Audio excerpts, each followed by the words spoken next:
Hi, everyone. Thank you so much for tuning in to the Ancient Teachings in Modern Times Summit. I am so grateful and honored to have you here. My name is Stephen Snows, and I will be your host for this summit. And first and foremost, as always, I just wanted to say from the infinite expansion of my heart, thank you so much for tuning in for so many reasons. One, and most importantly, this couldn't have happened without you being here. I say this beyond the linear understanding of what takes place, even though you're watching something that has already been streamed. As soon as you felt the calling to sign up for this summit, it was like our all of our higher selves got together and co-created whatever wisdom that was being called to be shared by the speakers, whatever questions was meant to be flowing from me. And it really was it is such a beautiful, joyful co-creations beyond the linear understanding. And also too, the whole intention behind launching a summit like this is to assist all of those who find a resonance in some way or some form of enhancing their inner well-being and really expanding their lens of perception and to continue this beautiful um, shift in consciousness as we are all navigating this time with much grace and ease, but as a collective. And so again, thank you so much for feeling called to be here on the summit. Now, one thing I do want to share with you all is that um, I will get into my bio and I will get into my topic, but I just wanted to quickly open up and say that this also is an exciting moment because this is going to be our first summit that I am launching. And so there's so much I've learned from this experience, and there's so much more in way of creational flow of how I want to be able to reach more people and how to expand this. And so for those of you who are seeing this and they're feeling called, whether you've never spoken on a summit before, or maybe you've spoken on 20,000, um, as this as this summit grows, I invite you all who feel called in resonance to reach out to me and to connect in that way when other summits continue to unfold, because there will be more summits. And if the theme aligns and the dates align and everything else aligns, I would love to have more of your beautiful perspectives and wisdoms and teachings and tools to be shared. And there you can connect with me on my website, which is Awakening Source Within. And I will share more about my website and my offerings and so forth at the end of this. But I just wanted to put that out there for any of you who are feeling called to take a courageous next step on your journey, or perhaps to continue to expand on the journey of summits that you have participated in. And so, with that being said, I will read my bio and then we will get into the topic, which is so dear to my heart, obviously, as I'm speaking about it, which is heart alchemy, the pathway to freedom and joy. Stephen had always been a seeker from a young age. He questioned the world around him, pondering the mysteries of life and existence. He took in information wherever he could, searching for answers that resonated with his soul, exploring topics such as philosophy, spirituality, quantum physics, metaphysics, holistic health, ancient teachings, and much more throughout his life. Growing up, Stephen was completely navigating day to day life from an out of balance masculine and feminine state of consciousness, participating in everything from his ego, whether it was sports, working out, or being the battalion commander of his Army JROTC program for 2 out of the 4 years that he attended. He thought that expressing emotions was only for the weak, believing that the only way to navigate life and to grow was to suffer, constantly grind, and over effort. This led to never creating time for himself, not honoring his emotions, and ultimately thinking that life was just about surviving and looking out for himself. As the buildup of stress, completely disassociating and compartmentalizing from all of his traumas continued, this created a greater identity as a victim and as his ego, comparing himself to others, judging himself and others, feeling unworthy, doubting, constantly being in fear, and predominantly operating in a fight or flight state of being. Finally, after experiencing one of the most intense dark nights of his soul when he got divorced, he started to shift his perspective of being a victim of life and shifted it to starting to look within himself for the answers. At this point, Stephen's quest to go within deepened, exploring different spiritual practices, attending darkroom retreats, Vipassana meditation retreats, having meaningful conversations with wise mentors, practicing yoga, qigong, tai chi, and connecting with nature, exploring the multidimensional facets of how the human system works as a whole. One evening, Stephen was sitting and felt a profound stillness settle within him. He closed his eyes and began to meditate, letting go of the incessant chatter of his mind and surrendered to the gentle rhythm of his breath. In that moment of quietude, a deep sense of peace washed over Stephen, as if he had tapped into a timeless wisdom that transcended words. He felt a connection to the universe, the earth, to all things, and most importantly, to the essence of his own being. Experiencing a profound shift in consciousness, he understood with absolute clarity that enlightenment was not a destination to reach, but a state of being to embody, an awareness of the interconnected web of life and the inherent unity within all beings. Filled with gratitude, love, compassion, and a renewed sense of purpose, Stephen returned to his everyday life with clarity and inner peace, knowing that the true journey of enlightenment was not found in distant places or esoteric teachings, but in a simple act of being present and embracing the beauty of each moment. From that day forward, Stephen lives his life with a deep reverence for the interconnected of all things, dedicating his daily practice and path of devotion to assisting humanity in deeper discovery and embodiment of their divine purpose through the consciousness of Law of One. He shares his insights with others, offering guidance and support to those who seek a path of inner transformation. Having experienced many lifetimes as an embodiment and a sharer of unity consciousness, Stephen holds the frequencies of immaculate love light, bringing it forth into his devotion to all beings in private sessions, group offerings, speaking engagements, and daily life. Through his unique devotion of heart alchemy, Stephen assists others in restoring and resurrecting balance and harmony in their lives, bringing forth the wisdom and tools that enable others to let go of identifying as the ego and fully surrender and trust in their heart's wisdoms, identifying what emotional, mental, physical, and spiritual obstacles are present and ready to be brought forth into greater awareness, embrace, and integration, ultimately guiding others into awakening to greater awareness and embodiment as source and discovering the highest life path blueprint. He brings forth many quantum tools and teachings to assist in the healing of the out of balance feminine and masculine energies embedded within our carbon-based DNA. As his crystal light shines through his channel, the transformation of carbon-based DNA into crystalline-based DNA orchestrates and restores the light, sound, and plasma harmonics of the divine union within. Stephen is a heart alchemist, a resurrection guide, an intuitive life path guide. He has been trained and certified as an angelic universal regression alchemy hypnosis healing practitioner, a Reiki angelic alchemy healer practitioner, a diamond plasma flow embodiment breathwork facilitator, and lives as a student and a sharer of continued spiritual ascension and expansion. He is the author of the ebook Awakening Source Within and dedicates his life to the embodiment and devotion of the highest expression of awakening source within.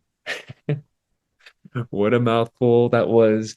Um, yeah, thank you again, you guys. I'm just so honored to be here and to be a catalyst on your journey. And I just got to say, as you just heard, I'm like you all.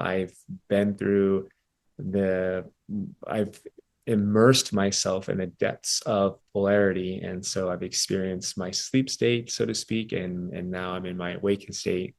And one of the things that I came early on to really resonating with me was the infinite capabilities and sort of the key access point of the heart center and how it relates to the times we're in more so than ever.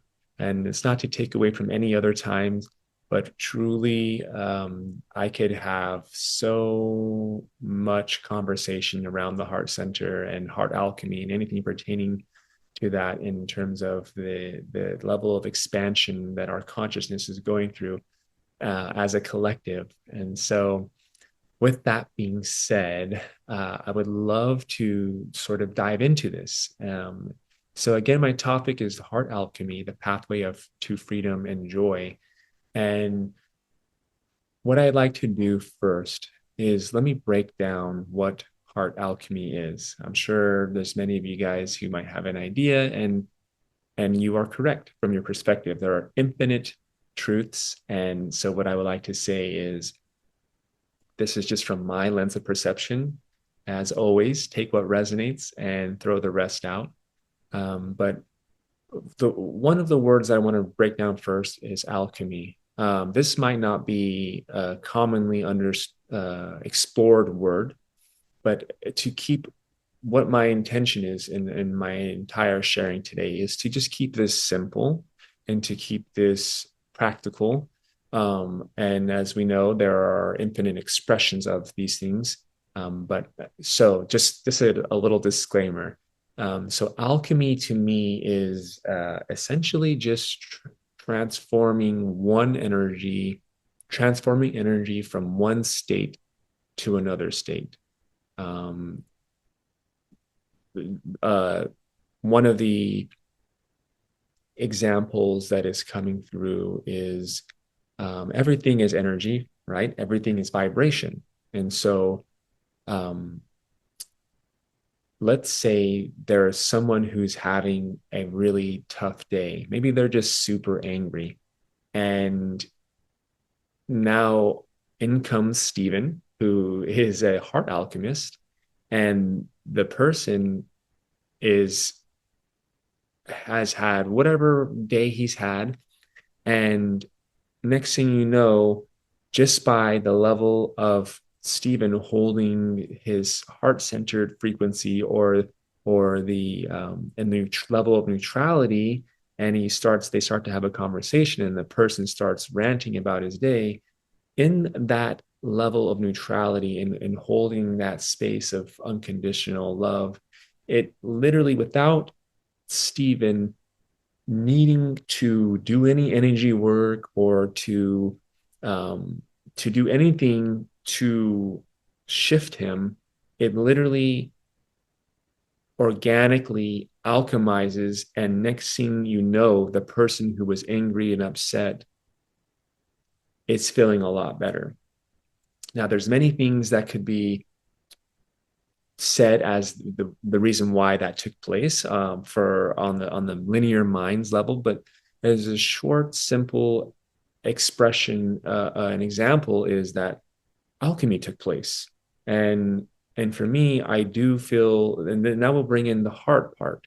Um, when you are in your heart center and you are a higher vibration and you meet a lower vibration, if you can remain in that higher vibration, you immediately have an effect on this energy. Now, he could have chose in that example, they could have chose to walk off. And in that sense, there's just so much of a mismatch that it just was no longer a field of cohesiveness, of coherence. And so that could have been an outcome. But if he chose to stay and just hold in that field of neutrality, it literally shifted that lower vibration to be in a higher vibration. Now, it's not to say that that immediately like, got rid of everything he was thinking mentally or whatever he experienced in that day, but there is a real effect in holding the 0 point and holding that higher vibration without even efforting and what it does to energy around it. And so a heart alchemist is someone who is always in their heart, or in full transparency. I always have a moments where sometimes the mind likes to come in, and there's still moments of me shifting my conscious awareness back to my heart center. But a heart alchemist is someone who is always in their heart and has an understanding that everything is energy, and has an understanding that as you resonate in your heart center and you're resonating in the higher vibration, you are going to be shifting things. Now, let's take a look at how this applies in everyday life. So, take away the title of a heart alchemist, right? And let's say you are a server at a restaurant and you're dealing with customers. And like I said in the example, they're having a hard day. And just by you genuinely being you, again, not doing anything, just asking them how their day was, it shifts their energy. And all of a sudden they feel great. Or they'll say these words like, wow, he has there was such good vibes there. I really love that. Or perhaps your coworkers are having a bad day, and for whatever reason, they tend to be gravitating to you to and speaking to you. And of course, there's always the aspects of giving advice and these kinds of things. But literally, just by you holding that vibration, you are shifting things, right? And so, of course, you can expand beyond that. There are advanced levels of alchemy as well, being able to adjust the elements, if you will, right? This is what we heard in certain books about turning rocks into bread and all these kinds of things. But again, I want to keep this simple and practical. And so let me take this to an individual level. So how can I bring heart alchemy on myself? Well, let's say that um, I have an experience emotion of feeling judgmental about someone because whatever the reason is, right? If I'm a heart alchemist, it's not to say that completely you're completely void of all of the duality, the polarity, the suffering, all these things until you reach a certain level of enlightenment. But let's say you're feeling that, okay?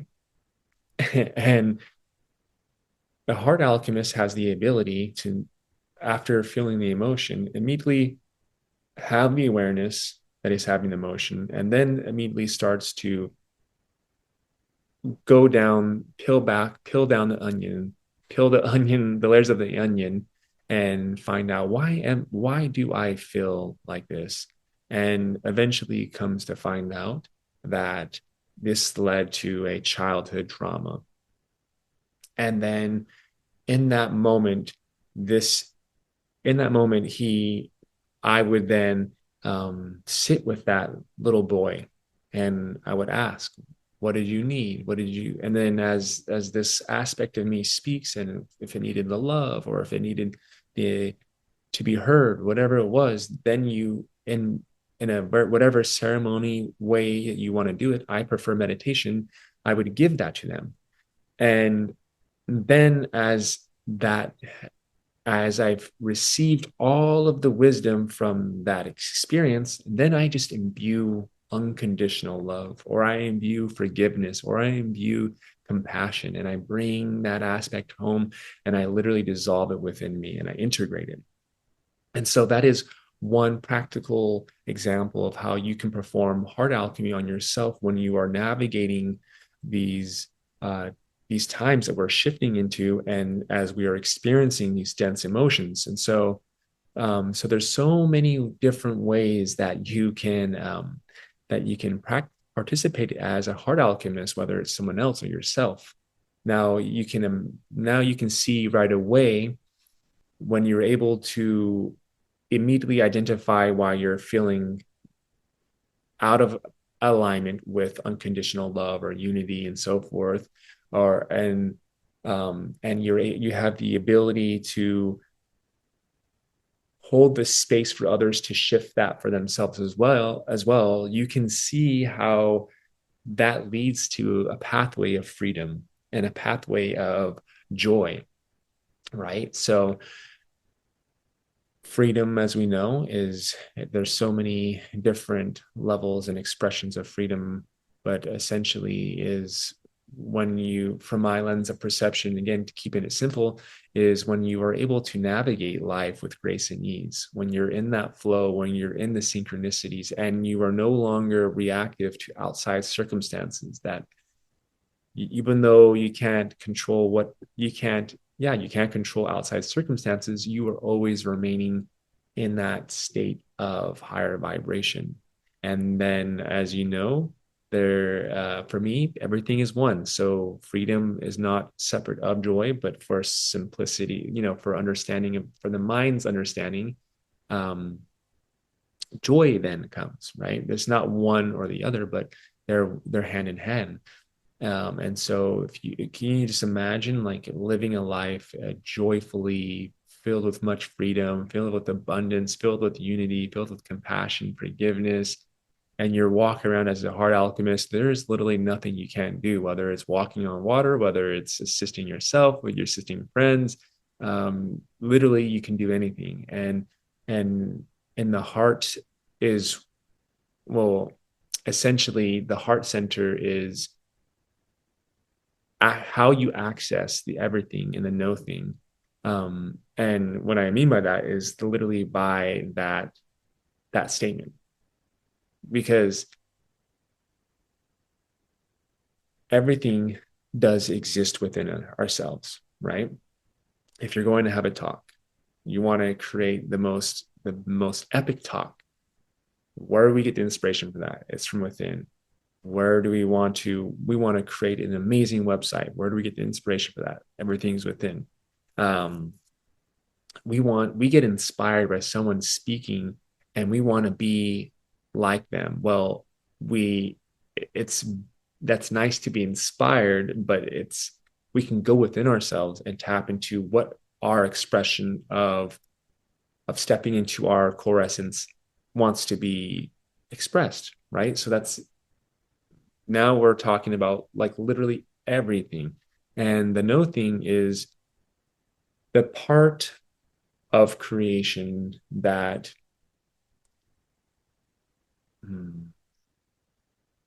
this is going to go into a different topic of conversation. What I'll do is, let me just keep it simple again and just say that you're tapping into everything that you need to access in this life. And the heart center is, the way I see it is that, let's use the example of manifestation, right? There was a process of manifestation that took place before, as we were steeped in the third dimensional reality of experience. And as we're shifting to the higher vibrations, when you are able to hone in on your heart center, you access the 0 point, and you're able to bring forth the emotions of that higher vibrational state. Well, now, when whatever you're envisioning to bring forth and manifest, naturally being in your heart center, you're not thinking of how can I benefit from this from the egoic standpoint, but from more of a place of it benefiting the all that is. Now you're accessing this precise pinpoint laser focus on a manifestation, and it comes so much more quicker. And you are now entering into this state of synchronicity, of flow, of basically of what people have referred to as heaven on earth or the golden age. It's I honestly have not experienced anything that you cannot access to the heart center. And you start to talk about the high heart, which We will go into probably in another time, but essentially you access your soul, you access your Akashic records, as they call it. You instantly manifest. You're able to go into the 0 point. There's endless expressions of that.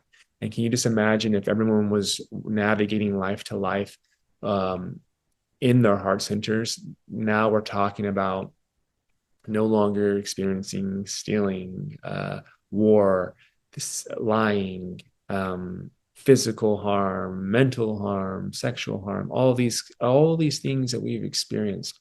And now we're tapping into our genius. We're tapping into we're with all of the tools that we have, we are using them to for the betterment of all that is, for humanity, for the planet, for the plants, the animals, and for the universe, and so forth. And so I would like to just say again that anything can be accessed to the heart center. So now comes the golden question of the hour. As I've touched on what a heart alchemist is, and some of the things that can be experienced in being a heart alchemist, and what can be accessed through the heart center. Now I want to share how one can start to bring a more conscious participation in being a heart alchemist, or wording it differently is what are some practical tools to be a heart alchemist, right? Again, I will say, first and foremost, you are already a heart alchemist. And the way I would look at this, and there's so many ways to approach it, but again, to keep it simple, is that what we're going to be doing is we're going to be rewiring our habits, our thoughts, our neural pathways.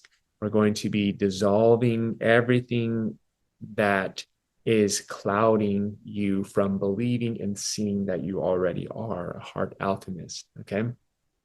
So let's talk about one important factor, which is society right now, the way we've participated, mostly we are largely over identifying with the mind and as the ego, as we've had the out of balance masculine and feminine energies present throughout thousands of years for the grander collective.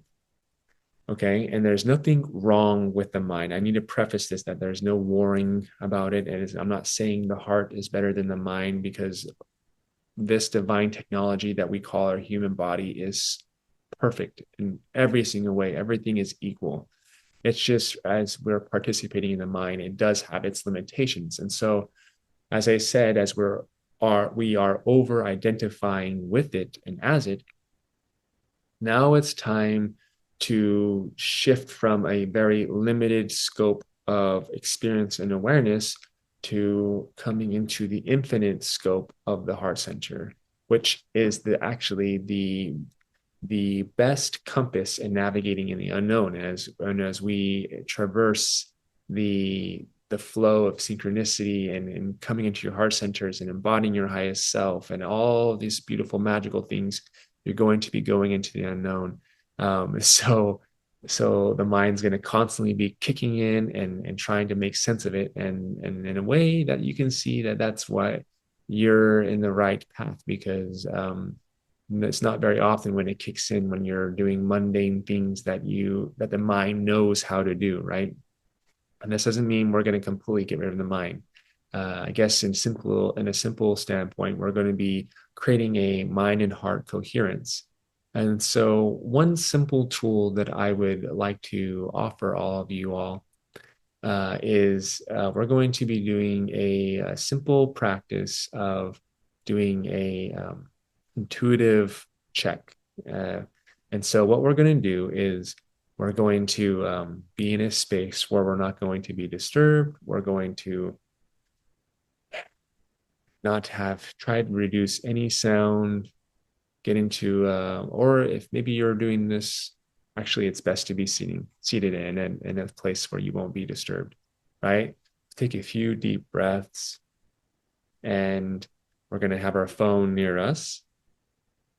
And we're going to set a timer. Let's just say we'll start off in the beginning, do 30 seconds. And if you already tapped into your intuitive nature, you can raise and lower the time frame to match your level of where you're at. Okay, but for this example, let's say we're going to set our timer for 30 seconds. Okay, we're going to go into this with setting an intention. And an intention is a key point in everything that we do. And so the intention today is going to be that I will know when it has been 30 seconds. Take some deep breaths in through the nose and out through the mouth. And then we will, when we're ready, we'll hit start.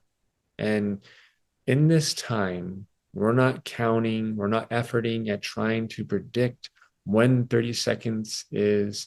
And maybe we'll take this back a little bit and we'll set the intention not only to know when the 30 seconds is up, but to bring a greater connection as into the heart center.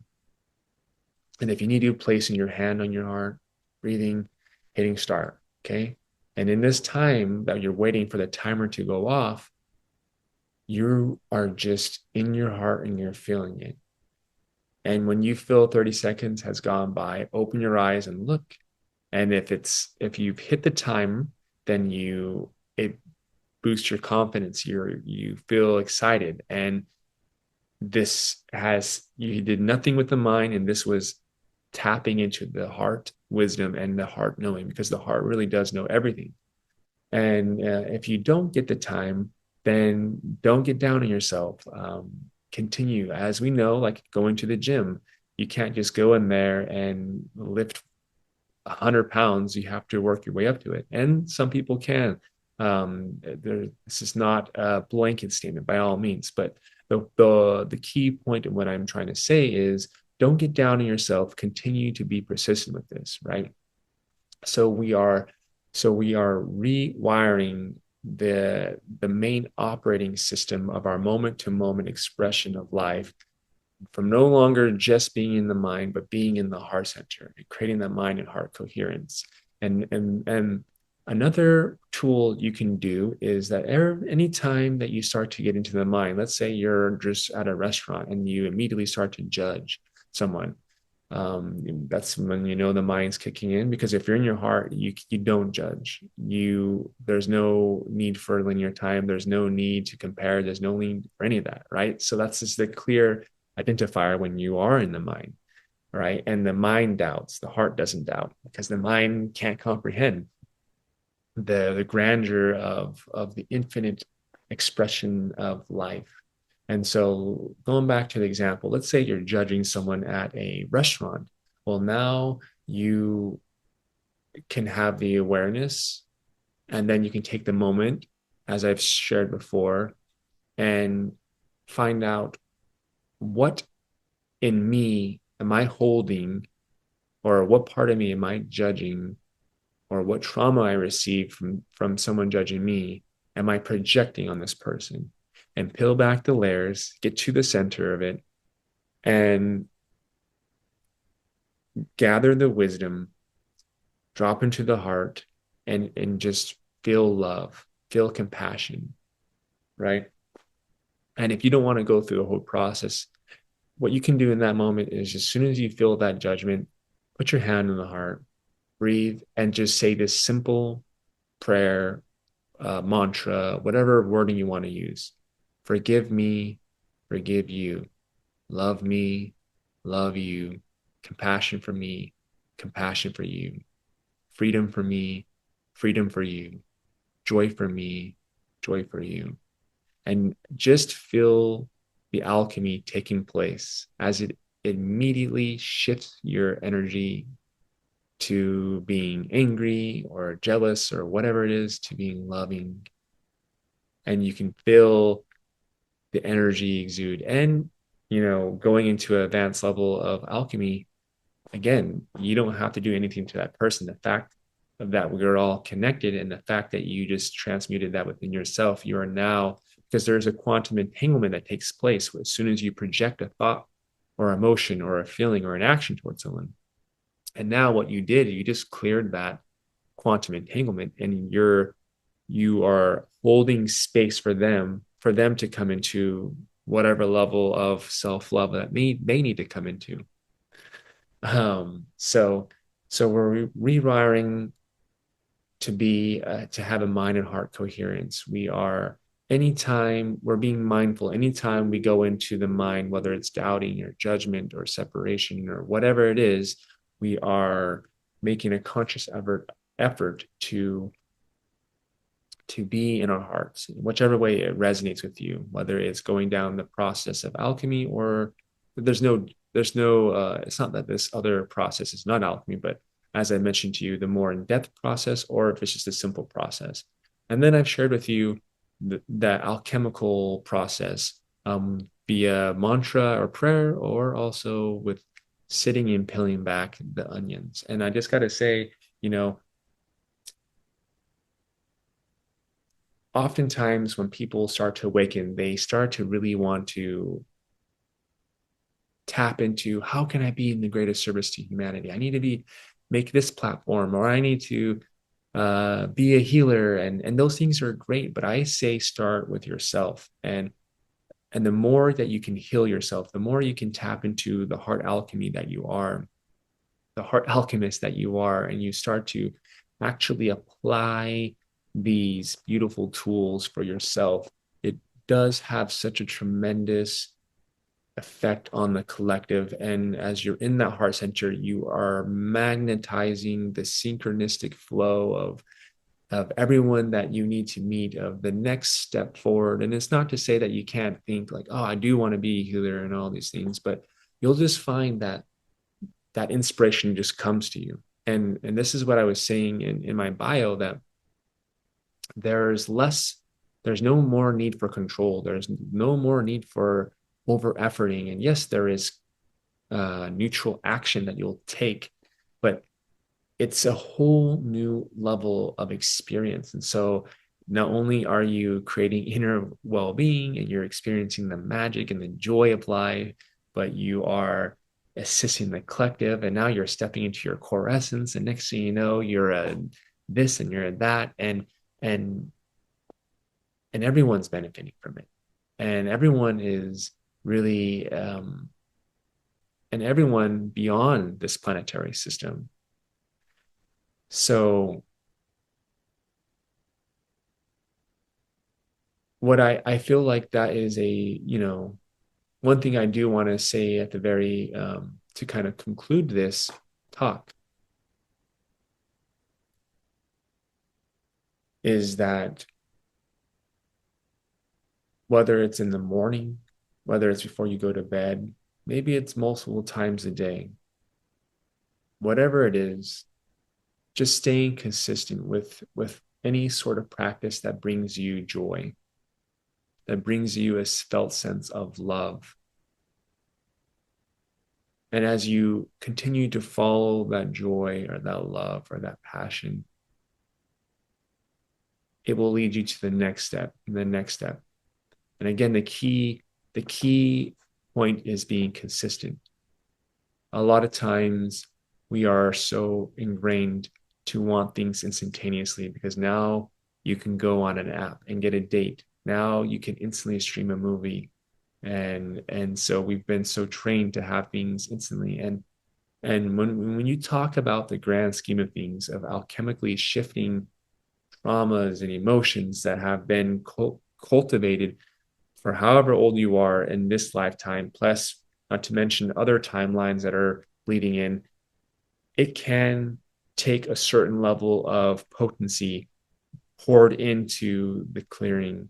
And so don't get discouraged. And when you take out this seriousness of it, and you can be in this joyfully and curiously exploring it, you will find that everything beyond your wildest dreams will manifest in such a magical way. You cannot go back from it. And I will share with you that as I started out on this journey, it seemed like it was going nowhere. But this is why the heart is so important, because what is taking place is beyond the physical. Yes, there are sprinklings of the physical changing, and you'll see that, but in my experience, the non-physical changes first, and you start to cultivate. It starts to test your level of trust and your surrender and your patience and your compassion and all these things. And once you get to a certain level of embodiment, then you really start to, I was starting to see the changes. So um, don't compare to whether someone is, don't compare yourself to me or anyone that you see speaking. Just start today and stay consistent. That's what I would say. And don't be so serious about life, because truly we are eternal creator beings. And the fact that you are here and wanting to tune into this, to material like this, um, just speaks to how profound you are. And even those who are not feeling guided to tune into this, they are profound as well. They have their own unique journey to explore. So uh, thank you all so much for tuning in. I am beyond grateful to have shared this with you all. And what I will say, I am, if for those of you who are interested in connecting with me, again, whether it's to express your interest in being in a future summit. It's if you're interested in booking a session with me or staying up to date with the retreats that I'm holding, or to have me on for a speaking engagement, whatever it is, you can find me at my website, Awakening Source Within. I'm on Instagram and Facebook. I will have the correct words on the pop-up on this recording. I want to say my Instagram is Stephen.Snows and my Facebook is Stephen Snows. Um, and there you can find me there, and as I will, I'm doing my best to stay updated with social media, with different offerings and so forth. And what I will say is that I do. I'm in the works of having a men's group offering coming up soon, and I'm so excited to offer that for any of you who are watching this. Um, I'm going to have the details uploaded on my website. So what I would say, because there's so much influx, that if you're feeling called to check out what that is, this is a new offering. Um, Go to my website, and there I will have the details. And thank you all so much. I'm so grateful for my time here. I'm so grateful that you're here, and I'm so looking forward. And I hope you get a lot from this summit. Again, as always, take what resonates and throw the rest out. And feel free to leave me any feedback or anything that you would like to see in future summits. Again, you can get a hold of me on my website for all of this. And I just realized too, I have a YouTube channel as well, where I have many recordings, conscious conversations, and so forth. So I love you guys so much, and I am wishing you all an amazing time in this summit. And I will see you in the videos and at the end of it. Love you all, and take care for now. Hi, everyone. Thank you so much for tuning into this potent co-creational container, ancient teachings of modern times. And I am so excited today because I have the pleasure of speaking with a dear sister of mine, a profound being who's been on this journey for a while. And I can just feel, before coming on, feeling the potentials of where this conversation goes. And so, what I would like to do is just take a moment to read a little bit about her, and then we'll just kind of flow into what this entails. So, Avelina Moline offers exceptional support for the awakening process by sharing her gifts as an intuitive channel, an awakened multidimensional consciousness, and through her understanding of quantum energy to accelerate and harmonize awakening, embodiment, and transformation of consciousness. In 2010, she had a powerful Kundalini awakening and has since passionately continued her evolution and will meet your mind, heart, and soul through your multidimensional nature and unfolding stages of awakening, integration, and self realization. She prefers to emphasize the full embracement of the human experience as a path to liberation. Adelina's authentically and heart centered presence reside in direct experience independent of any ideology and spiritual tradition. Her work aims to promote the expansion into greater unity consciousness by assisting individuals and groups to alchemize the physical, emotional, mental, and spirit bodies in order to fully embody their divine sovereign power and align to greater states of peace, joy, love, and abundance. Adelina works directly with source energy and is dedicated to being in the greatest service to all through empowering individuals to greater embodiment, to greater embody their divine truth, sacred sovereignty, and higher purpose. That is a beautiful and not even doesn't touch the iceberg of this beautiful soul. And I'm excited because today we're going to be touching on the marriage of spirit, uh, uniting the human vessel with the divine. Adelina, thank you so much for being here. Yeah, thank you. Thank you for that incredible introduction. Yeah, I'm excited to be here and explore,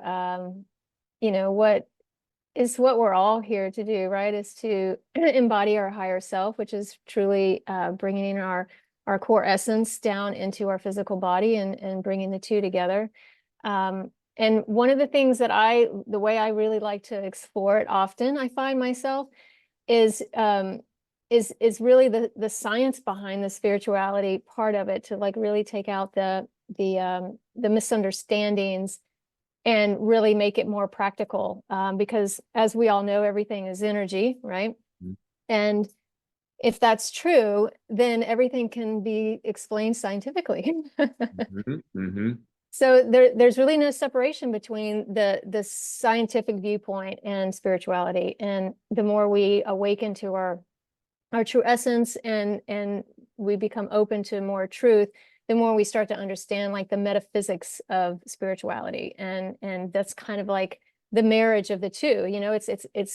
It's interesting. It's as above, so below. It's not only the marriage between our energy of our higher self and our bodies, but the marriage of like our understanding of it and our perception of it between science and spirituality. So the mhm, deeper I've gone on my own path, the more I realize, that there is also a scientific way of seeing, my own journey and what we're all going through. So it's fascinating, mhm, that we have this opportunity to have this experience of becoming our true essence in a physical form.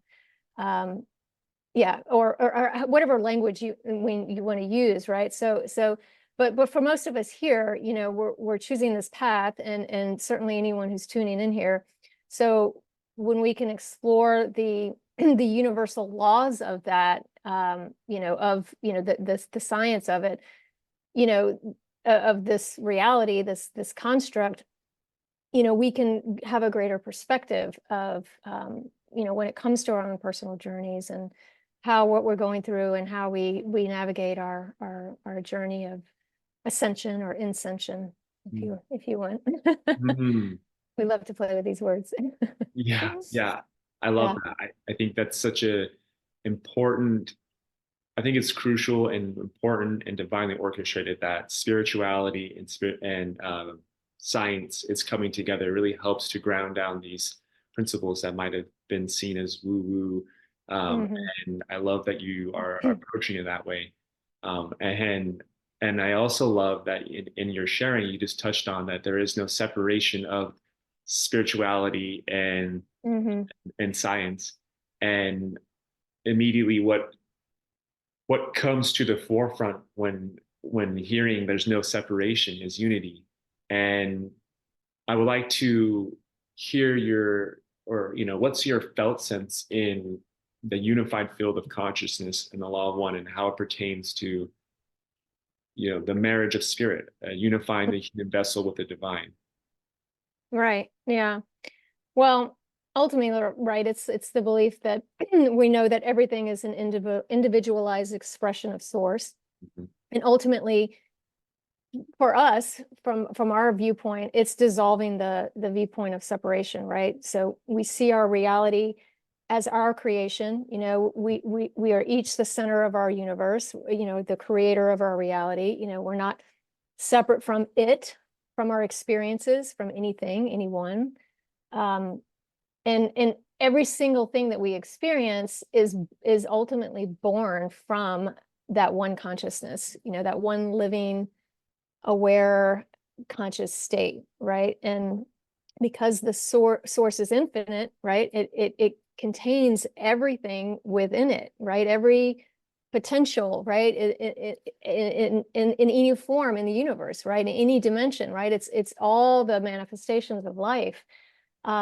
So yeah, so and currently we're experiencing this human having this human experience, and we're all a collective, right, experiencing this dimension. So, and that's just one expression of reality, right? So, and the expression that we're in operates in duality, right? So, we're existing in within this experience of duality. So it appears to each of us that we exist as separate entities. It appears this way mostly because we accept it, right? We have this deep level, almost embedded in us, right? It's in our cells, it's in our DNA, from eons of conditioning and so forth. So it's this conditioning that really hides the biggest truth of our whole existence, right? And that we are this infinite source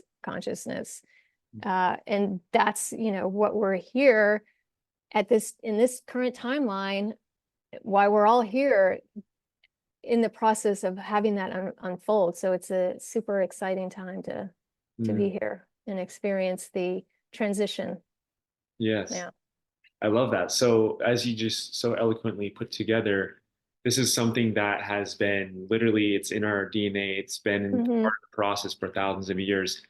How does one go from seeing things as separate to seeing things more of what you just shared, like that unity state? Hmm.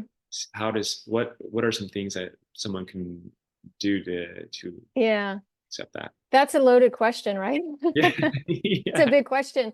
yeah. But I would say first, getting our mind on board with the journey and understanding it, like when we can understand the natural laws, the universal laws, like, the law of one or the unity consciousness, we can get our mind on board, and then it makes like the journey a little bit more understandable. We can broaden our perspective Mhm, of all things, and broaden this perspective of what we're experiencing.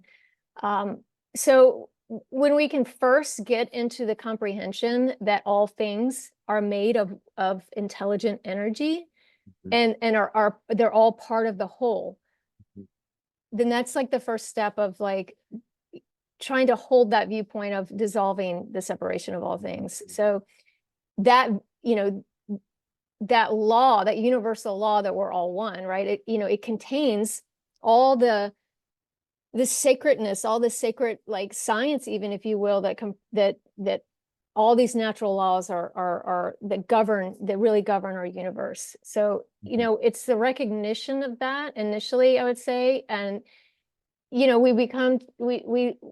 we begin to understand that the truth, right, which is relative, you know, truth is, eternal truth is eternal love, right? Again, there's no separation. They're actually the same, right? That state of eternal love is the sort of the organic consciousness of source. mhm, Um, so it is truth, and that slowly begins to open up within you the more you take the intention to move forward in that direction, mhm. right? Yeah. Yeah. Yeah, I love that. And because I love that you're approaching this with science as well. And immediately what I thought about is like how the double slit experiment and how it was proven, like what you did one particle, it affected the Hmm. particle that was, I don't know how many distances away, but just goes to show, for those of you who haven't heard of this or seen this, it's interesting to look at because it just goes to show how connected we are, how Hmm. one we truly are. And so I have found when I came across that assisted me to get in my mind on board. Like, okay, it's not Hmm. just some fairy tale talk. This is science showing that everything is Right. connected. Yeah. Yeah. There's one source and there's entanglement beyond space and time, right? And that's why those studies reveal, right? And it's fascinating. Um, yeah, it's like one intelligence, or whatever word you want to call it, or however you want to call it. Mhm. And yeah, and so when you really explore, like, well, why are we here? Why are we in this?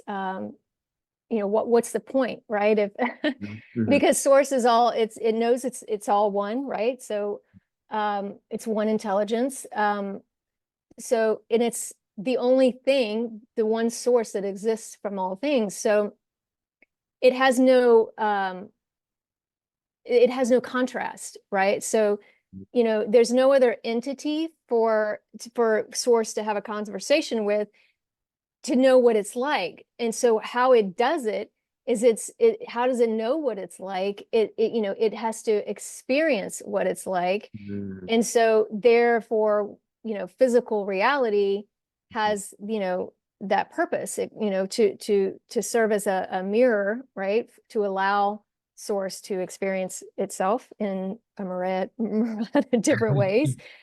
And, because it's infinite, there's no end to the variations of experiences it can have, right? So Mhm. um yeah, so it's almost like source is always been happening, and it always will happen, Mhm. right? Mhm. It's infinite intelligence. So you may say, like, well, why does it need to know itself? If it's, if why does it need to know itself, right? Shouldn't it already know itself? Yeah. But when you think, like, okay, well, you know, if you think of what if infinity or eternity implies, it's that it's, because it's infinite, it simultaneously does know itself, Mhm. and it's always known itself. Mhm. Like the physical universe that's happening has always been happening. So you can almost say, like, source is the knowing of itself. Mhm. It is that, right? Like, it Yeah. is the whole process of knowing yourself is source, Mm. if that makes any sense. Yeah, yeah, it does. It It's does. like the nature of oneness, right? It's unity, it's perfect, it's complete, it lacks nothing. Its true nature is peace and love, right? So how can it know what that's like, to experience it without a contrast, right? It's like it has to have that contrast of something else to look at itself in that way. So it's almost like food, like we food always comes into the conversation, right? I mean, you can experience food, you can eat what you like, right? Mhm. But you can also eat what you don't like, and then you get that different appreciation for what it is you do like, right? Mhm. Mhm. And that's kind of like what source is doing, right? Because source, it doesn't need to know itself. It's not lacking that, but it is knowing itself. Mhm. And always, it's an Mhm. always knowing itself kind of way. It's almost like a big science fiction opera Yeah. playing out. Yes. Yeah, I guess it's one thing to know it and another thing to experience it and to experience the forgetting that you are source and Hmm. we're coming back to remembering that you are source and it's like, oh my Hmm. God, like this slice of pizza is amazing. Let's try the next slice. And it's just infinitely trying all kinds of food as Yeah, we throw it in there. yeah, yeah. It's fun. I mean, you have to just like really not take yourself so seriously, right? Which is Mhm. always challenging. I mean, how many times do we have to tell ourselves not to take ourselves so seriously? But Yeah. yeah, it's when we can grasp that, then we're on our first way of really taking accountability for Mhm. ourselves and responsibility for our creation. And then, things start to move, right? Things Mhm. start to shift, and we get sort of catapulted into, our journey, right? And yeah, it's it's an amazing amazing Yeah. experience. So I love this because uniting the human vessel with the divine, one step Mhm. forward in that way is embracing unity or embracing unity Mhm. consciousness. And so to kind of ground that into the human experience,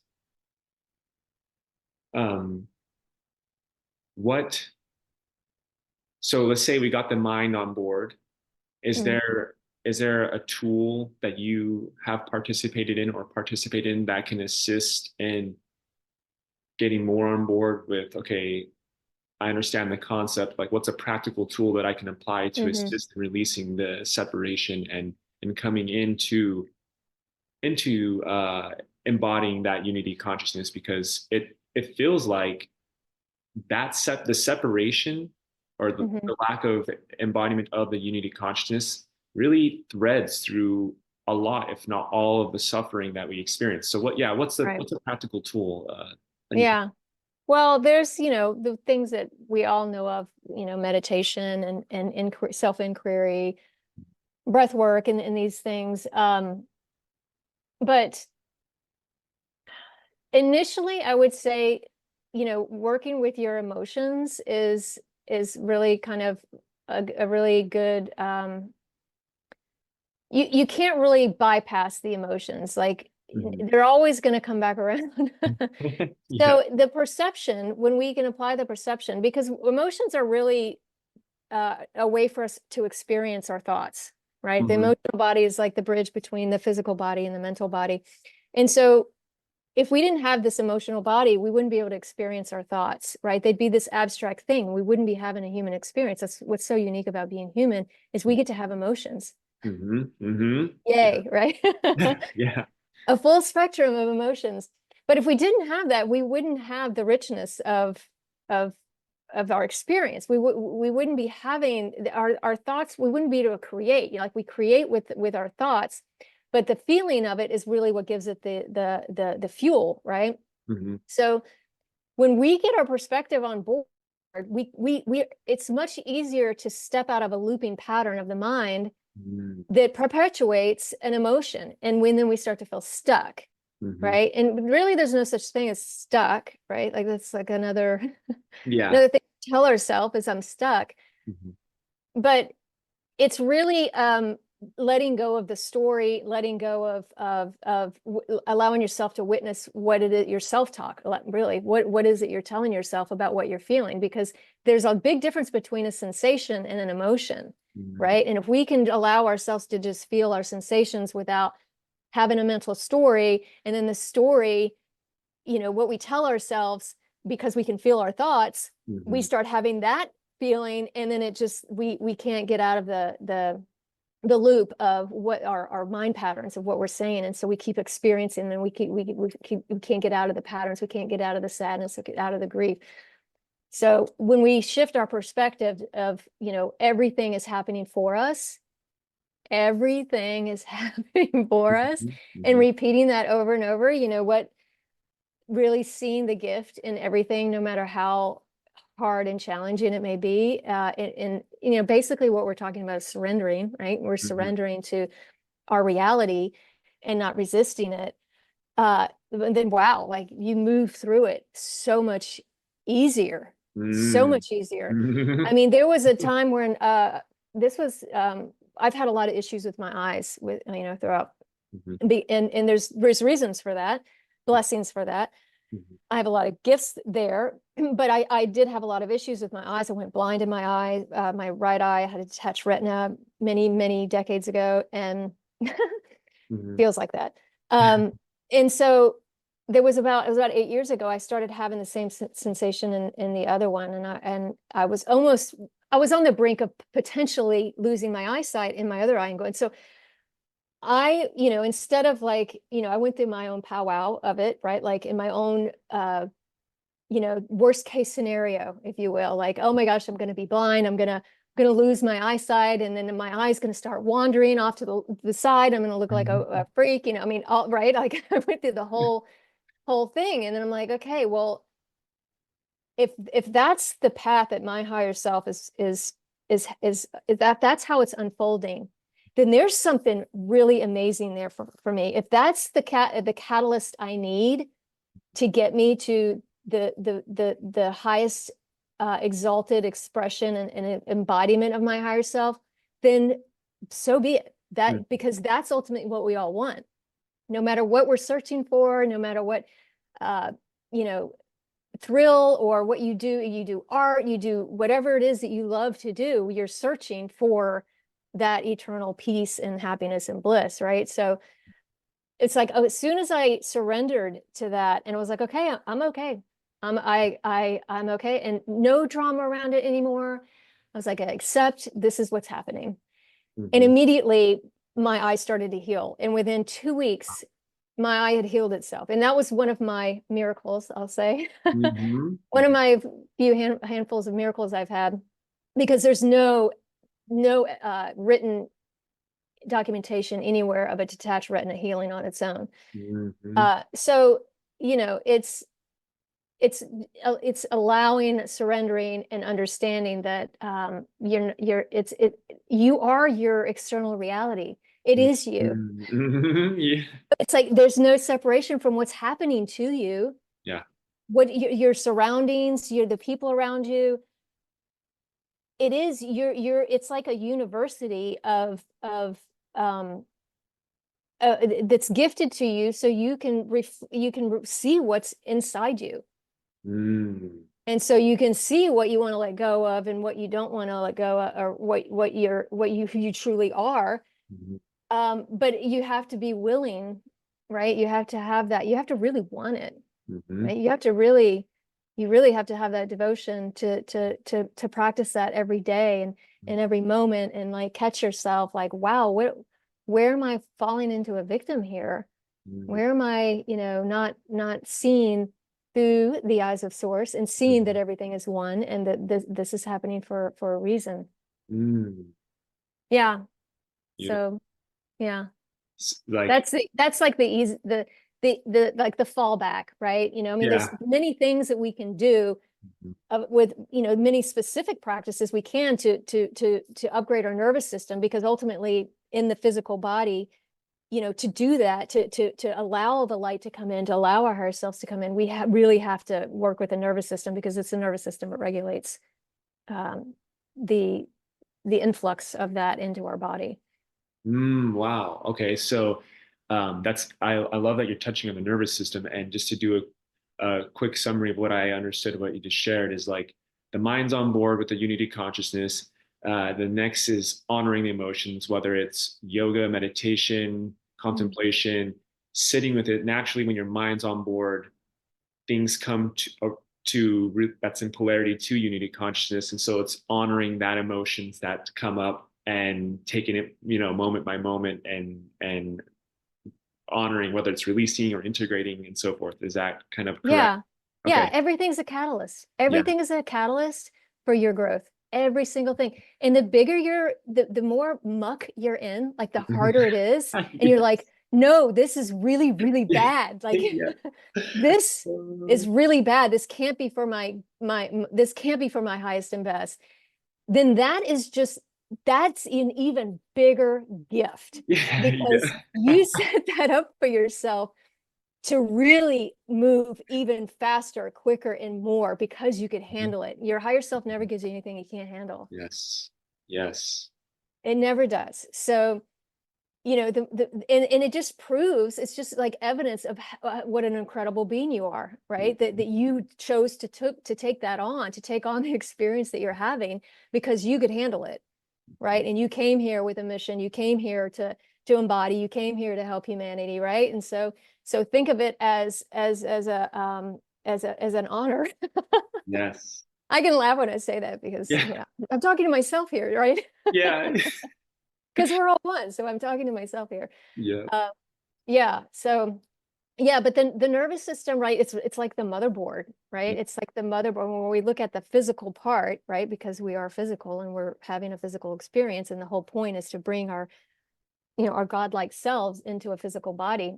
Hmm. If we had a fully functioning nervous system, Hmm. you know, it would we would be fully enlightened if we had a fully working nervous system, because we would be able to feel in the present moment. We would have a feeling perception completely in the present moment, and it would, whatever we're experiencing would just fade away as you move on to the next moment, Mm. right? But unfortunately, with all our conditioning and so forth and programs, you know, not only from this lifetime, but, you know, in our DNA from all across all time, space, and dimensions Mhm. and realities, right? It's you know, it's difficult to have that, you know, to have a clear nervous system. So Mm. that's kind of what we're doing when we're processing, right, we're processing, you know, because we didn't really completely feel all of our feelings, right? And so, you know, they're sort of like we program them out of us and we cover them up, right? So, you know, even in the best of circumstances, if you're not allowed to like fully feel, you know, the free flow of feelings, you even, you know, if you had a wonderful childhood and you don't see like, oh, I had a great childhood, I didn't really have any trauma. At some point we've even micro traumas, right? Like it can be little things. We learn to like control our feelings. Mhm. We and cover them up, right? Because sometimes they're not okay, or they're, you know, we judge them. And so, you know, and it's even more traumatic if you've had like, you know, intense experiences, right? And then, you know, you feel threatened. It's actually your nervous system feels threatened of survival, right? And so it feels like you're going to die, right? Mhm. When it gets into like a panic, it can't handle it doesn't know what to do, right? So, you know, we diminish that intensity of the feeling by covering it up with another feeling, Mm. right? So we may, you know, cover our eyes, we may, you know, cover our ears, right? Or we tense the body up, and then it gets, you know, we got through it and we allowed ourselves to get through it. So it's kind of a survival technique, but at the same time, we suppress those, and it's those energies that block that current, the current that flows through the nervous system, because it's electricity. It's electromagnetic. We are electromagnetic, and so that doesn't flow, right? So essentially that's light, right? Because light is wisdom, right? So we don't allow that to flow through the body.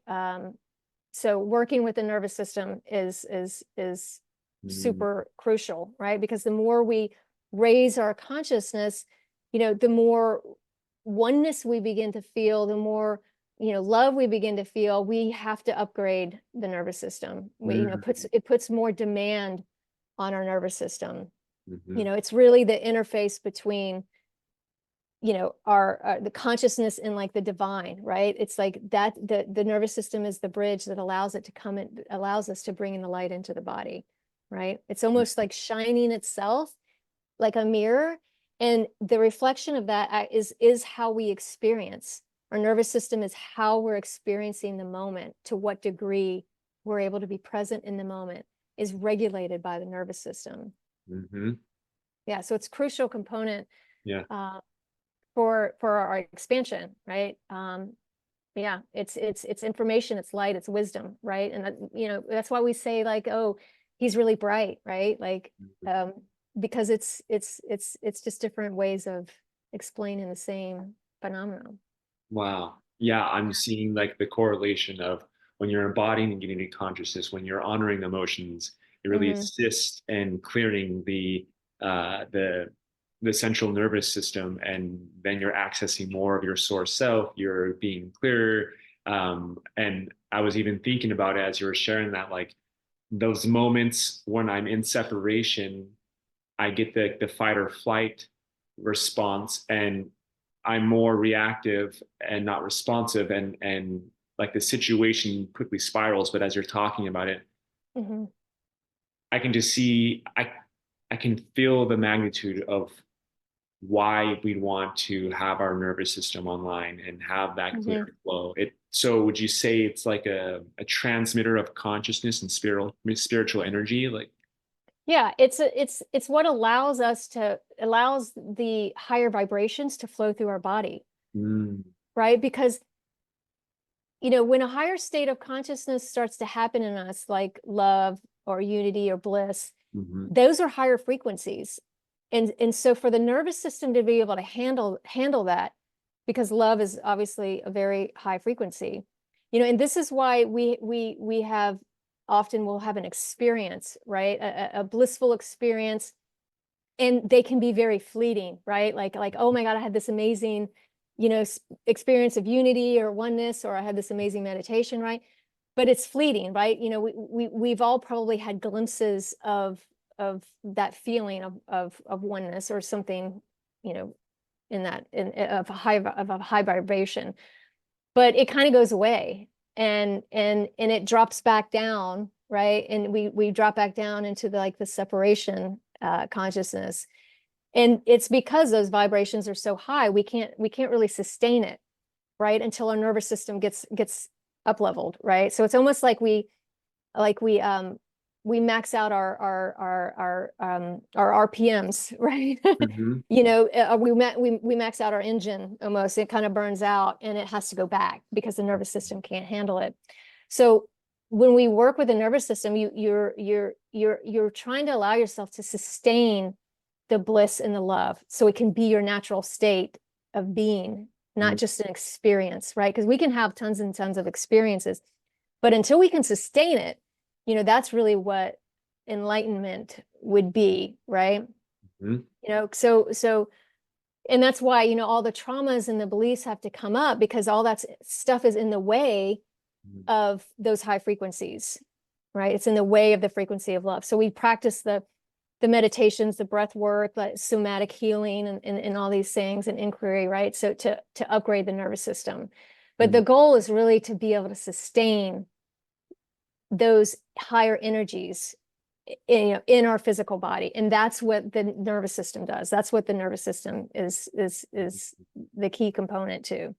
So we have our tools, we have our experiences to expand, and a lot of the focus is on that, but it's really to really move forward, you have to, like, to come back to your true nature, you have to have a system that can adjust to new levels of consciousness, which really we could also say that's integration, mm, right? Like we mhm, integrate it and we allow it to be our who we are and how we move forward through through all of our experiences. So once we integrate something, then we're actually upgrading our nervous system. mm. Right. So, Wow. yeah. So when we have like an experience and we learn from it, it's like, okay, now I really need to integrate this as my experience, and allow myself to embody that. And then we integrate it. And that's really like an up leveling of our nervous system. Mm, Because if our nervous system was completely wide open, and then everything would flow in harmony throughout our whole body.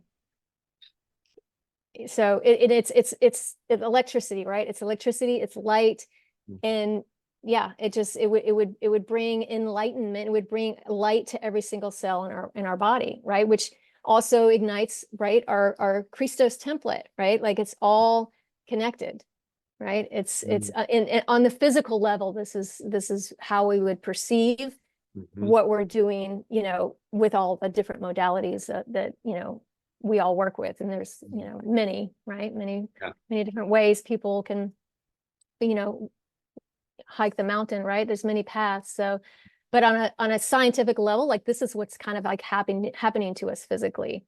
Mm. So for people who are maybe just perhaps watching this and they're waking up and they are trying to have experiential guideposts, if you will, of like, is my nervous system upgraded? Like, what does that feel like? Mhm. So just to clarify, when you have your nervous system upgraded and you're integrated, it's not that you're feeling the nervous system. It's more you're more at Mhm. like a certain level of peace, or how would you describe the experience so people can kind of have a like a guide?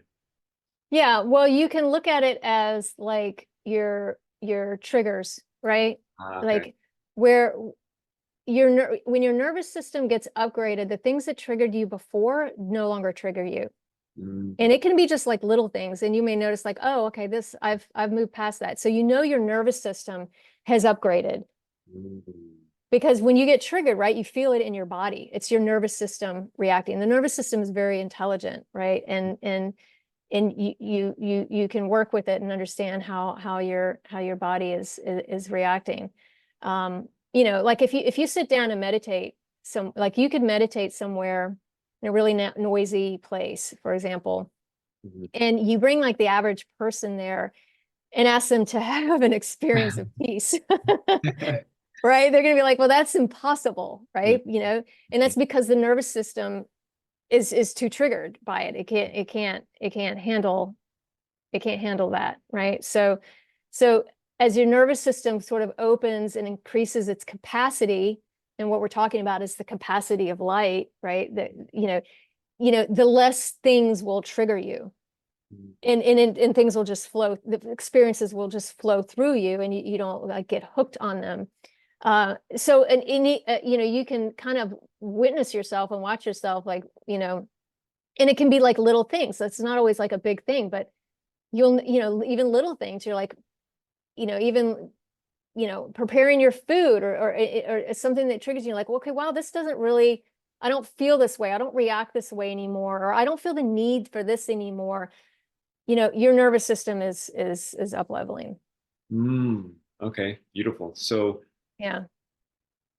this might be touching on a different area, but the same subject. So what is the relationship between the nervous system and Kundalini energy? Hmm. Yeah, the Kundalini rises sort of in tandem. They kind of go simultaneously, but essentially, as the Kundalini rises to the crown, and it's it'll release like the fluids, right? So the spinal, it's basically sexual energy that we're talking about with Kundalini, right? And it rises up the spine, ultimately to the crown, and then that Amrita fluid drips, right? And it drips into the gut, and that sort of upgrades the nervous system as well. So they do go in tandem together, because if you really think about like, okay, like spiritual ascension, right? It's an increase of consciousness. It's a it's like the descension of our higher self, right, into our physical bodies. It's that marriage, right, that we were referring to. And it happens through progressive Kundalini awakenings at the base of the spine. It moves through the energy centers. And as it does that, it's going to bring up the things that need to, you don't have to go searching for your trauma.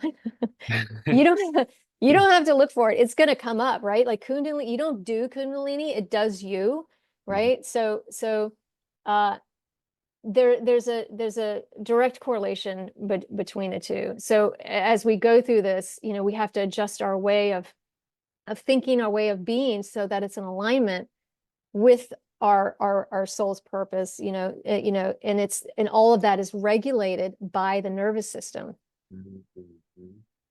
Yeah. So when we start accomplishing and getting more flow of prana through the nervous system, through practices, like breath work or whatever, there's many modalities.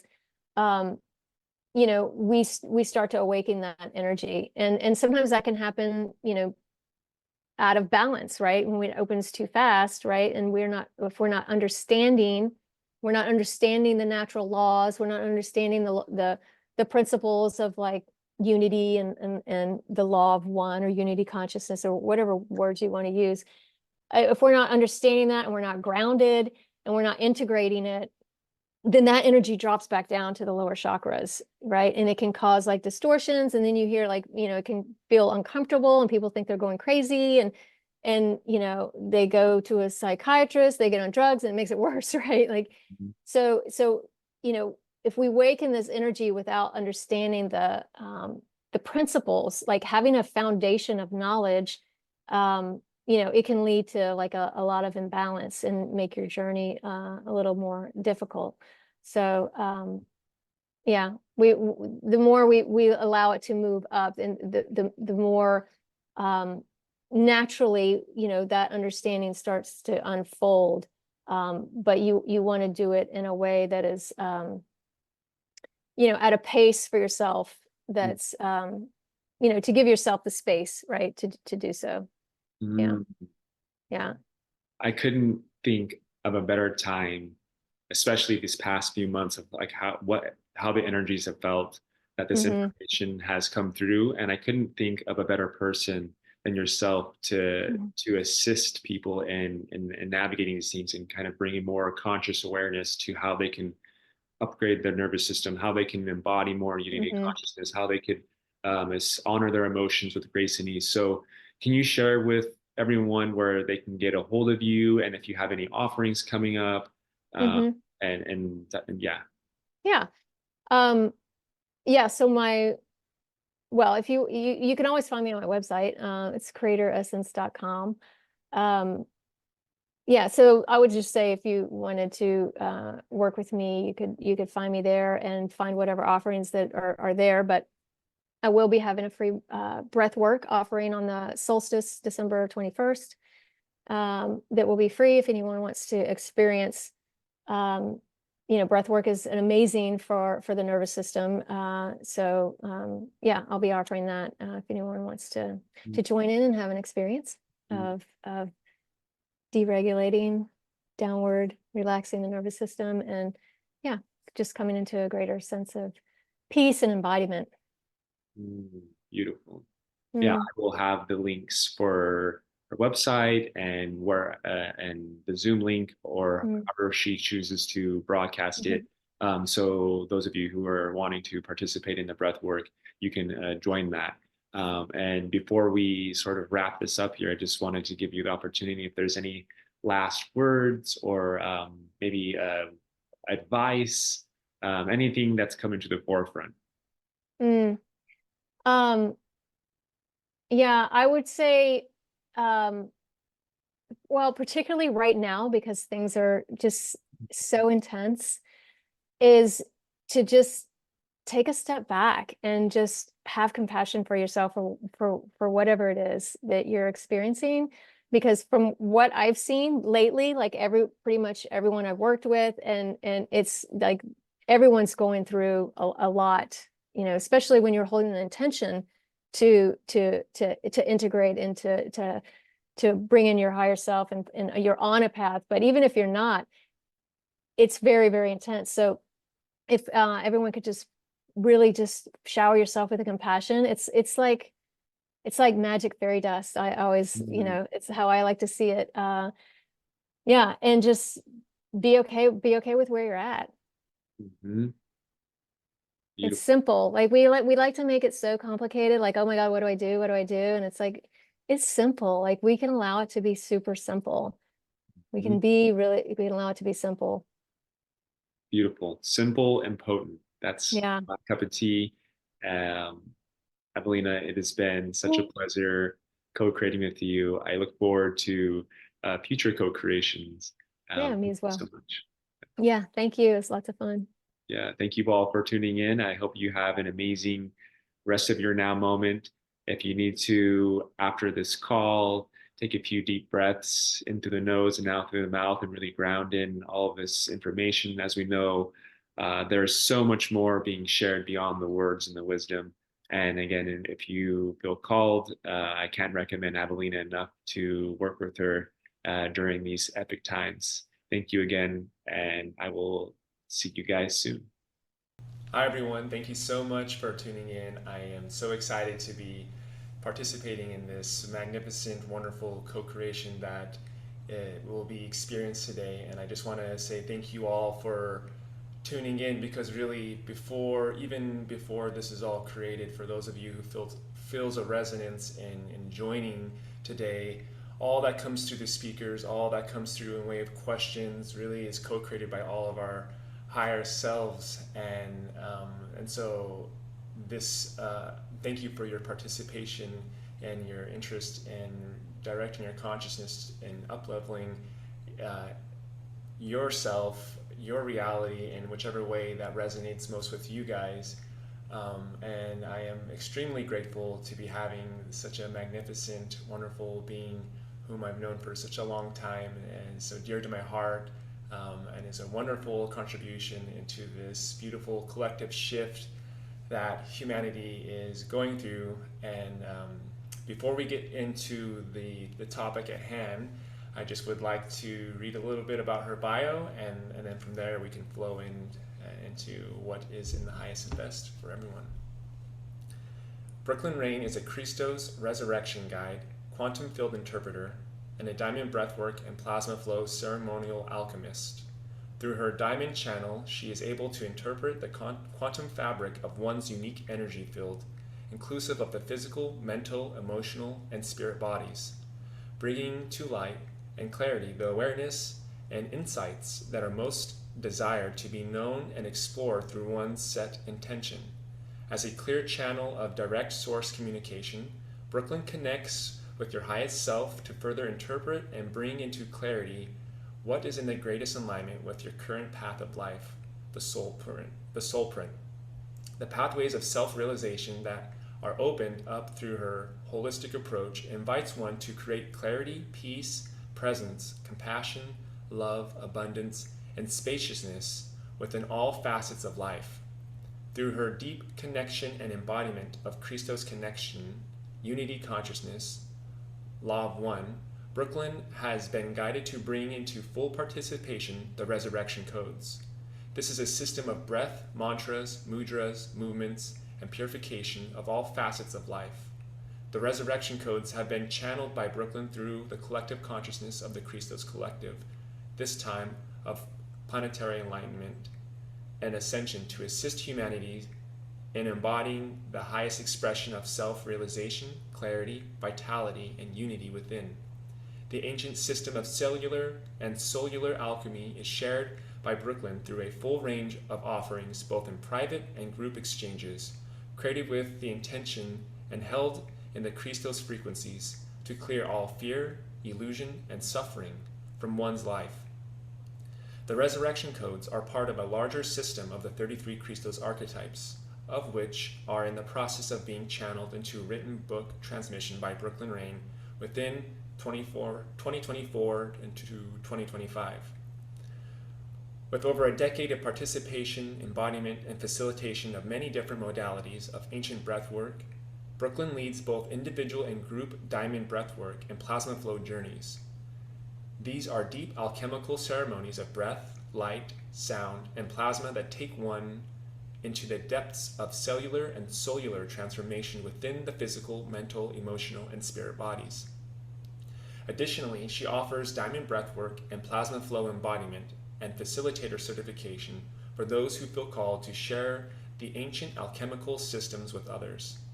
Through her unwavering devotion to assist humanity in remembering who they are and why they are here, Brooklyn offers a full range of practices, techniques, and approaches to clear all that no longer serves one's highest expression and to ignite one's greatest potential, trained in and in daily practice of sacred breathwork, meditation, diamond plasma flow, holistic health, coaching, quantum field interpretation, channeling, and many more modalities. There is no facet of life that is too big or small to open up to greater clarity and to potentiate through your alchemical journey with Brooklyn. Wow, what an amazing introduction and bio. Brooklyn, thank you so much for being here. Yeah, thank you for having me. I'm excited. This is such an omnipotent time for humanity, and so much support and light coming through to assist us in navigating our collective ascension here. So it feels like such a blessed opportunity to to highlight and ignite further awareness of the divine technology of breath. And, of course, it's been here as an ancient space holder and ally and support system for humanity from the time that humanity came into existence here on this earth plane in its many dimensional ranges and forms.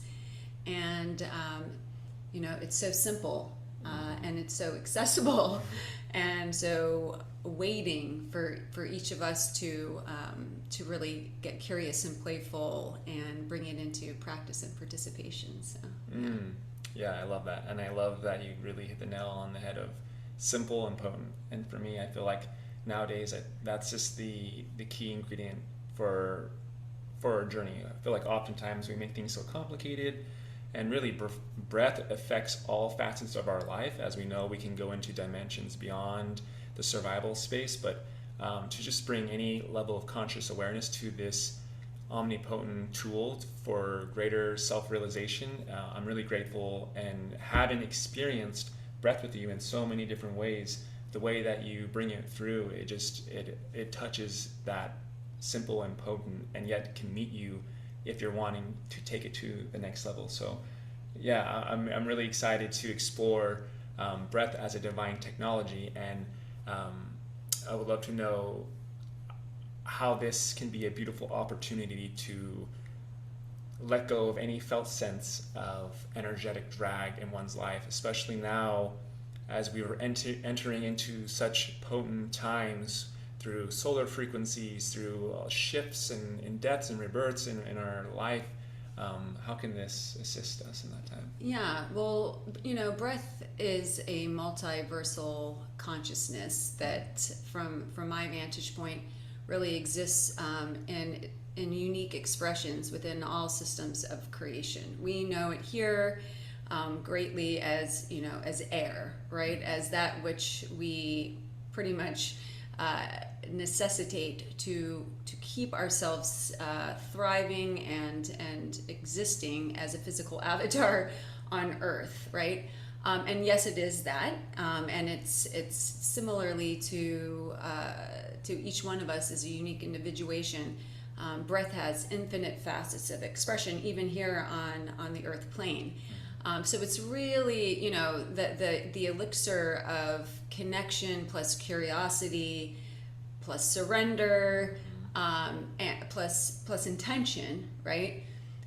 Really allows for one to further ignite the awareness of just how versatile and assisting breath is. It is a sacred medicine, right? It is a gateway, a pathway, a portal. It's a multiversal consciousness domain that is here and ever growing and ascending in its potency and its access, as humanity and Gaia continues to receive the potent solar plasma frequencies and codes that are coming in, astrological alignments, multiversal alignments, and so forth.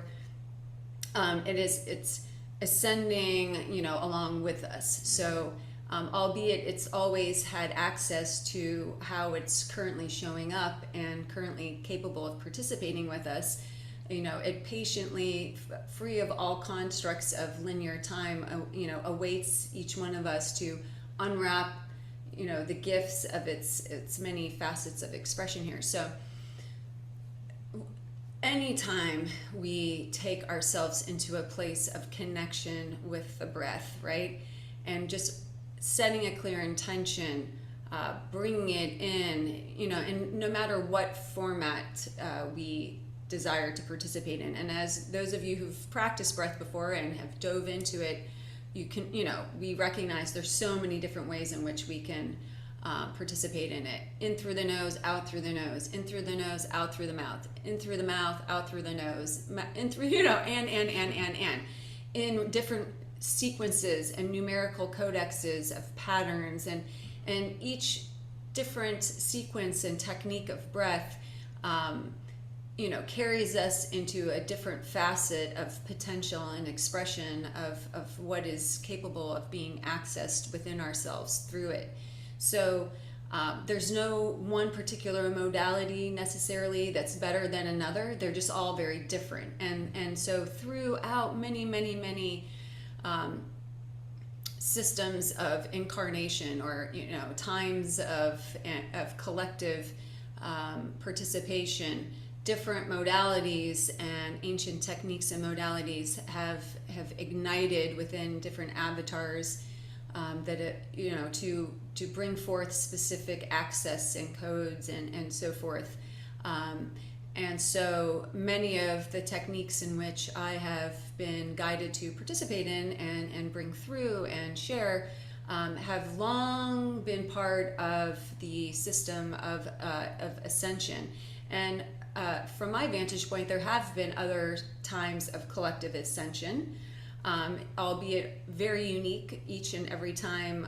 The collective goes through these big portals of cell and soul evolution. And so many of these, systems that have been brought through and experienced are now coming back, into greater participation and presentation during this time. So really, it's this simple. Breath plus intention equals profound alchemy, profound awareness. And so the breath will take us through gateways, of really recognizing where we're holding on to fear, where we're holding on to, and where we've created stagnation of energetic flow within the physical body, the mental body, the emotional body, the spirit body. It's a divine intelligence, and our bodies are divine intelligence as well. And albeit very uniquely and perfectly, we've all entered into this system of depthful duality and polarity that have brought forth so many opportunities to cultivate and embody lots of duality and polarity and fear and stagnation. The breath helps us to go in to recognize where we've created that, and to bring forth into greater spaciousness and clarity what the gifts are within that, right? Mm-hmm. And so the breath opens and allows and clears and cleanses and ignites greater and greater and greater self-realization. And ultimately, albeit I know each one of us uniquely comes in here with our own unique blueprint of participation, with our own level of ascension, if you will, or ascension, enlightenment, that we've desired to experience within this collective ascension cycle. The breath is assisting to everyone in whatever way we desire to direct it and to facilitate it. So it's so far beyond just a chemical, substance, or beyond how we've most been taught to recognize air and breath, right? Okay, we breathe, we need to breathe, and yes, we do, and yet there have been many ascended masters and beings who have come in and experienced enlightenment during other incarnations, if you will, or simultaneous incarnations, whereby we realize when we become unified with and as the breath, when we get to a place of certain cellular wholeness and union, we have no further distinction of ourselves separate from the breath. So then it becomes this whole experience of, am I the breather? Am I the breath? I'm all that is, right?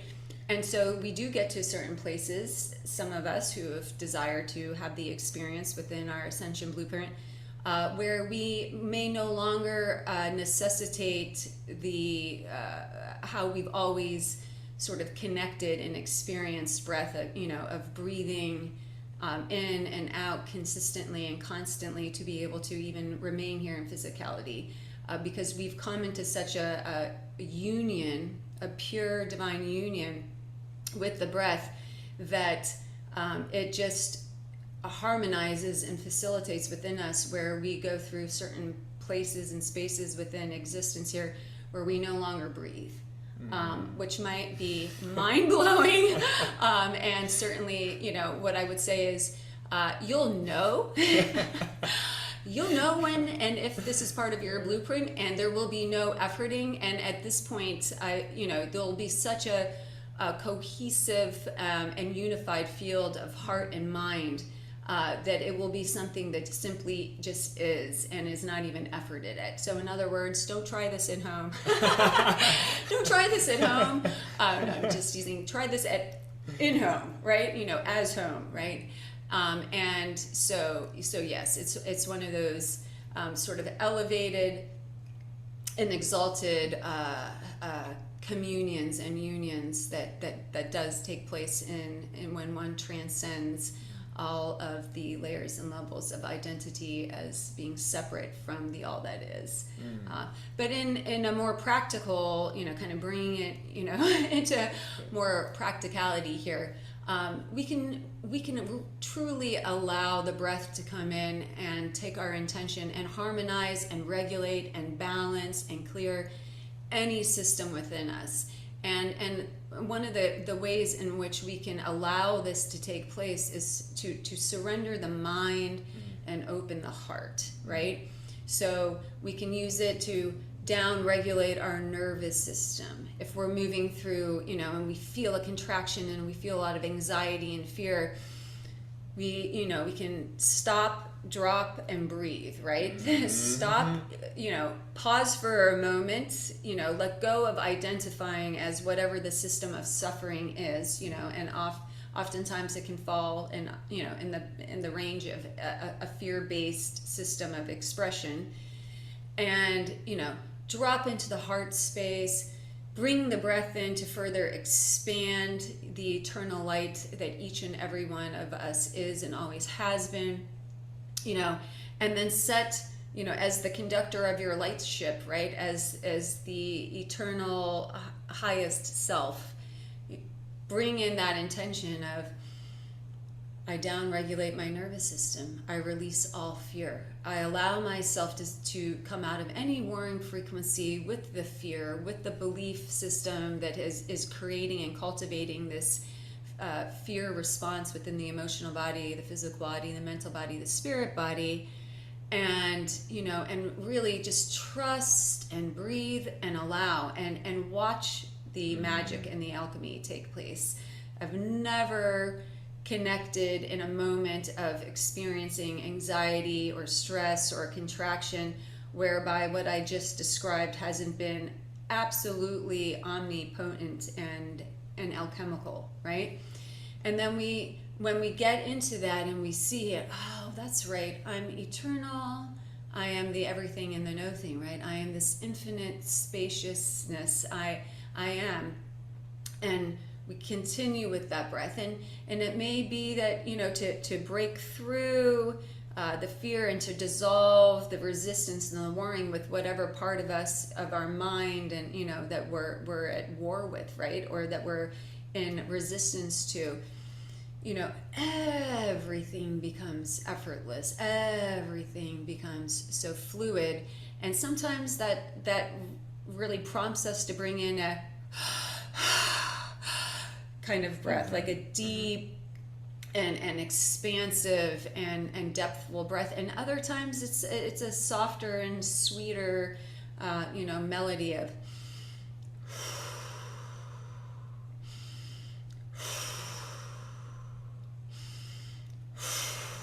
or if we feel really out of our body and sort of, I don't know who I am, where I am, what I am right now, maybe we breathe in through the nose and out through the nose, which is very grounding. It keeps us it brings us back into this feeling of like, oh, okay, it's safe to be me, it's safe to be here. I fully accept the glorious invitation as the earth incarnate, as the human I am.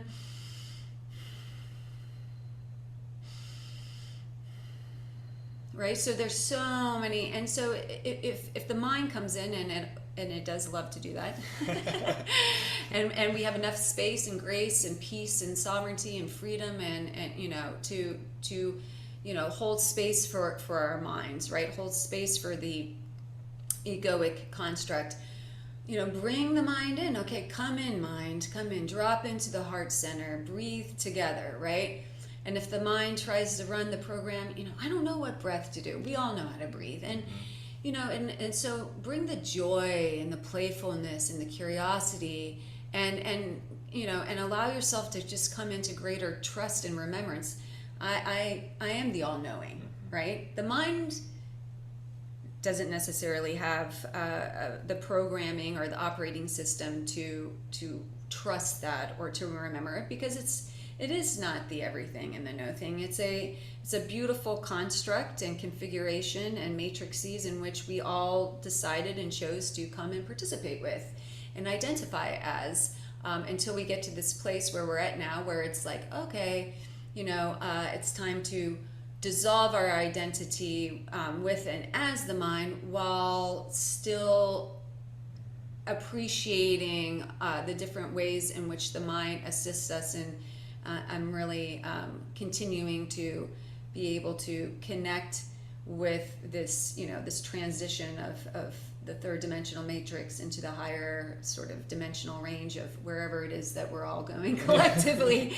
Because I know there's a lot of different beings here that are currently channeling different timelines and and having different levels of recognition of what it means actually to go from where we have so beautifully resided within the third dimensional matrices to the system that holds a spaciousness and allows for us to attune as a collective consciousness of humanity to the full identity of of unity remembered, unity resurrected.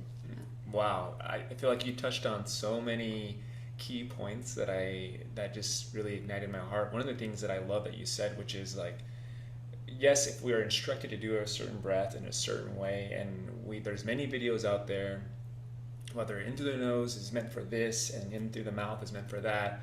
At the end of the day, just getting curious and joyful and trusting your own intuition. Let's say no one has done any breath work at all and they're feeling like this anxiety or this whatever it is, and they decide they want to try this out.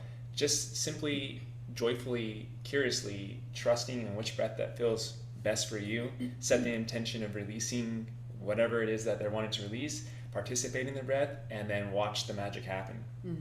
Yeah, and so it's not uncommon for people to have a fear of participating in breath or meditation. And I can't tell you how many times, including my own mind and my own experience when I first began this awakening or, journey about 12 years ago, I had the most epic monkey mind and mind chatter. I mean, it was off the charts. And so when I received a very clairaudient message from highest self and source, it's time to meditate, and then surrendered into that, listened to that, and participated in it. I thought, oh yeah, this is not working. Like, I'm breathing, I'm, connecting to an intention and a mantra, like, yet my mind is still, and it's like everything else, patience, grace, knowing, and science has proven in so many different ways, through transcendental meditation and TMI meditation, etc. With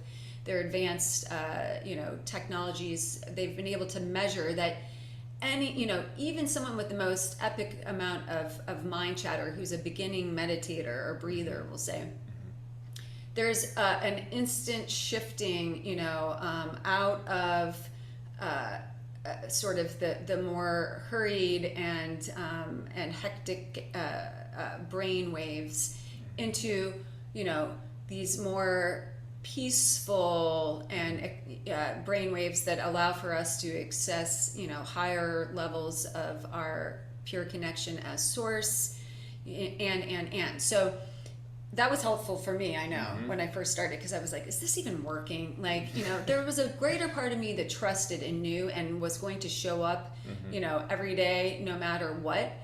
And, the mind is a powerful presence, especially when we're giving our sovereignty and our freedom and all of our beliefs to the mind. And we do that because that's how we're trained, that we come into, and it's been purposeful. But keep on showing up and allowing and trusting and breathing, and setting the intention and breathing. And and the mind will come in, and the mind loves to be the center of attention, and it loves to run the show. It always has, right? We've given it all of our power and our sovereignty and our freedom for the most part, our entire lives. So it's anticipating that we're going to continue doing that. So when the mind starts to recognize, oh, hold on a second here, wait, what? We're going to do something, that's going to potentially dissolve our identity as the mind. It sends out different survival mechanisms and, limiting programs and so forth to, try to essentially to assist us in coming into the greater mastery of trusting here and, and letting go of here. But when we haven't cultivated, a deeper awareness and relationship and remembrance, and with all the answers are within, right, and are accessible through our hearts and as our highest self, it does take sort of like a blind trust and and a dedicated practice of just showing up and breathing, setting the intention and breathing. And I will say, I know how this works because, I went from that place of just relentless mind chatter and self-limiting beliefs and fight or flight and, into greater and greater and greater and greater and greater and greater, levels of awareness that, okay, there's space enough for all. There's a voice within, that desires to resurrect, and the breath is an absolute beautiful and potent vehicle for this to take place. So similarly to so many things in life that we've, been exposed to, consistent participation, aka practice, right? Daily practice leads to embodiment. So it's one of those things that even if you do it once, there's going to be something taking place within, an alchemical experience taking place. And, participating with it, continuously, it's an omnipotent vehicle to self-realization, right? And there's so many other techniques and tools and things that we can bring in and access and participate in. And, and that's part of our eternally curious, infinite selves, right? We want to have variety. We want to, be able to have a mixture of tools and techniques. But at the base of it all, I feel, breath is such a potentizer. Yeah, I love that because it's like you just shared, there's so many ways in which we can utilize breath in enhancing our life. And whether it's releasing energetic drag or it's helping to dissolve and release the fear and anxiety, you brought in another beautiful tool as well as like helping to reduce the mind chatter and helping to cultivate that mind and heart coherence. And I really love that you don't approach that from a warring frequency, like saying that the mind is bad, we need to get out of the mind, but it's just simply where we're shifting to. It's time to move out of limiting systems into infinite systems, and that's where the mind and heart coherence comes in. You set the intention for that, you breathe, stay consistent, let go of attachments as to when, because as we know, we're so inundated with like wanting things instantaneously. And in my own experience, I have experienced so much profound miracles that I'm excited for those of you who resonate with this, and they dive into it and they experiment for themselves. Because I like to say, like, don't just believe us because we're talking about this and you can see that it's impacted our world. Practice this and then implement this, and as you see results, you go from an intellectual understanding of all of the benefits of breath to like, whoa, like, yeah, like something that came in early on for me was, breathe, receive, believe, right? And believe from here. And that takes place when we allow ourselves to trust and to participate and to bring it in. The elements, of which breath obviously is considered one of the elements, air. they're a unified field. They haven't created or any separation, and and they work as a one cohesive field of pure source technology. So when there's a lot of different beliefs on this. It's somewhere between 75% and 90% water, right? Our bones and our skin and our flesh are of the earth, right? The spark that ignites and animates our electrical system within is the light, is the fire element, right? Our light body, our ectoplasmic body, which consequently expands exponentially in its participation with the breath. It all works together, and so the breath is opening and expanding and harmonizing the unified field of elements within. And so many dis-ease processes are able to dissolve, right? We've forgotten. We simply have forgotten that we are pure source. We are pure creation. We are pure source creational potential, infinite potential. And the only thing that, really stands between our full remembrance and identity and embodiment of that is to what degree we've facilitated all of our consciousness as source into believing, in the limitations that have been created, through the mind, right? And through the bigger mind, the collective mind, right? And again, and I love how you brought it in, and we've touched on it a few times, we're not at war with the mind. The mind is not bad, or good. It simply just is. This is a game. This is a matrices. This is a construct. The mind is a finite system that holds, a limited processing speed, right? That it holds a finite and pre-programmed system of beliefs, etc. And it's so beautiful, and it's one of the magnificent things of why and why we come here, so that we can take our eternal infinite self and bring it and squeeze it into full identity with and as the mind, so that we can have a great depth of relationship with what it's like to identify within and as a limited construct of creation that holds, this dualistic and polarizing system of good, bad, this, that, right? So we came here to experience this, and we came here, and it's such a gift because it creates such depth of mastery, of feeling all the huge range of dualistic emotions and beliefs and so forth. So we're not at war with the mind, and and what it's more about is understanding what the mind is, coming into a greater awareness that it's a profound teacher and experience and experiment, right? And to enter into a greater place of access and remembrance of I am the everything and the no thing, I am that I am pure unity, is to embrace the mind, to celebrate the mind, to take all the programs of the mind that we have identified with and dissolve them back into and as the one, into the oneness, right? So taking these beliefs as they come into greater awareness, and they certainly do through the breath, bringing them in, getting all the wisdom that we have experienced through identifying with these programs and as these programs, bringing them in and dissolving them into the infinite and omnipotent system of pure source light, sound, and plasma that we are.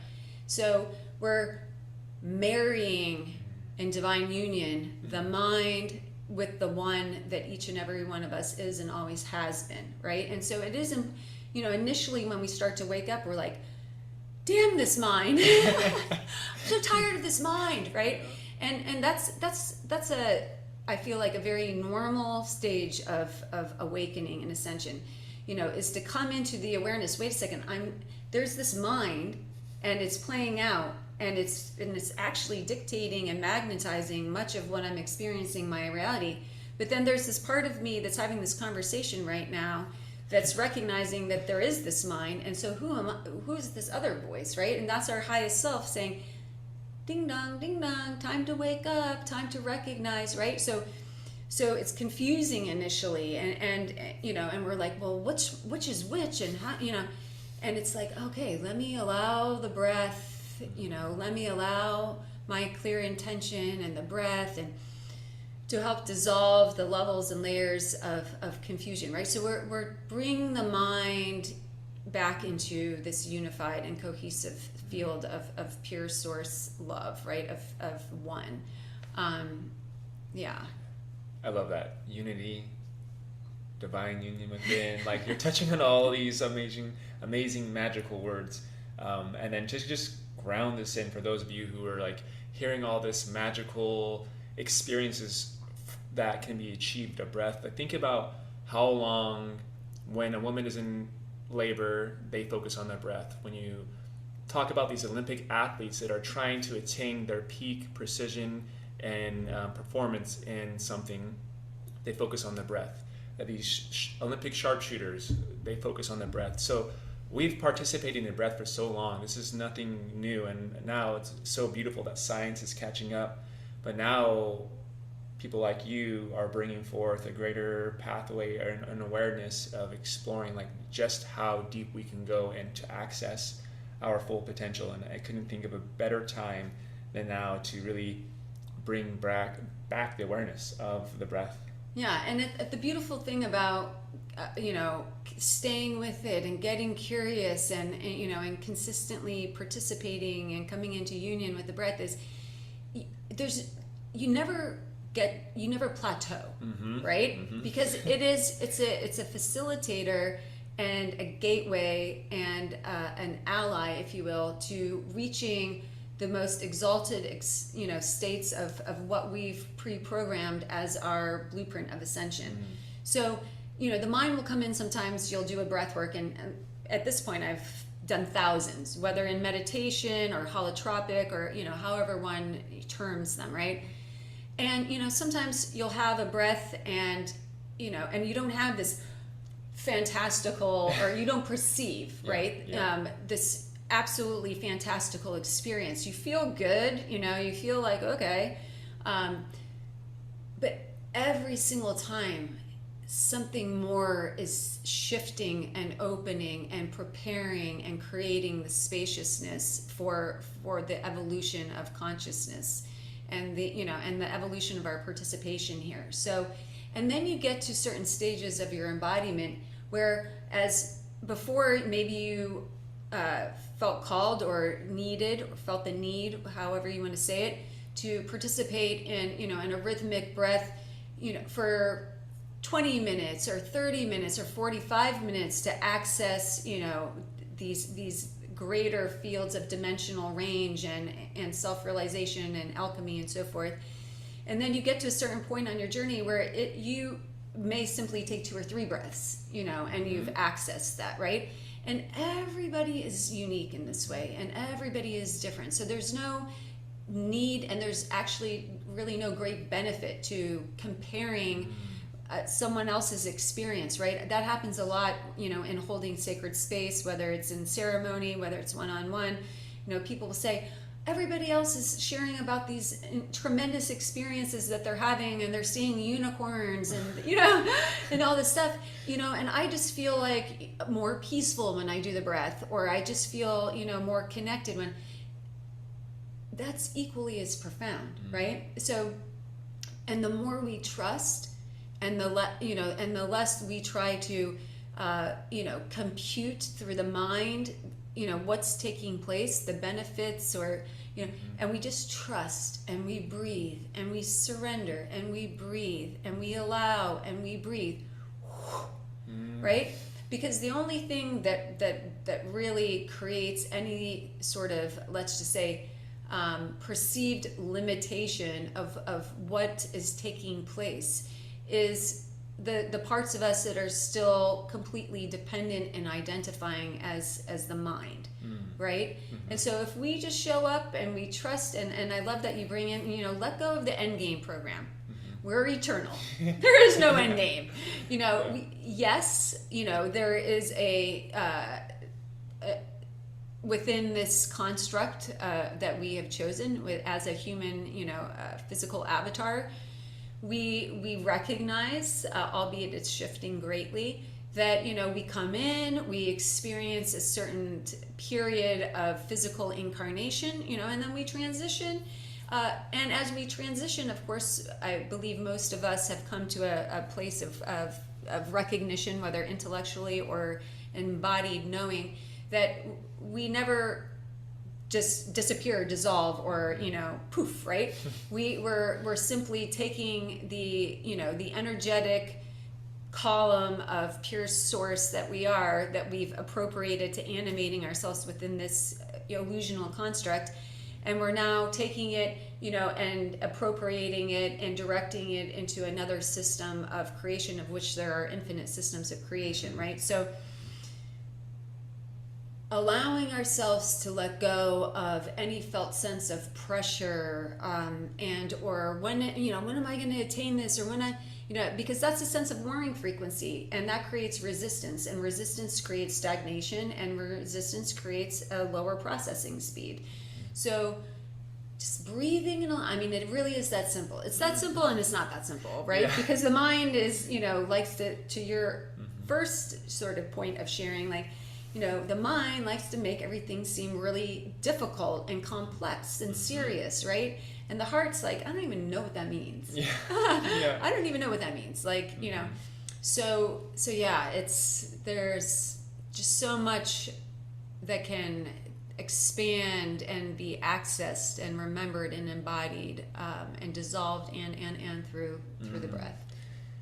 What I'm realizing through this conversation is that I need to have you on a conscious conversation platform, because seriously, there's so many layers in which we can highlight and go deeper in. But I feel like this is such a beautiful snapshot and overview of, from your lens of perception, of like the magicalness of breath and the tool that it can be for one who feels a calling to implement that in their life. And so I feel like it would be a beautiful moment right now if we can take this time, if you feel ready to do like a 10-minute transmission, leading everyone who's tuning in right now through a little breath practice, and so they can get a little sample of whatever it is in alignment for their highest and best interest. Yes, okay. Would love to. Okay, so why don't we go ahead in this moment here together of co-creation, and we'll do a simple yet potent inhale through the mouth. And think about inhaling through the heart, through the mouth, exhaling through the heart, through the mouth. Inhaling through the heart, through the mouth, exhaling through the mouth, through the heart.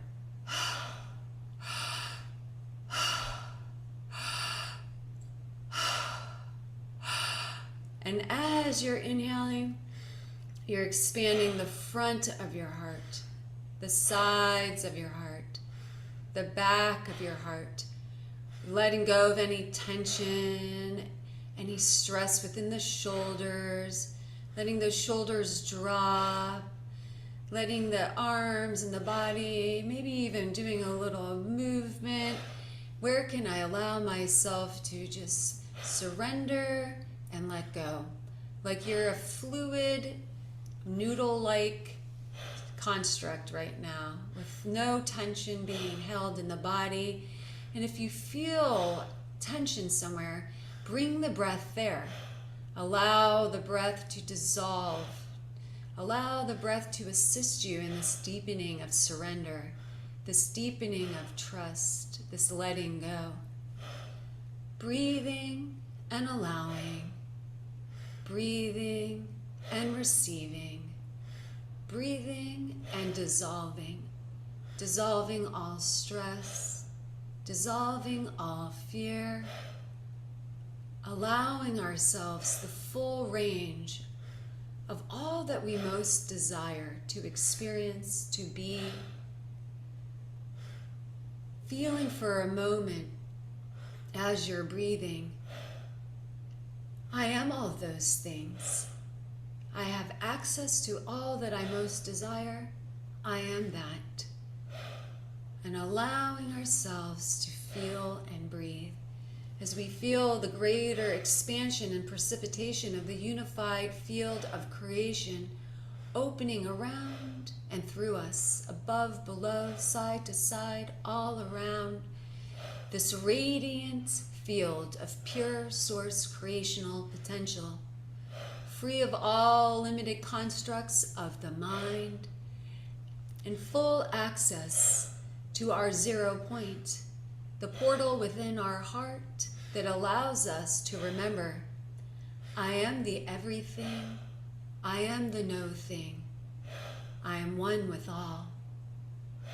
I am the everything, I am the no thing, I am one with all.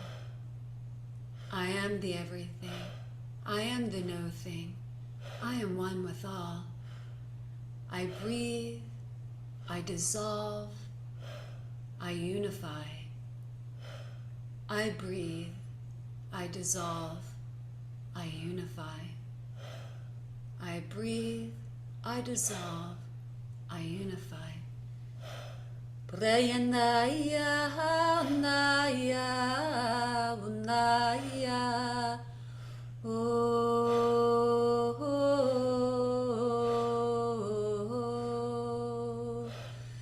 Prayanaya, Naya, Naya, oh, Prayanaya, Naya, oh, oh, oh, flowing, the radiant diamond plasma light flowing deep within each and every cell of the body, feeling it flowing down through your head, through your crown, through your central channel, opening, balancing, nourishing, harmonizing, clearing, cleansing all the static energy, all the layers and levels of inner warring and resistance, dissolving with each and every breath I allow the radiance, the divine alchemical radiance of pure diamond plasma to flow within me. I remember, I am the diamond plasma. I am pure source. I am infinite creation. I am infinite creation. I am infinite creation. And as I remember, trust, surrender, believe, and breathe, I am infinite creation.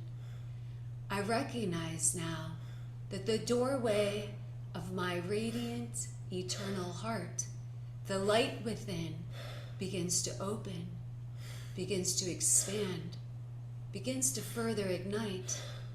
It opens each and every part of me to access everything that I most desire to remember, to become, to experience. Because I dissolve in this now moment all limitations, all limiting beliefs, and all layers and levels of fight or flight and fear. I let it go. With each and every breath, I let go of my programs of unworthiness, not enough. With each and every breath, I open to the remembrance, I am infinite potential. With each and every breath, I fall in love with the divine perfection I am. I am. I am divine perfection. I am. I am divine perfection. I am. I am divine perfection. I am. And for the parts of my mind that come in to contest the divine perfection I am, I expand my breath. I expand my light to invite in with love, compassion, and full acceptance those parts of my mind and my ego that have forgotten the divine perfection I am. I am big enough. I am bright enough. I allow myself to dissolve all limitations here and now. Priyandrayahana, Priya Sundari Miandra Nine Nine Nine Nine, Pro Sundari Mia Sandrini Andra Nine Nine Nine, Oh, oh, oh, Prasandri Miani Andra Naya Naya. Rasundari Niandra Naya Naya Naya Naya Naya Naya. Oh, oh, oh. And now bring your breath back to your regular breath. A gentle, soft, regular breath. A nice, soft inhale and exhale. Allow yourself to drop even deeper into your heart center. And as you do so, you feel a sense of deep, peaceful relaxation coming down and through the front, back, and sides of your body. This radiant diamond indigo light flowing deep down and all around, allowing you to ground into the full acceptance, love, and embrace of this now moment. Allowing you to ground into the full acceptance, invitation, and celebration of the radiant perfection of everything that you are, everything that you've experienced, thought, said, and felt. You allow the peace to ground you back into your body. And you feel this diamond indigo light now flowing deep and down and through your body, down and through your feet, through the diamond roots, the filaments of your perfection, flowing down and connecting you deep down into the central crystal earth star core, the center of Gaia, the micro of the macro of the central sun of all creation, held within the center of Mother Earth, Sophia Gaia. And as you feel the roots of your being connecting, you feel a radiant flow of nourishment, a restoration of your life eternal energy coming back online, feeling the depth of support, unity, the oneness that is here and accessible in every moment. Feeling, trusting, remembering. Feeling, trusting, remembering. Feeling, trusting, remembering. Coming back into the heart center now. Place your hands perhaps upon the heart in great gratitude, in great remembrance, in great celebration. I am, I am, I am. And so it is, and so it is, and so it is. Thank you, thank you, thank you. Bringing yourself back into the awareness of your physical space, your room, your seat, your chair, that's held you so beautifully through this transmission. And allowing yourself the space to integrate, perhaps to take a moment to reflect on all that came into embodiment and remembrance through this sacred practice of here and now. In gratitude to breath, to the multiversal, divine technology of pure source breath. Thank you for this transmission.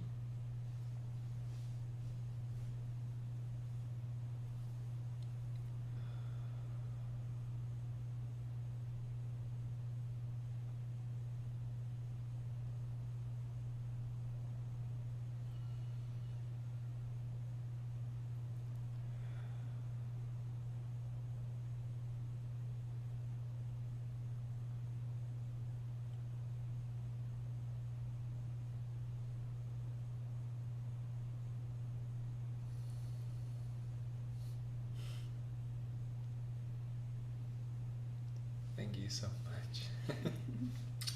Thank you. What a wonderful way to just bring this home. For those of you who are still in your process of integration, there is going to be a recording sent out and access to this. So don't feel like you need to rush out of your process of integration, as I ask Brooklyn one final question before we wrap this time up. But I would love it if you could share with anyone who's feeling called to work with you, to further explore any offerings that you have going on, and a way to connect with you. Where's the best place for them to do so? Yeah, thank you for the question. So my website is seed, SEED, of consciousness.com, or you can also access it through my name, brooklynrain.com. And there are many different opportunities through the website for us to connect, whether one-on-one or in group participation. And as part of this beautiful co-creation and offering, there will be free access to, I feel like it's perhaps maybe close to 100 or more pre-recorded breath transmissions, similar to what we just experienced, but for I think more like 45 minutes to an hour long. So yes. Thank you. What a beautiful co-creation. Thank you all for contributing your highest self-expression to have all of this to come through. And I'm going to be sending the links for her website and a link to access this generous free gift for everyone who feels called to participate in the breath. I myself have participated in many of them, and they have definitely been such a huge catalyst. Again, I just want to give a heartfelt thank you to all of you who has tuned in. Again, thank you so much, Brooklyn. I can't think of a way to express my gratitude, but I think one word that captures everything, well, 3 words, which is just, I love you and thank you so much. Oh, I love you and thank you. Yeah, thank you, everyone. Big blessings. Thank you, guys, and we'll see you in the next video. Hi, everyone, and thank you so much for tuning in today. I feel so grateful and honored to be having this co-creative, potent conversation with my brother from the same mother, from Mother Earth.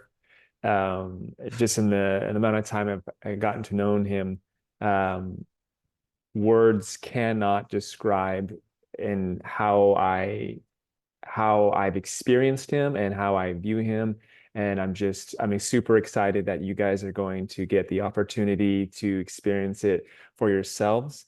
And although this bio is beautiful, it doesn't even touch the totality of what he is. But with that being said, I'll share a little bit about him and share about the talking point, and then we'll go from there. So Brian Henry is a purpose guide, men's work facilitator, and the founder of Together We Ascend.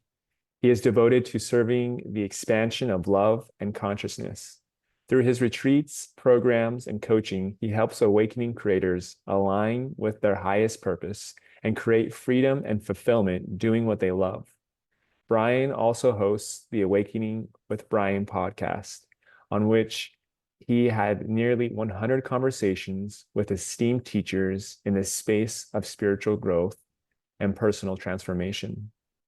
And today, it's so beautiful that came in, because we're going to be touching on awakening your higher purpose. So with all that being said, Brian, brother, thank you so much for being here.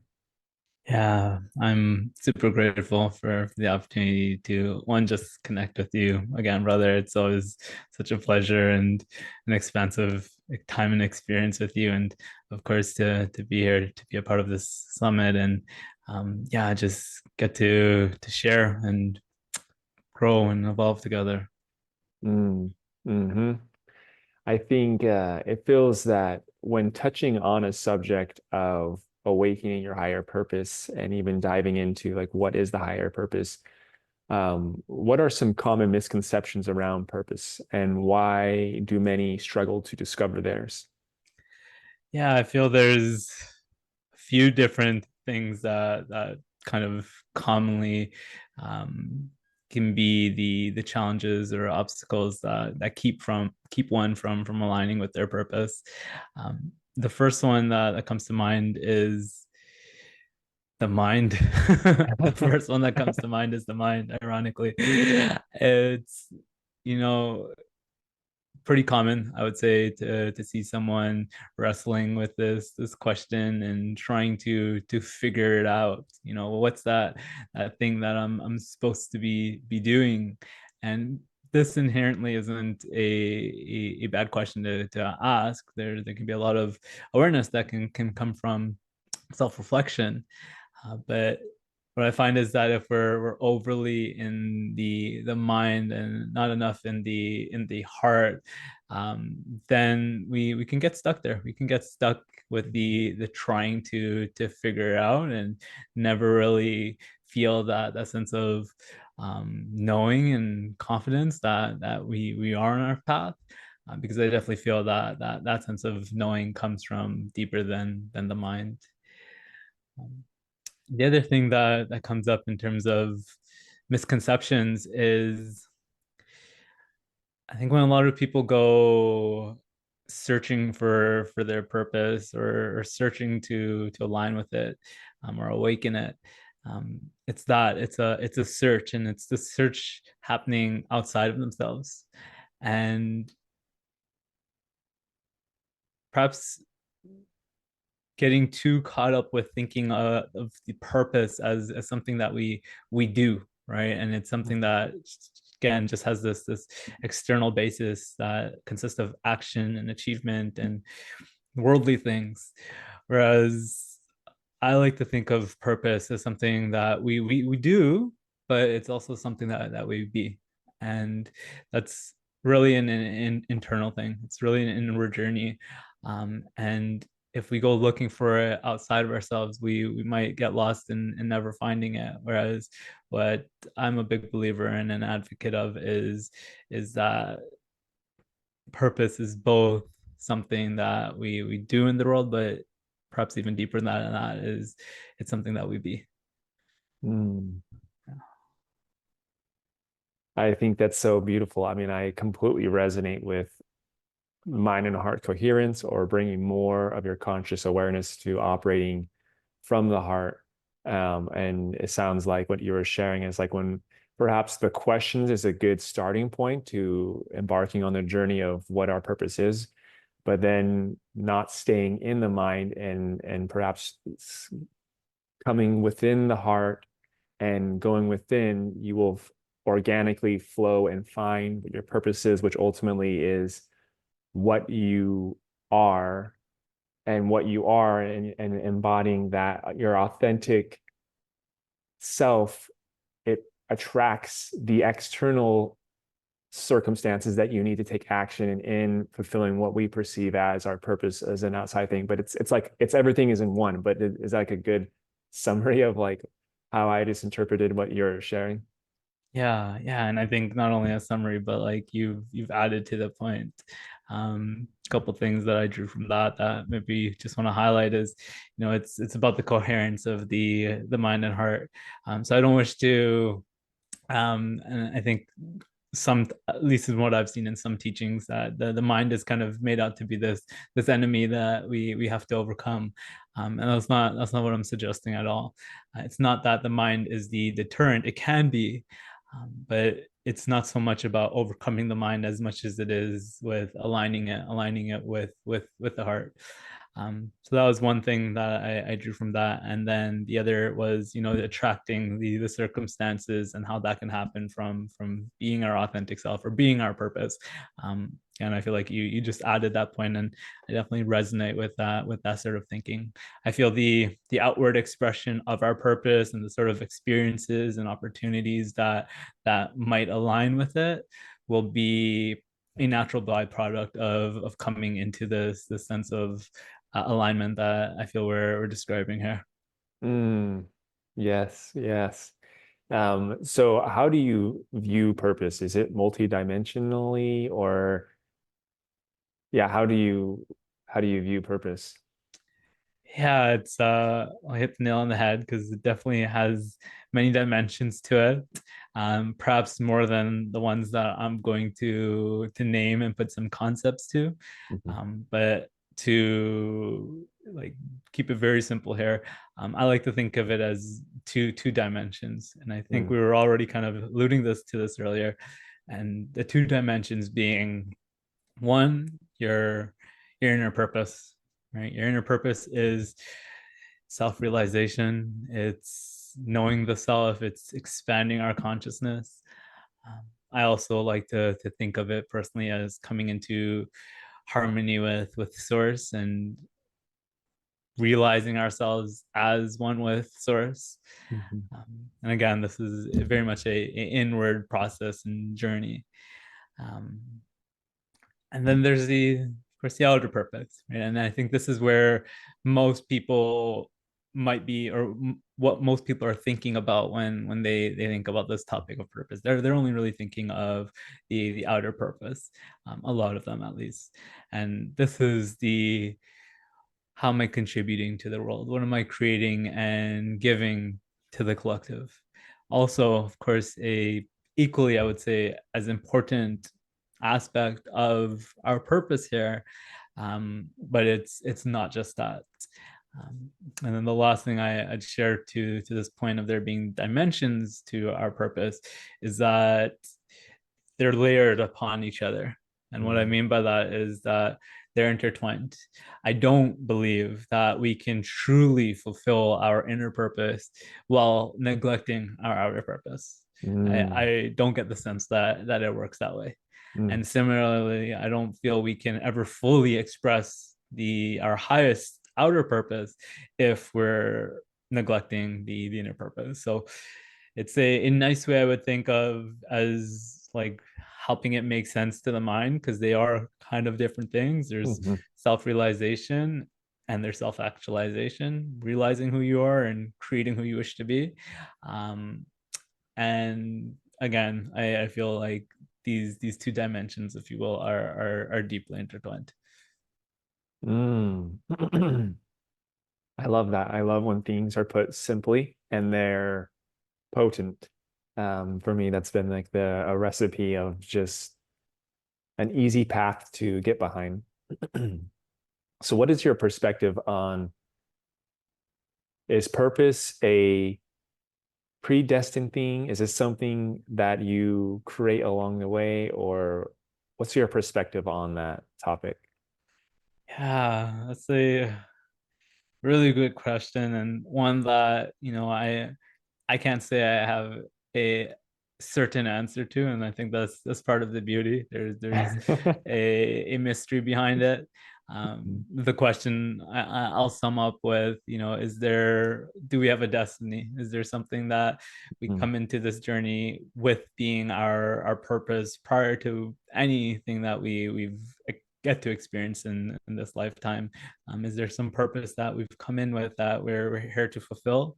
Um, or is it something that we create along the way?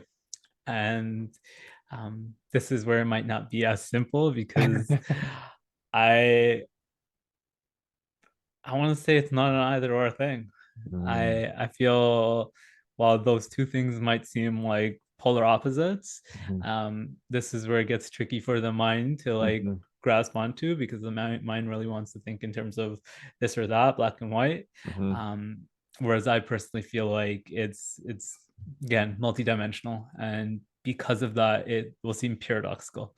mm, And so I don't think it's necessarily either or. I think there's truth to both sides of that same coin.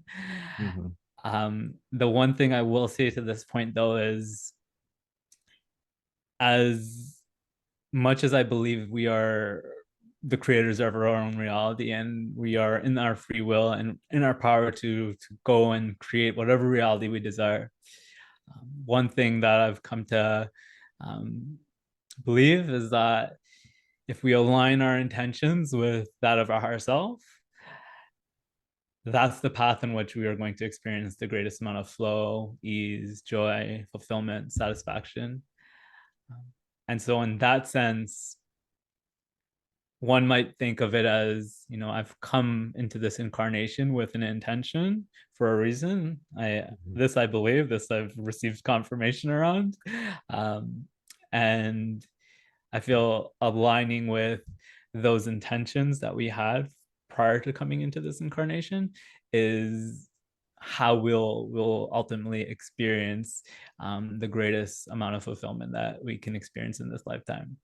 Now, that might not be as narrow of a path as these are the exact things that I need to do, the exact people I need to beat, and these are the exact um, people I need to help. It might be a little bit more room to kind of flow within that stream and that blueprint, if you will.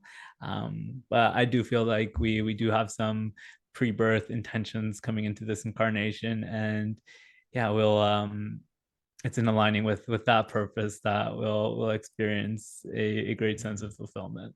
Mm, I love it. Great answer. You passed the test. I'm just it's interesting because like embarking on the journey of no longer just solely operating from the mind, just going back to what you said earlier, it's like it's not seeing the mind as something you need to get rid of or as a hindrance. It's just, in a way, it's like seeing the limitations that come from when you are just solely in the mind and the beauty that comes of balancing the mind and the heart and the more of the limitless potential that can be experienced. Um, and I feel the same way about the ego. I feel like you have those who say like we got to get rid of the ego is bad. And then from my perspective, just like on this topic, it's like not viewing it as bad and seeing it for what it is and just simply shifting that we no longer need to solely operate from the ego. We can integrate it and operate from a highest self. So I love everything that you've touched on regarding this. And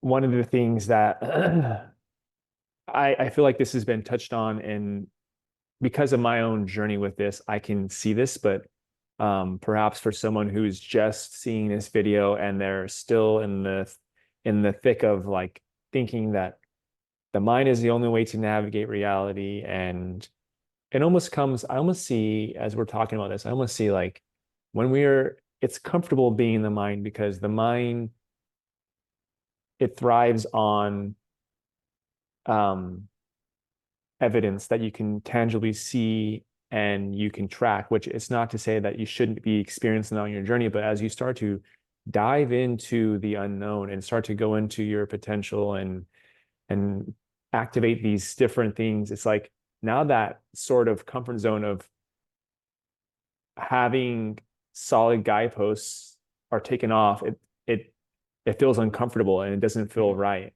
Mm-hmm. Um, I'm going off on a little tangent there, but so for those who are perhaps in that phase or, seeing this for the first time, can you share a little bit about like how awakening your purpose will transform you and your reality? Yeah, of course. I just want to touch on some of what you shared there because I feel it's important. And it's, the nature of the ego actually to want to keep us safe. Ultimately, I think that's the Mm. the purpose that the ego is trying to or setting out to serve, right? And it's a great thing, and that's why we shouldn't shun it. It's actually here to support us in this way. It's when we let it take over and take control of the reins that we might end up deviating from a path of greater fulfillment, joy, ease, grace. And so yeah, just acknowledging that that's the role that the ego is here to serve. Mm. And it's and this was where I'll kind of time my answers, it's when we venture off into the unknown that all the magical things happen. All right. We talk about wanting a life of adventure and excitement, and yet we hold on so rigidly to what we know, and we do that because it's safer there. right? Mm. So the ego and the mind wants to keep us the same because at least we know that the same is safe, right? And Mhm. that's the tendency to kind of just stay the same and stay within our comfort zone. Whereas really what we're speaking to here is a path of trusting the heart, trusting and following the heart, letting the heart lead you. And that's going to take some courage because Mm. it's going to require us to be willing to step into the unknown and embrace the unknown, where as you know the known is safe, the unknown, who knows what the unknown is going to bring. So the way that I feel that awakening our purpose, which I'm just going to say is another way of saying like being who you really are, right? Because that's another point that maybe I didn't tie in yet. It's serving your purpose and being authentic self. I heard this from you actually. It's the same thing, right? And so that practice of choosing to prioritize that above of everything, above that feeling of certainty and even maybe what feels safe and comfortable, um, that's going to awaken so much Mhm. magic in your life that I can't begin to describe what will actually come from that, because there's no way to know. But what I've been shown time and time again is that it'll be filled with surprises. It'll be filled with surprises. And something tells me that those surprises are going to be better than anything we could have imagined, anything that we could Mm. have planned for or tried to make happen. Um, it really will make, really does, I should say, bring us to life just within ourselves. We come alive with a sense of eagerness and excitement and joy when we align with ourselves and our purpose, align with our true selves.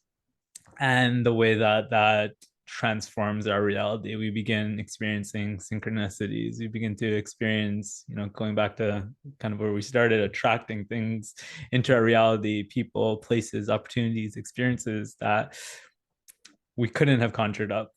Mm. And those experiences will be a reflection of living from this state of purpose and fulfillment. So yeah, it's definitely, I would say, like this inside out process. And really one of my favorite lines is alignment is the catalyst for it. Mm. Man, I want to highlight the word courage. It does take a lot of courage, not in a scary sense, but just in the real sense of like when we enter into the unknown, it really does take the courage because I think the fear of the unknown is a real thing. If you take any scenario where people have a fear of losing their job or fear of asking that girl out, whatever the circumstance is, it's I don't know what they're going to say, or I don't know how I'm going to live my life, or you can fill in the statements, and it's that it almost brings a fear frequency, and it keeps you again in just in a limited playing field. There's no wrong or right, and for you to go beyond that and to have that courage just to say, I've done it this way so many times. Let me just take the courage and take it this way. Let's see what takes place. And you step into this wonderful world of something beyond your wildest dreams just manifests. I'm getting the goosebumps because it it's interesting because it really brings a flow of sort of like it's not to say there's not actionable steps to take, but it's like it becomes less efforted as you touched on. It's like when you're in the mind, you're trying to conjure up these things, there's so much effort and there's so much planning and stress and worrying, and then when you have the courage to step into the unknown and you find synchronistically the people come to you, the circumstances come to you, and that's when you take the action and you're just like, whoa, like this is what they talk about when they're talking about flow or Mm. manifestation. I'm curious to know what your perspective on this of that, and is and if you have if there's a moment in your journey that stands out to you, or that's coming to the forefront, where when you finally stepped into the unknown, something magical manifested for you. Mm. Yeah. So in terms of like my perspective around it, 100%, definitely resonates. Not only because I've read about it in so many books, but because I've lived it. I've had the opportunity, and it's, it's of course an ongoing journey. The other frequency that I just want to invite into the spaces is one of trust. It's not one that Mm, I heard us directly speak to, but it really just feels like kind of what we are talking about, and it's like the willingness to trust that moment to moment alignment, whereas there might be less planning and mhm, um less kind of the trying to control the circumstances. mm, Again, I feel that I've seen evidence that trusting and really honoring this path of alignment and service really does magnetize so many beautiful experiences and opportunities for us. And the signs and the synchronicities are there to kind of guide us along that path and show us. And mm, so anyone I think who's kind of given this like a fair shot can attest to having those types of experiences where it's too good to be a coincidence, right? And I feel like we need to really acknowledge that and recognize it for what it is, and it's the universe saying, "Oh, like keep going, you're on the right path, keep going." So I've certainly experienced a fair bit of that in my journey. I guess in terms of stories, this is a pretty relevant and fresh one, I would say, because it happened literally a few weeks ago. So I'm in a point in my journey where,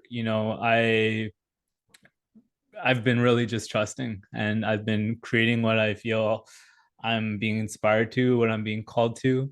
And what that has taken is me to, well, again, trust. And in one way particular is that some of what I've been creating and being called into, I don't see a clear route. I don't see how that will clearly lead to where I want to go in one area of my life, and that's in my financial experience, right? There's this desire for greater financial abundance, and I was playing around with these projects and experiences that I was feeling deeply called to create. And there was this egoic part that was showing up saying, well, that doesn't seem like it's going to be as lucrative as this other thing that you don't feel as excited about, but maybe you can get kind of excited about it. And so I was kind of at this point where I was playing around with these two ideas to simplify it. One, oh, I see how this is going to be a more financially lucrative option. Um, the other option, but this is what my heart wants. This is what I want to do. And I was courageous. I trusted myself, and I did it. I hosted we were talking about this earlier. I hosted a men's circle event, and I've done a couple of these now, and I went ahead and did that, even though it wasn't going to be, on paper, the more financially lucrative option, right? mm, Um, my ego was kicking and screaming for a little bit. And this is the first time I get to share this, I guess, publicly, but about a week ago, I had $3,000 show up in my bank account. Whoa. Unexplained dollars. And like I like kind of did a little bit of digging. I'm like, where's this really from? And it doesn't make sense how I Mhm. received this money. It came from like a payment processor that I used for my summit that I hosted like 2 years ago, and I haven't used it since. Mm, And so I received that money, and there's like this part of me that wanted to like attach a explanation for it. mm, But what came through like shortly after was like, no, there's no logical explanation or need for a logical explanation. Maybe there is one, but I don't need one, because I know that was mm, a gift from spirit. mm, I know that was a blessing to support me and confirmed for me that, like, yes, you're on the right path. It's not going to show up the way that you think it is. It's not going to happen the way that you imagined. But if you trust me, it's going to be better than you did. Mm.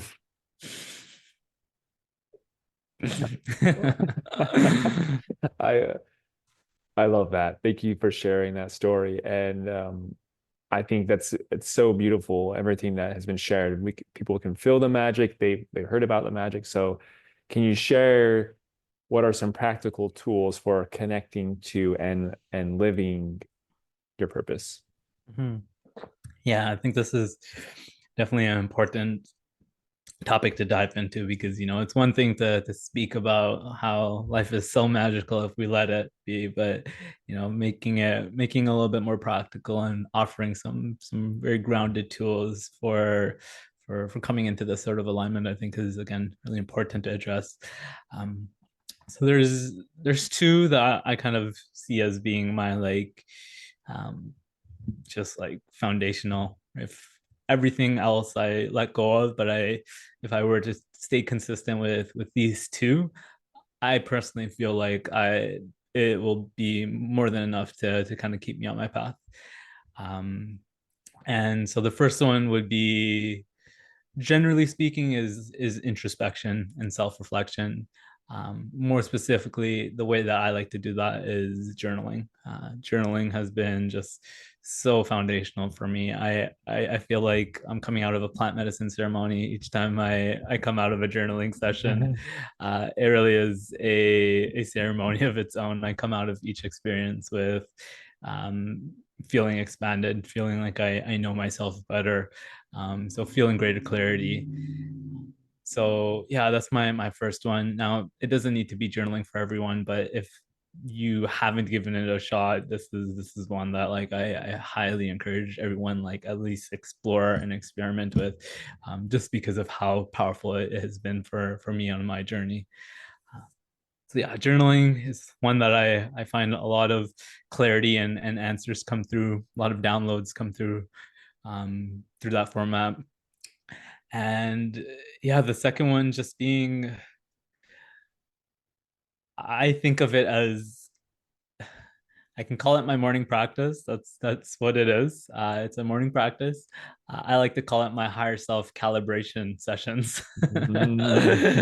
Yeah, because that's really what it feels like. This is going to be very unique to the individual. I can speak a little into, like, how I usually go about it, but really what I'm getting at is taking time each morning to calibrate and align with the frequency of your higher selves. You can do this a few different ways that this can be done: is meditation, breath work, a gratitude practice, that sort of thing. But ultimately, what I'm getting at here is taking that time, creating that space to go inward and invite in the frequency of one's higher self. We can get a little bit more into the finer details. Maybe I'll touch on it. Sometimes it does require a little bit of emotional processing in order to create that space. It can be difficult at times if there's a lot of stuck and blocked energy to just drop into a meditation and, like, be our higher selves. So I do personally find that it often requires first creating a little bit of space with some breath work and just really feeling and processing the emotional energy and density.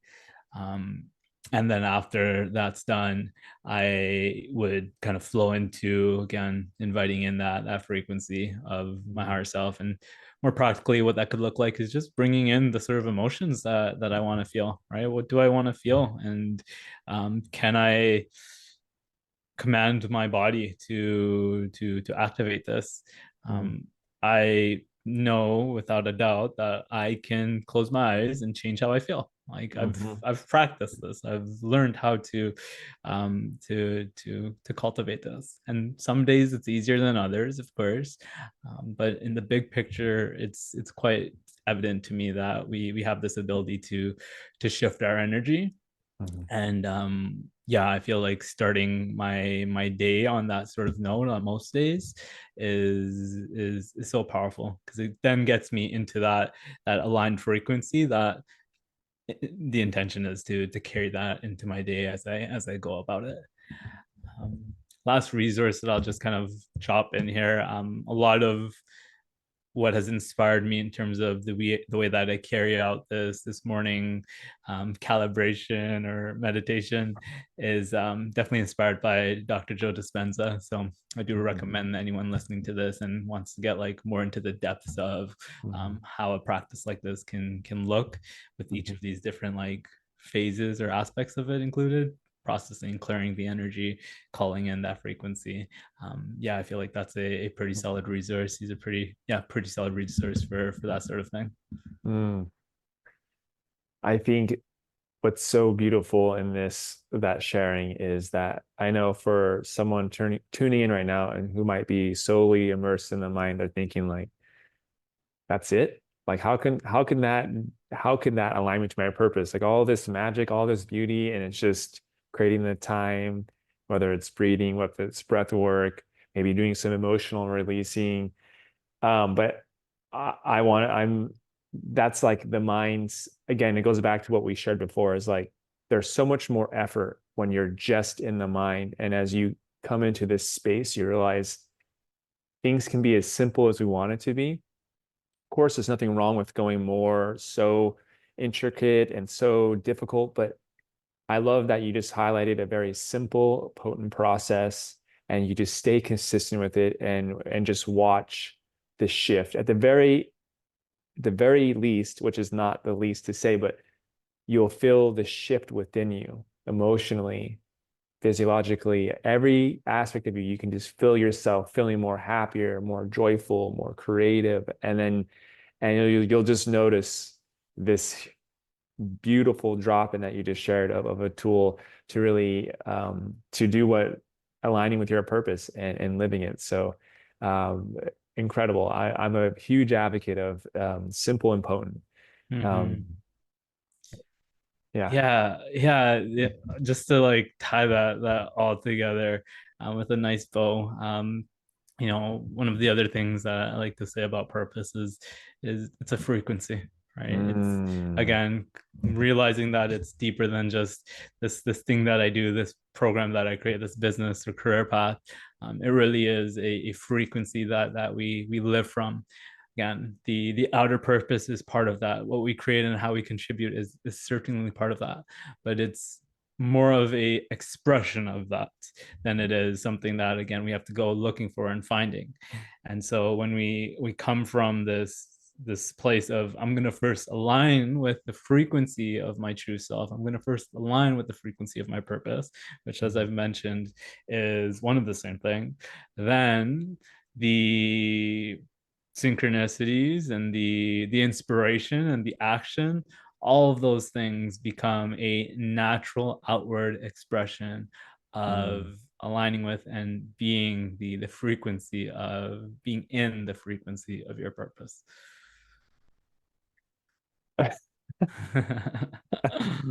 That was a beautiful bow tie. That was a pristine crossing, perfect loops.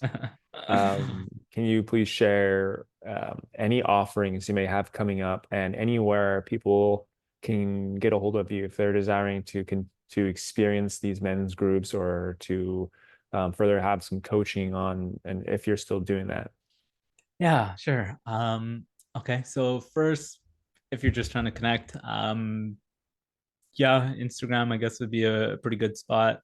Awaken with Brian is my handle there. Brian with a Y.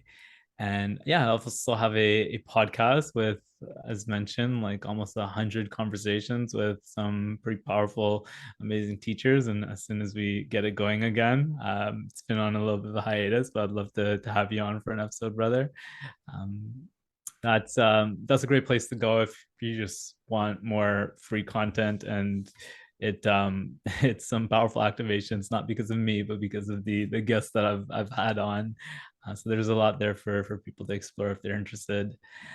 And in terms of offerings too, that I'd love to share with the audience here, One being a new group container and experience I'm going to be launching next year for conscious leaders, conscious creators, people that are hearing that call to step into a higher purpose.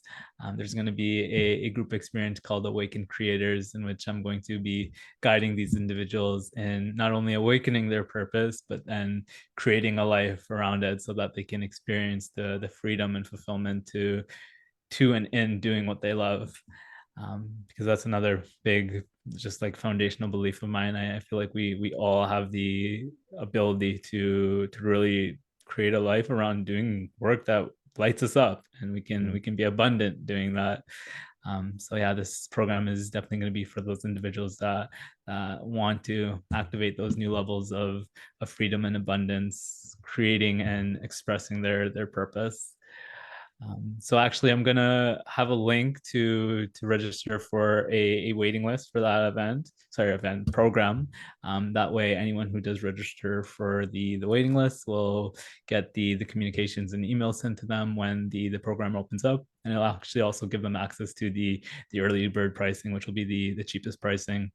There's going to be no commitment for anyone that is signed up for the waiting list. That's just to show that, hey, I'm potentially interested, and that way they'll get access to the early bird, and when it comes out they can decide if at that point they want to enroll. um, and then yeah, my final offering, this one I'm pretty excited about because it's the first time I get to speak about this one out loud as well. This is a new freebie that I've put together, and it's a process 5 actually, that's called Awakening Your Purpose Using AI. Which I felt was pretty original because I hadn't seen anything like this. Just a little bit of context. I've personally found a great deal of benefit in using artificial intelligence in the last year and a half, probably now. And it has, it's not something you really connect together. You don't often think of consciousness and expanding your consciousness and artificial intelligence. And I don't know how many people can have seen the link between the two. But I know I have, because this is a tool, I emphasize that, that can really, really support us in becoming more self-aware, finding clarity, even receiving guidance. And because I have found so much value in using these tools to support me on my journey, um, I've curated this process that shares 5 different methods that someone can utilize this technology in order to find clarity around and align with their purpose. So that I'll also have a link to. Are you going to be sharing the Mm-hmm. links, or? Mm-hmm. Yeah, Mm-hmm. okay. Yeah. So that'll be found at togetherweascend.com/AI. I'll also pass over to you that link. And yeah, if anyone would like to opt in for that, again, it's a freebie. I'd love to have that sent over to you. Yes, please do. Thank you so much, everyone. Thank you for being here. Um, what did I say? This was a magical moment, and I'm just always so grateful for you showing up and tuning into these conscious conversations and taking what resonates and throwing the rest out and really cultivating your own inward path. And thank you from the bottom of my heart, Ryan, for being here, for co-creating, for shining your light, for stepping into your higher purpose, for being the embodiment of what you are set, setting to share with others. And so if I had to conclude this with 3 words, I would say, I love you. I love you, Mm. brother. Thank you so much. Mm. I love you too, brother. Thank you for creating this space and for bringing this vision to life. I know what goes into this. So yeah, just honoring and celebrating you for your initiative and for your service to humanity. And then also just thank you to anyone dropping in and listening to this. Really, everyone that is a part of this experience is co-creating it, and it just speaks to where we are as a collective, that things like this are happening, and individuals like the ones listening to this are showing up, because I feel each and every one of us is in our own way, well, serving our purpose. So thank you, everyone. I love you too. Yes, I love you guys too. Um, I hope you all take care, and wishing you all an amazing rest of your day. Thank you so much. Hi, everyone, and thank you so much for tuning in. I am super excited to be having this co-creative, magical conversation with a profound soul, dear sister of mine who have had the pleasure of connecting with her for quite a while now. And I'm just excited for you guys to just get a feel for what she's doing for the collective in this time, and just to get a feel for the frequencies that pour through her pure essence, if I had to put it into a single word. And without getting too deep into my perception of her, I'll just jump into her bio and then we'll have her come on. Celeste Palmer is a Christos Resurrection Guide, integration coach and mentor, sacred sound and cellular alchemist, and a devoted student of the Amazonian curanderismo. Trained in the Amazon of Peru as an ayahuasca ceremonialist, then certified as a trauma-informed master integration coach, NLP, hypnosis and timeline therapy practitioner, astrologer, yogic movement, meditation, and breath guide. Celeste has long been on a quest to be in a service to all through the weaving of ancient, traditional, and modern modalities. Through her facilitation of Amazonian plant medicines, indigenous divination teachings, the 20 count medicine wheel of Turtle Island, channeled wisdom, sacred sound and light code transmissions, and her coaching grounded in neuropsychology, Celeste assists others in their continued journey of self-realization, embodiment, and coming into union within through the dissolve and resolve of dissonance, disharmony, and disease within a person's physical, mental, emotional, and spirit bodies. Ultimately, Celeste assists others in elevating the quality of their life through cultivating greater degrees of light, joy, connection, peace, purpose, sovereignty, and wellness through dissolve of that which is in polarity to it.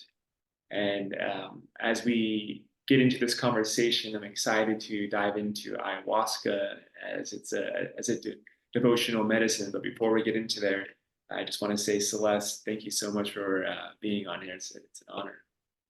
Yeah, thanks for having me, Stephen. Super happy to be here, and always grateful for the space to have a conversation around ayahuasca specifically, as that's what we'll be exploring today, who has been a really profound teacher and medicine and path, and has really catalyzed and catapulted me deep into my own self-realization. So thanks for having me. Yeah, my pleasure. And thank you for your patience as I was navigating on reading your beautiful bio. I could have just summarized as Celeste Palmer is a badass. Drop the mic, but yeah, this is a beautiful bio, and I'm curious to know, like, how has ayahuasca played a role as a devotional practice for you, and a prayer and a process, and also how, if someone was feeling called to work with this, what does that mean for someone else as well? Yeah. Yeah, I appreciate the question, because as plant medicines or entheogenics and psychedelic medicines, mind-altering substances, become more widely known and widely used, and a lot of people are seeking something to support and assist them in their greater healing. What I've noticed is a lot of people will look to ayahuasca or some other medicines, such as psilocybin or LSD or bufo or peyote, or whatever it is, and sort of leaning in to these experiences as with the expectation that they're going to step into ceremony and it's going to change their life, and they're going to walk out of ceremony a completely changed person, which is absolutely true. There's a really um, expansive degree of truth to that statement.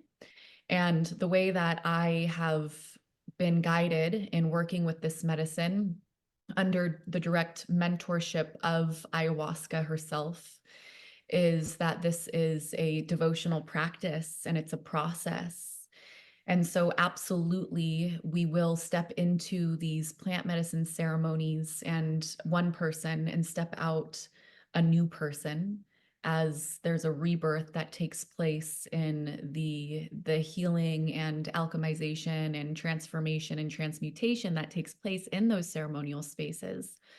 But it's it's a process that the ceremonial work itself, the physical consumption of these medicines really just sort of activates and opens a portal, if you will, to a much grander ceremony that continues well beyond the ceremony itself. And so when I personally started working with ayahuasca, when I arrived in ceremony, I was at a kind of a fork in the road, a transition in my life. I had recently completed a marriage and quit a corporate job and a bartending job and sold my things and left my city at the time, which was Austin, Texas, and began on a sort of walkabout, if you will, spontaneously traveling and really just following my heart and my guidance and the breadcrumbs and the signs that were revealing themselves on the path. And I arrived at an ayahuasca retreat in Europe with a laundry list of like wishes and intentions. And some of them are really funny to look back on. And I could tell that my, like the little girl in me who was like making the Christmas list of what she wanted was showing up. And then there was also some really profound intentions that I could sense were not my ego asking. And I didn't even know where these questions were coming from. It was like, it doesn't make logical sense for me to ask these questions, and yet they're coming through right now. And so I arrived, and a few of the intentions that I had, one of the biggest intentions was like, why am I here? I'm really unfulfilled in life and I'm unhappy and I feel stuck and I have no idea what to do or where to go or what to study or who to seek support from. And so I was asking, like, why am I here? What's my purpose? And I also asked for a teacher, but I didn't know what type of teacher or of what lineage or in what category of study. And after the first ceremony, I was doing a lot of like physical purging and clearing. Um, and nothing really like magical took place for me in those initial ceremonies. It was hard work, and it really kind of like opened up a grief portal for me.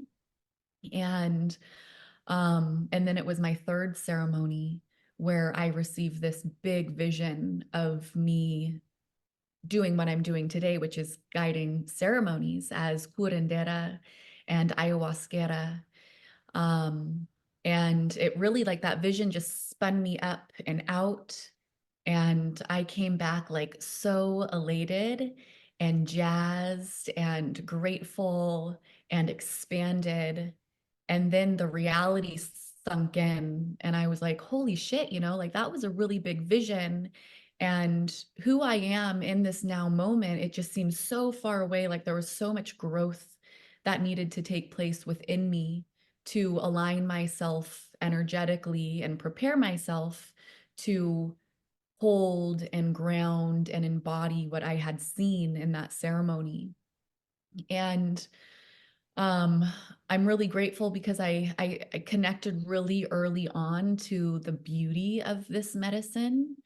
And I just like, I just had so much trust in ayahuasca from the get-go, where when I was back in my real life now moment and things started to get really difficult for me, I just had so much trust. And I also had the opportunity to continue to sit in ceremony. I was teaching yoga and meditation at that point for the retreat center, and then started to cultivate myself as a space holder and facilitator.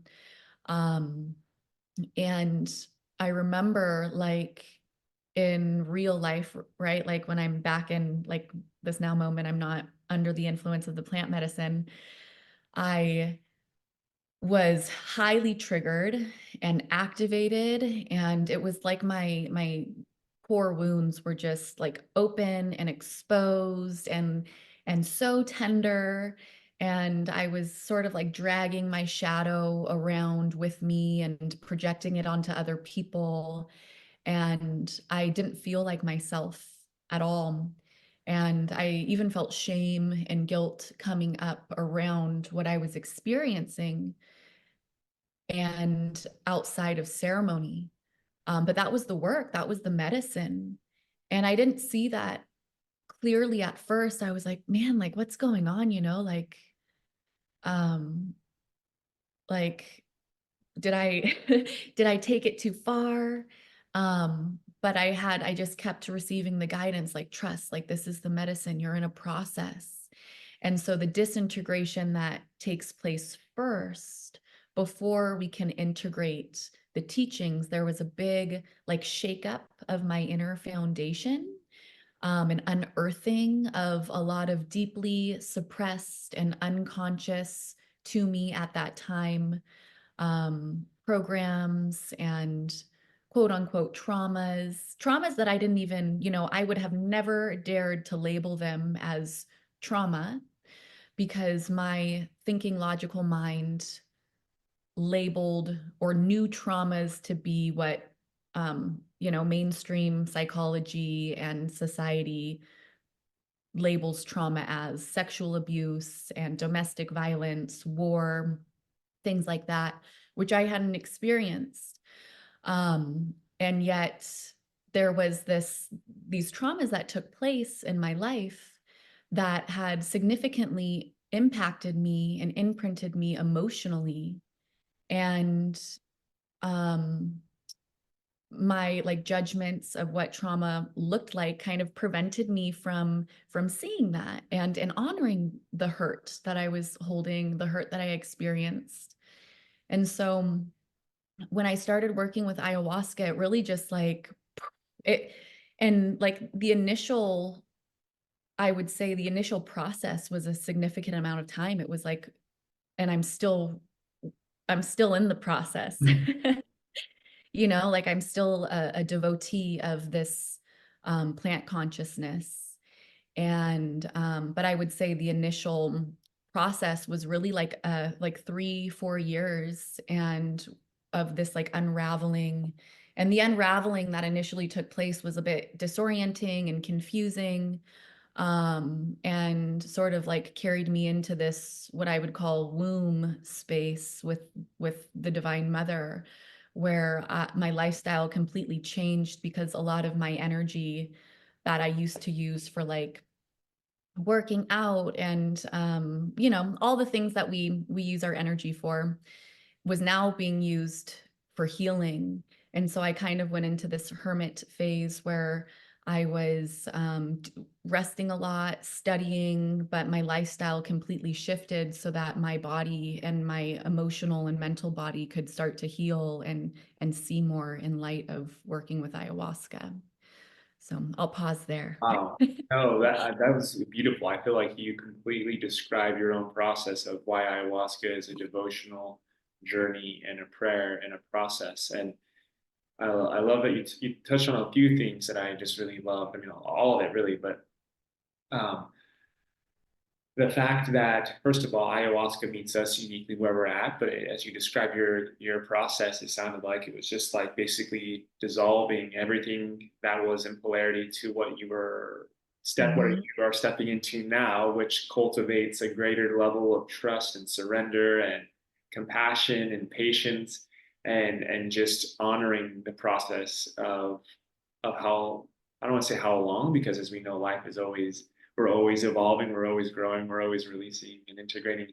But I feel like you just so beautifully capture your expression of the process. And one of the things that you touched on that I think, at least from my experience before working with you, which I think you do so beautiful, you hold the space so beautifully, is a lot of people think, as you touched on, that they're going to go there, they're going to drink the medicine, they're going to come out of the ceremony, and they're going to be changed. And as you just shared, it's a whole process. And so, how important is it for the space holding aspect, not just in in the ceremony itself, but like continuing to work with someone to sort of like, did that ever occur to you on your journey that you needed, it would be helpful to have someone kind of guide you along the way to kind of keep you like on the path and not be like, whoa, what's going on? And how do you, if, and how do you work with others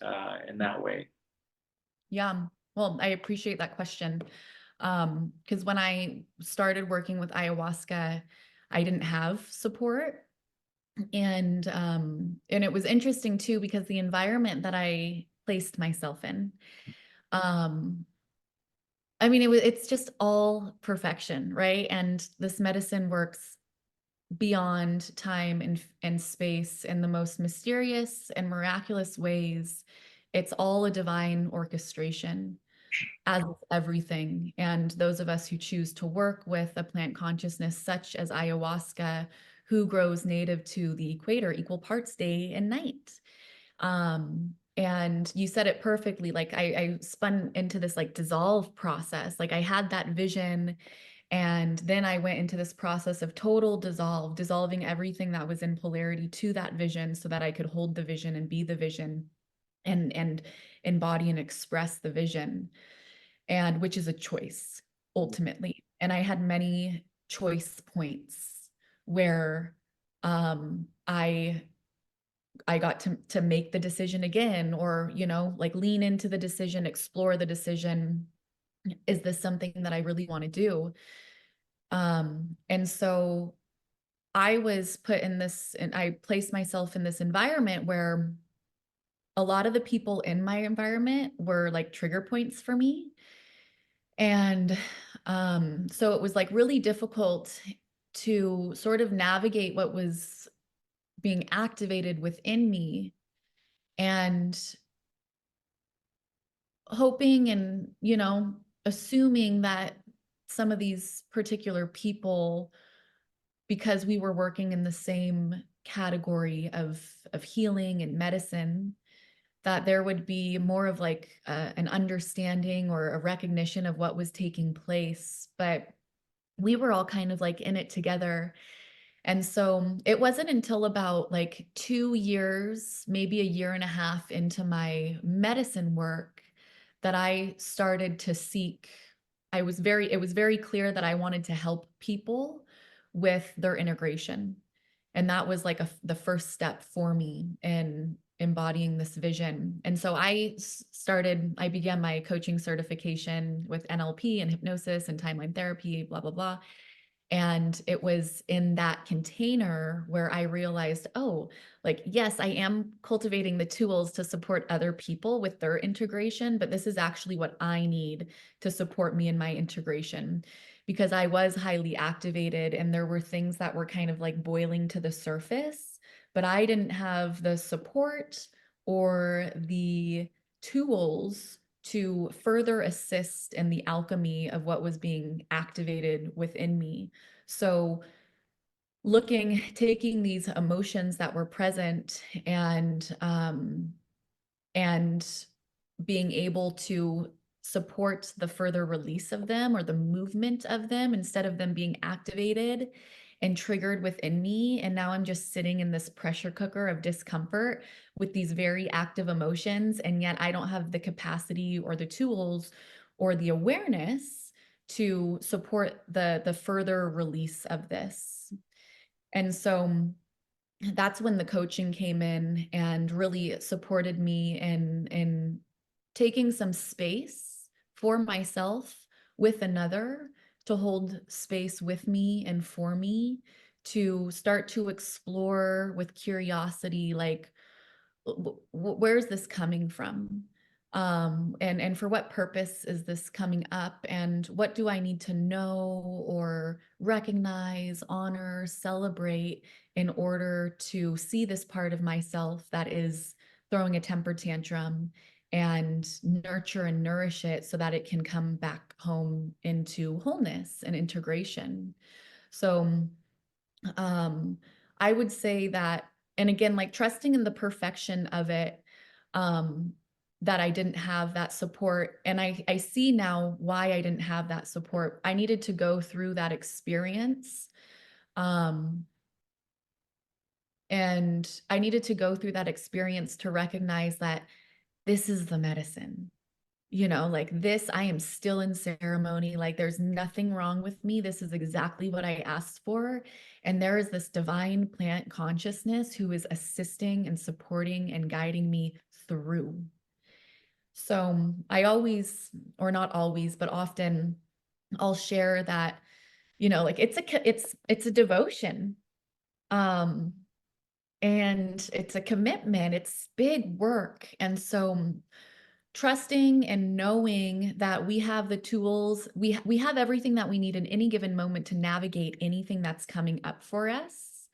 And sometimes we're taken into these pockets of extreme discomfort, which it's like the diamond in the making, right? There's this pressure that's taking place under the surface, to create what will become a pristinely clear and divine stone of immaculate clarity and purity. And yet there's that process of alchemy that takes place first, to where we can like break through into that expression of light and of life. So to answer your question more directly, I would say it's not necessary, but is it helpful? Absolutely, to have support. And the way that I like to work with people now, it varies. But a lot of it is, okay, I've cultivated personally this, and I'm so grateful for, the path that I've been guided on, by ayahuasca and the way that she's mentored me, because I've gotten to know her very well, to where I can see from a higher perspective, because I've been through that process. So I can see where in somebody's process they might be with the medicine. And sometimes, I have the tools to, again, support people and, okay, let's sweep these emotions. Let's get these emotions to move. Let's bring some energy to these emotions so that they can move.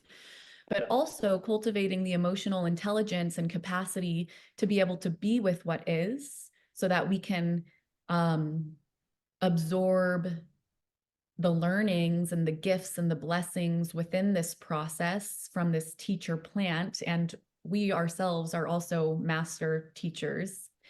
And so let's get the lessons so that we can expand and move on. And now we have the teachings and the wisdoms and the capacity to hold, like we're just always being prepared for the next expression of life.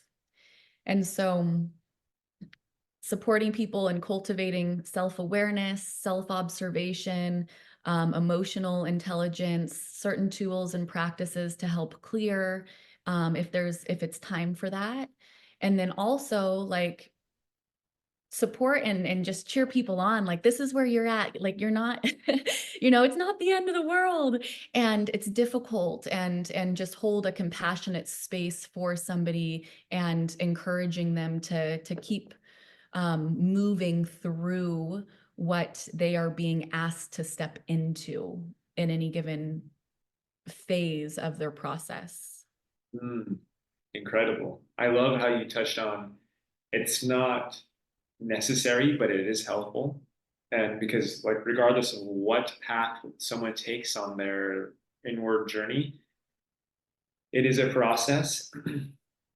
And though people have made it without the guidance, it's nice to have the support to be able to assist you, because me too, I'm still in my own ceremony and going through it, and to have someone to hold space for you, to like share a different observation, because sometimes you can just feel like you're almost like in your own reality.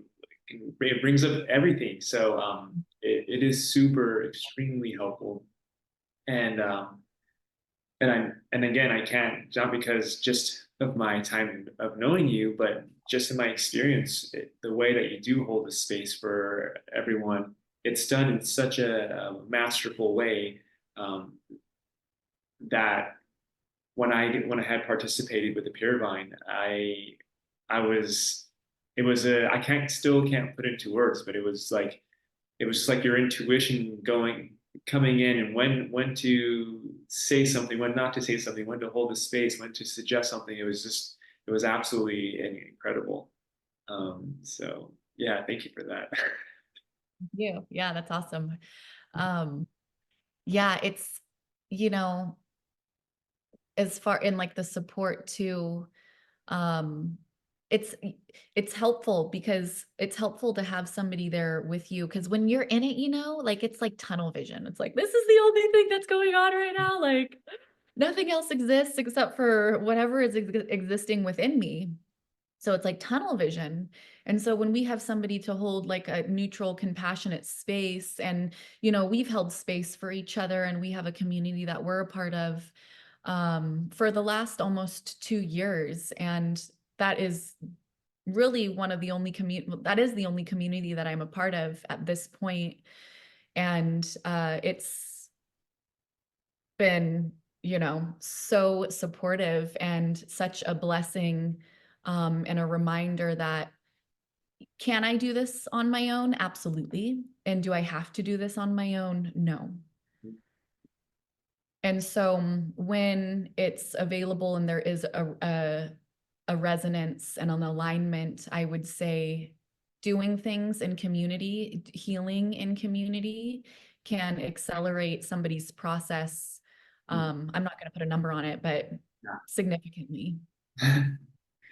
Yeah, I feel like, so I feel like you've touched on this in your own, in many different ways, but maybe I will just ask this just in case people have no idea of inner work and the journey, regardless whether it's with plant medicine or not, what that looks like.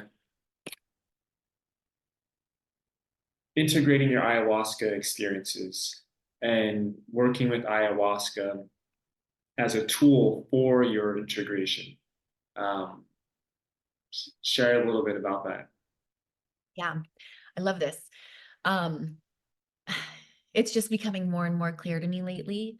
And perhaps it's kind of like where we are in our process of healing and inner union and unity, consciousness and embodiment of light. There's lots of different layers that come into it. I find that like when we first start working with ayahuasca, and again, kind of depending on what kind of inner work you've done up until that point, there's the initial activation of a purification process, physically, mentally, emotionally, and spiritually. Um, and then we start to step into, and so sometimes when people start working with working with ayahuasca, they're like expecting these like what we call maraciones, like visions, and like that psychedelic light show that one would anticipate and imagine. And that absolutely does take place and it happens. But what I've noticed is, and for me, it wasn't right away. I remember like my third ceremony, I kind of saw like the light coming in, but it was quick and then it vanished. So I got like a little taste of it and then it disappeared and I went on a deeper journey of healing. So she kind of like teased me and like opened me up to her world, and then, or one aspect of her world, and then took me into other necessary steps that needed to take place first before I could have this like and prepare myself for this bigger vision I needed to release. And so then there's that, like, I'm going to integrate, right? So part of the integration was the disintegration, the letting go. And this is ayahuasca in her duty and or job as a purgatory, a purifier, a cleanser of impurities and parasitic energy on within all of the energetic bodies, physical, mental, emotional, and spiritual. But she's also a teacher plant.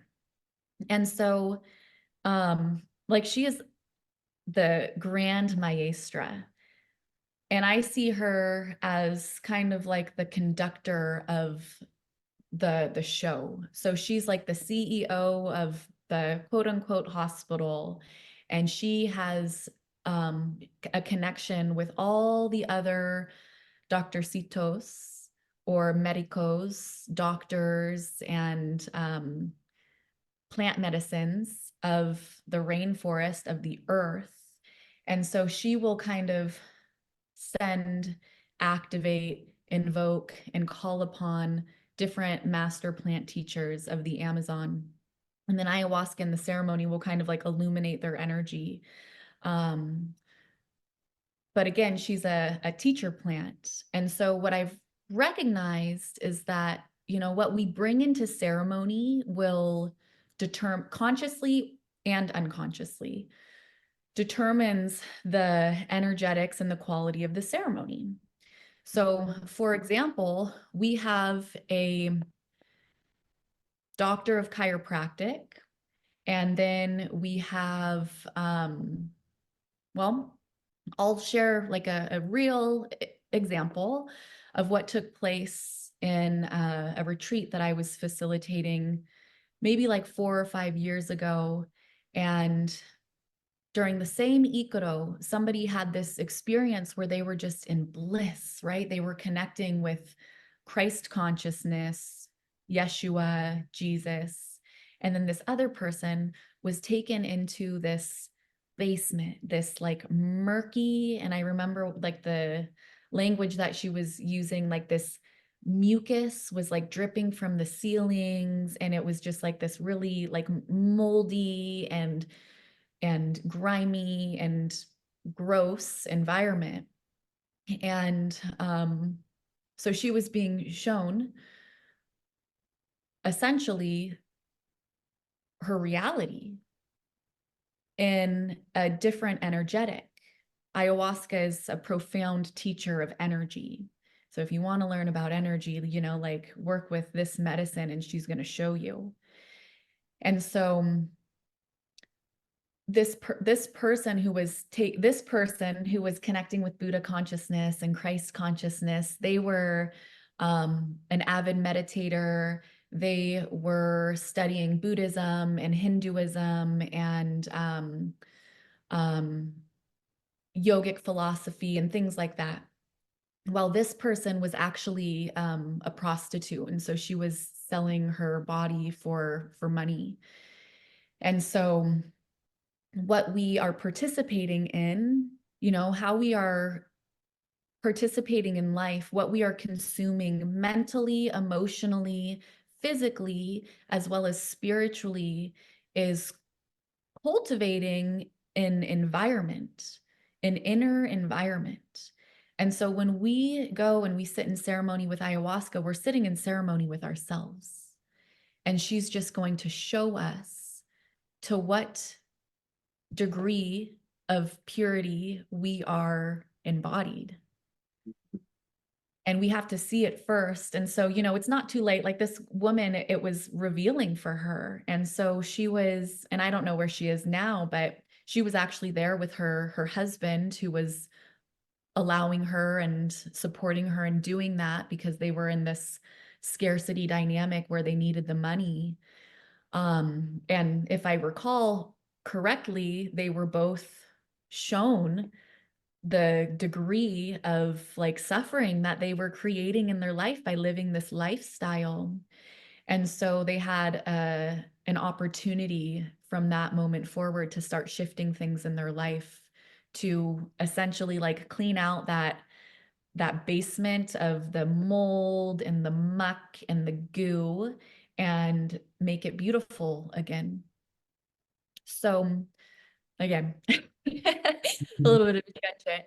Um, Working with ayahuasca as a teacher plant. And so when we're studying certain things, you know, like we go sit in ceremony, and now I have taken this, I have this opportunity to take what I intellectually am learning and to bring it into the heart, bring it into a somatic experience, a cellular experience, to where I get it, not from this place, but from this place. It's like, wow, like this is what life is. You know, this is the world that we live in. And so that's one of the reasons why there's a very standard dietary protocol that people are often suggested to follow, preparing the physical body. But I always like to suggest, be mindful of what you're reading, be mindful of what you're watching, be mindful of the conversations that you're having. And this applies to life in general. But when we start to practice this regularly, it is a part of our life at this time. Like your ceremonies are just going to reflect that and illuminate that. And so, working with ayahuasca as a tool for integrating what we're learning in life and what we're doing in life, how to be a better partner, how to be a better friend, how to be a better lover, how to be a better daughter, son, mother, brother. Um, and she'll, you know, she'll take us on our own unique journey, and it's really beautiful. Oftentimes the journeys are, yeah, a lot of times we get our intentional or our conscious intentions met. And most often, I find that we are getting our deepest core unconscious intentions met. And so ayahuasca will kind of take you where you need to go, and show you what you need to see before she'll take you where you want to go. That is beautiful. It sounds like a big part of that is not having any expectations or attachments as to what your journey is, because you might be going right into the disintegration, or perhaps if you have a practice, you're going right into this blissful visional state. But regardless of where you go in between, or on one side of the spectrum, to release the expectations and attachments really allows you just to be in that full flow of what you need to receive for your highest and best interest. And this beautiful plant medicine, it's just, that's what she's here for, to be of service to you in that way. Am I understanding that correctly? Amen, brother. Yeah, you said it perfectly. Yeah. Yeah, I mean it's, and this is, you know, again kind of illuminates the devotion, ayahuasca as a devotional practice. Sometimes people just, they give up. You know, it's like, I didn't get what I wanted. It didn't make any sense to me. It wasn't really my cup of tea, didn't really like work the way I wanted it to. I don't know, I didn't really get much from it, whatever the story is. And it's, which again, it's like this applies to life. So it's like, okay, like, what's your prayer? You know, like hold the prayer, know the prayer, trust the prayer, believe in the prayer, and have faith and continue to walk in faith, and allow ourselves to be prepared, allow ourselves to prepare ourselves and cultivate ourselves to where our prayer can like take root, and really start to cultivate and grow throughout our lives. Um, yeah, and this is the way, and one of the ways too, I don't really do one-on-one or like one-off ceremonies. So sometimes people are like, oh, I just want like a single ceremony. And that's not the way that I work, because I understand that this is a process. And I've watched many people go through many different processes, and it's like the first ceremony, it's kind of like we're just going to break up like the surface layer, right? And everybody's different. Again, it kind of depends on who we are, where we're at in our grand process of life in relation to our intentions and healing, and really just coming home to self as source. But it's a process. And so let's trust the process. Let's let the medicine kind of like infiltrate us and start to activate and unwind things and open things and tenderize things. and the visions will come, and the clarity will come, and the blowing of the mind will happen, you know, when your mind is ready to be blown. And the opening our world will take place. And sometimes there's some stones that need to be laid, a foundation, a spiritual inner foundation that needs to formulate and be planted and grounded so that we can expand ourselves up and out, or even going like down and in, because oftentimes it's not just up and out. Yes, that takes place, but oftentimes it's like we're being like taken down and into our inner universe, and everything that resides there. Did I answer your question? Yeah, you did. No, you did. I mean, that made sense. So if someone was preparing to work with you, or maybe perhaps they're just considering working with ayahuasca in general, I mean, we've touched on a few things already, and there's probably so many things you can say, but what's something that you would suggest for someone who is interested in wanting to start to work with you or ayahuasca, that they could start to hone in on to really prepare them for this experience? Yeah. So there's like different timelines, and it kind of depends on when somebody's coming to me, but I would say start preparing. Like if you're feeling guided to start working with ayahuasca, maybe it's in 2 weeks, maybe it's in 6 months, maybe it's in 10 years, then we can start now. And so how would one prepare themselves? We would start to purify our lives. So it's really quite simple. But again, participating in consuming less would be one thing, and the quality of and the vibration of the things in which we are consuming, physically, food and drinks, mentally, emotionally, and spiritually.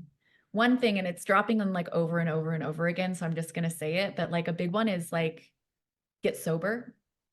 Like the discontinuation of drinking alcohol. And that's not to say specifically alcohol, and or drugs, pharmaceuticals, things like that. If you are taking pharmaceuticals and currently participating in alcohol and drugs, things like that, that's not to say that you can't work with ayahuasca. There are certain pharmaceuticals, antidepressants, for example, SSRIs, which are in direct contraindication to ayahuasca. And so a minimum of 6 weeks is needed from taking this pharmaceutical to consuming ayahuasca. They both produce serotonin, and too much serotonin can lead to serotonin syndrome, which is pretty serious, and it can even lead to fatalities. But and then same with like hard drugs like cocaine, heroin, things like that. And so you want to give yourself some time, a minimum of 6 weeks, possibly even longer, especially for some of those harder drugs, because going into a deep process of purification can be really intense. And so if anybody's like drank coffee for a long time and then they stop drinking coffee, a common detox symptom is going to be a headache, and that can be really extreme for a lot of people. And so just take that, and that's not a bad thing, you know, it's just like a lot of people are like, I don't feel well in the middle of a process. And I'm like, this is good. This is good. You're detoxing.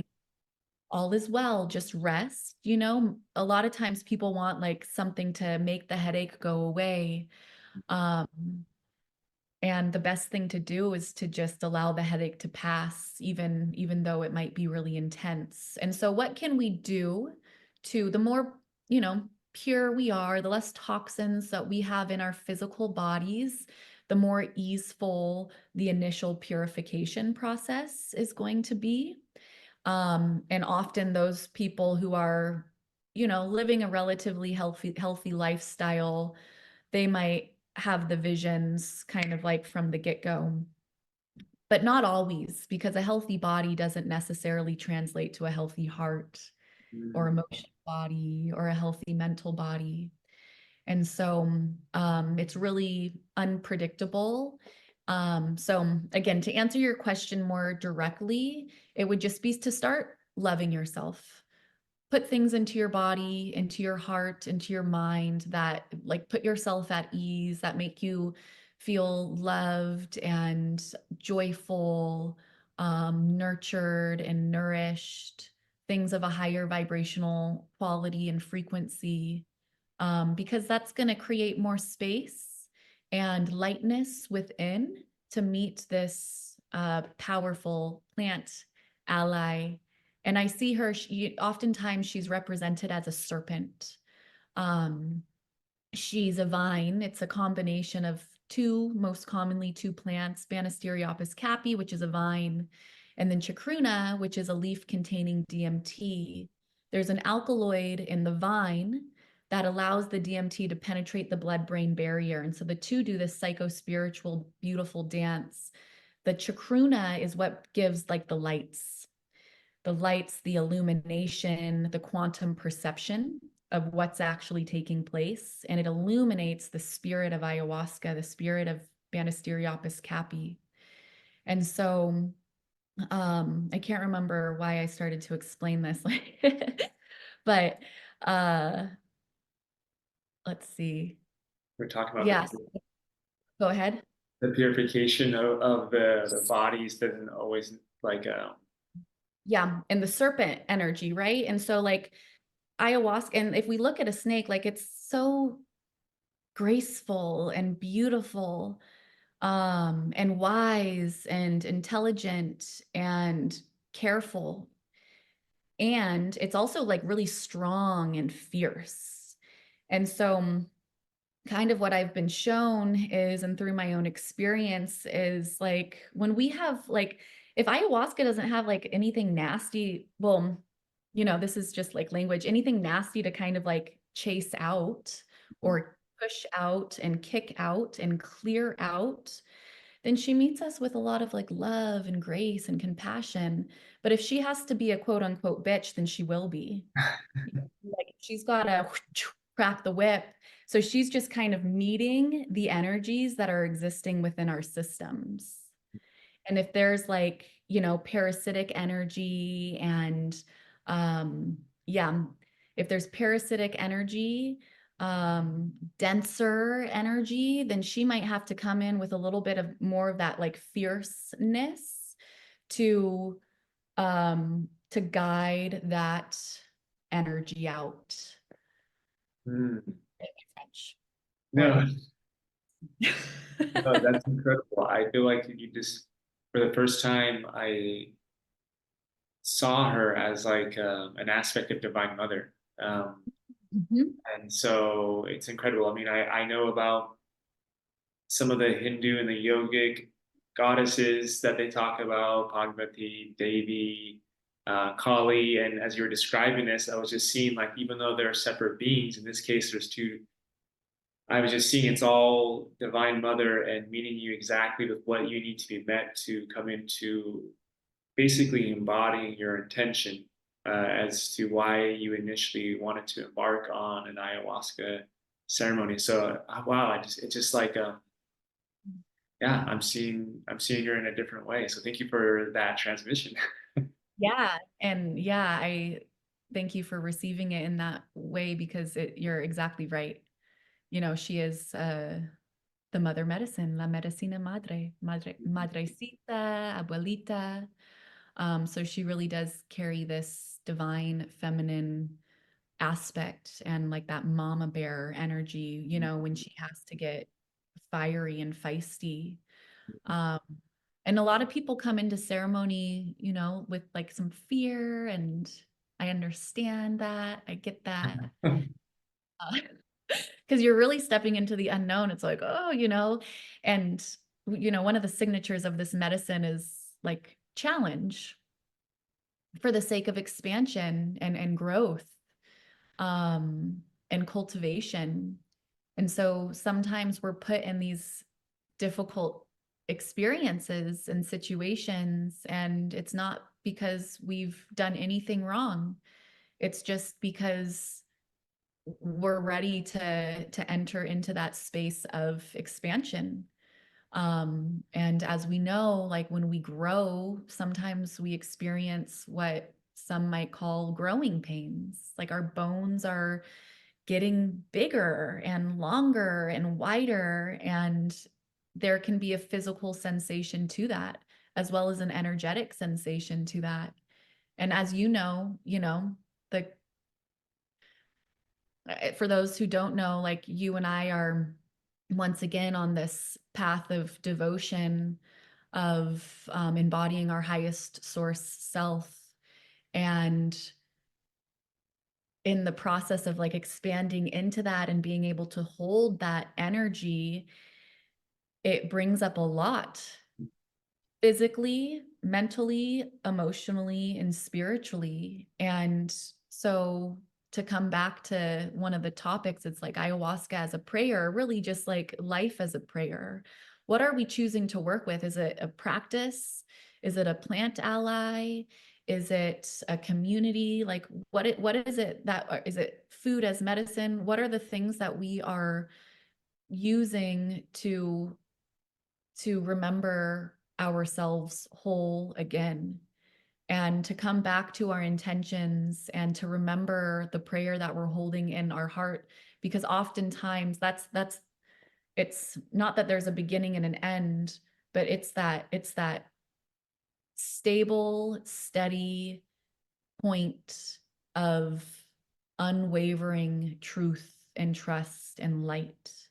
And that's where we return to in order over and over and over again. Because when we place our intentions, as you know, it's like, it's like, oh, like, okay, we're, strap in. We're going on a bit of a ride right now, and there's some waves of big energy and emotion and all the things. And so, okay, what's my intention, and then trust. I feel like sometimes that's all we can do. Well said. I think that's a beautiful. I feel like there's so much that I could ask about, but I think it's a beautiful spot to just ask you if people are ready to start working with you and to or to tune into things, participate in your offerings. Where can they find you? And if you have any offerings coming up, please share with everyone and when that is and where they can find the link or the ability to access that. Cool, thank you. Yeah. So I have a website. It's celestepalmer.com. It's not always updated, um, but I do my best to update it.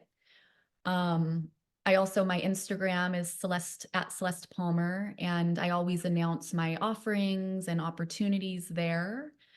You can subscribe to my newsletter through my website, celestepalmer.com. And then I do have a really beautiful retreat coming up in February. It's called the Diamond Vine Retreat. And I'm co-hosting it with a dear sister whom you know, Brooklyn Rain, who is a beautiful beacon of light. And we have been weaving our light and our song and prayer and medicine for the last few years. And we're hosting a retreat in Costa Rica in the Diamond Valley, February 9th through the 16th of 2025. So that's in a few months from this recording now. And it's going to be a really depthful, beautiful retreat where we will be working with La Medicina of ayahuasca, as well as participating in different forms of ceremony, ceremony with water. There's some beautiful water that flows through this particular property on 200 acres of pristine rainforest, with swimming holes. And so we're going to be really in the elements, working with the elements, connecting with the elements, receiving from the elements to support us in our deeper healing, igniting our inner song, coming home to self, and healing through and with in communion with Pachamama, Mama Gaia, Sophia. Yeah. Wow. Wow, incredible. I will, everyone who's tuning in right now, I will make sure you will all have the links to everything that she just shared when you get the email with the link to be able to watch this live stream. So thank you, Celeste, so much for another beautiful co-creation and conversation. Thank you so much for just shining your pure essence in this conversation and giving everyone just a feel of what it's like to work with you. And thank you for being here with humanity at this time. It's really, I'm grateful that you're here, and it's really impacting the collective in an amazing way. Thank you. Yeah, I'm super duper grateful for you, and the opportunity to walk beside you at this time and in this way. And I'm eternally grateful as well for the space that you've created and for your presence and your light. So thank you for having me and for hosting me and many other wonderful people. Thank you everyone for watching this video, and I look forward to seeing you in the next one.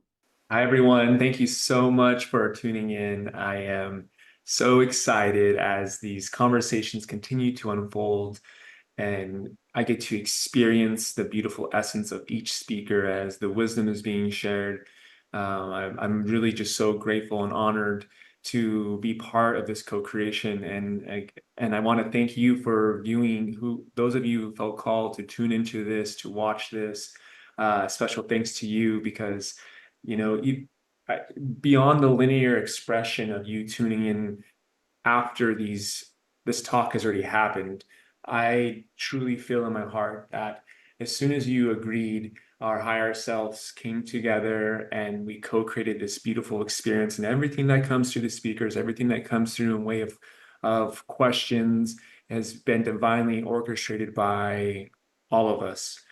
So I want to just take this time to thank you all for being here and being part of this. And just wanted to also take the time to say that I'm so honored and grateful to be playing a role as a catalyst on your profound journey within. And it really is such a treat for me to connect with everyone. So so grateful. And Emily, thank you so much for being here. I mean, I I have known Emily for quite some time now. We've experienced many things together, and I just got to say, I just to see the evolution of her journey and to be touching on a subject that I know is so dear to her heart.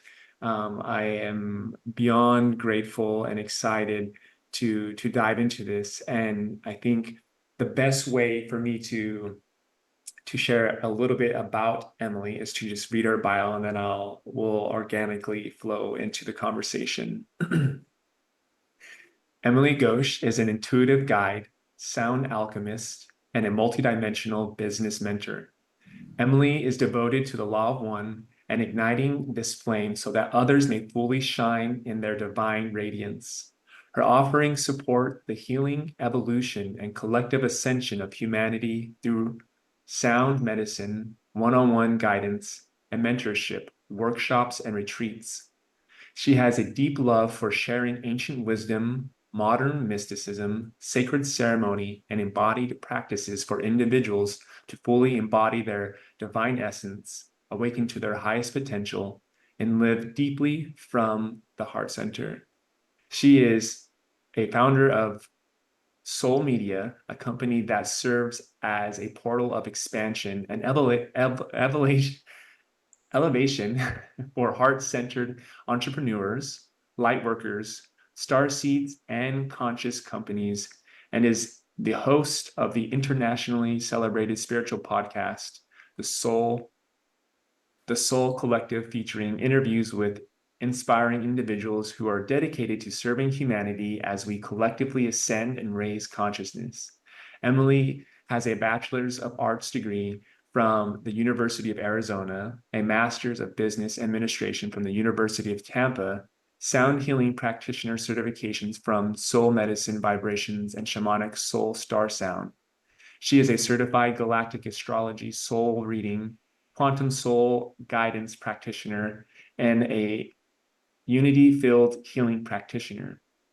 Through the integration of galactic astrology, human design, gene keys, and self-inquiry techniques, Emily helps clients to deepen their understanding of their divine blueprint and heal core wounds of separation, weaving together sound, breath, and ceremony as a potent elixirs of self-love and nourishment.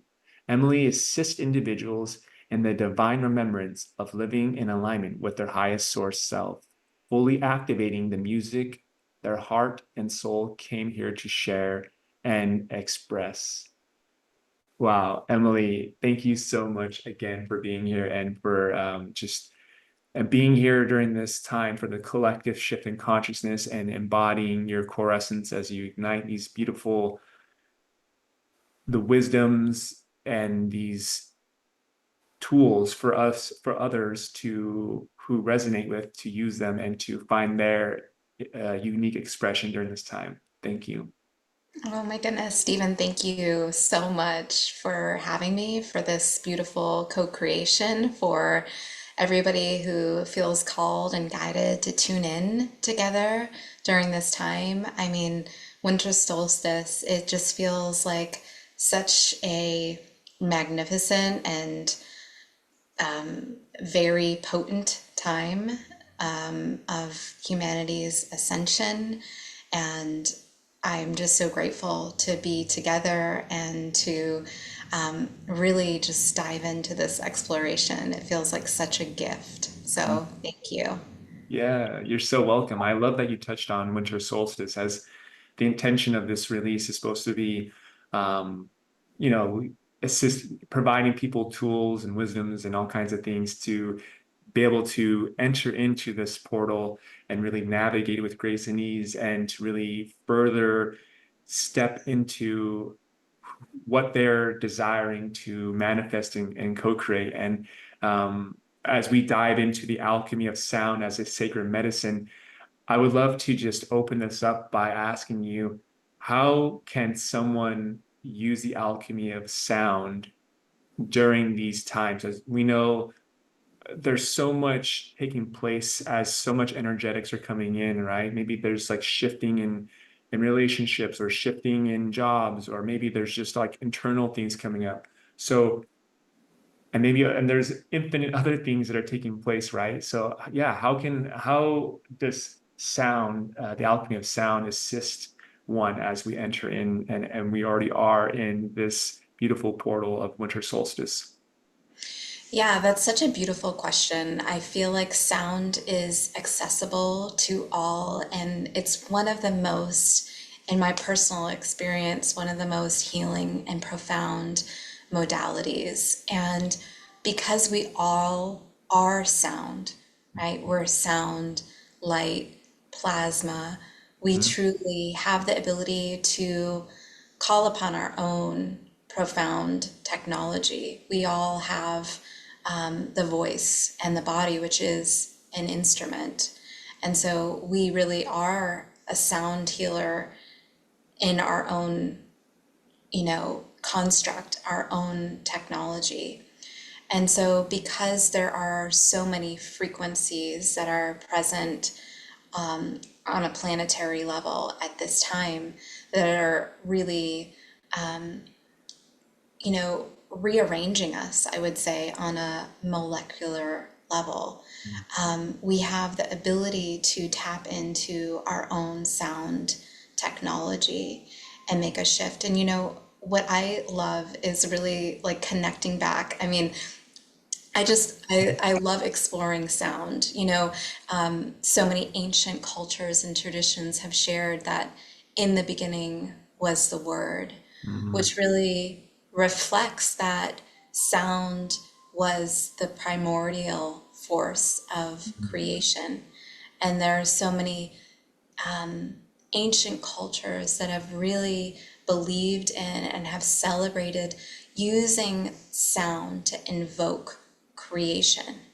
And so, one of the things, back to your original question about the winter solstice, this is such a powerful time. The solstice is the time where there is the greatest amount of darkness but there's also a rebirthing that's taking place because we're re-emerging into lightness.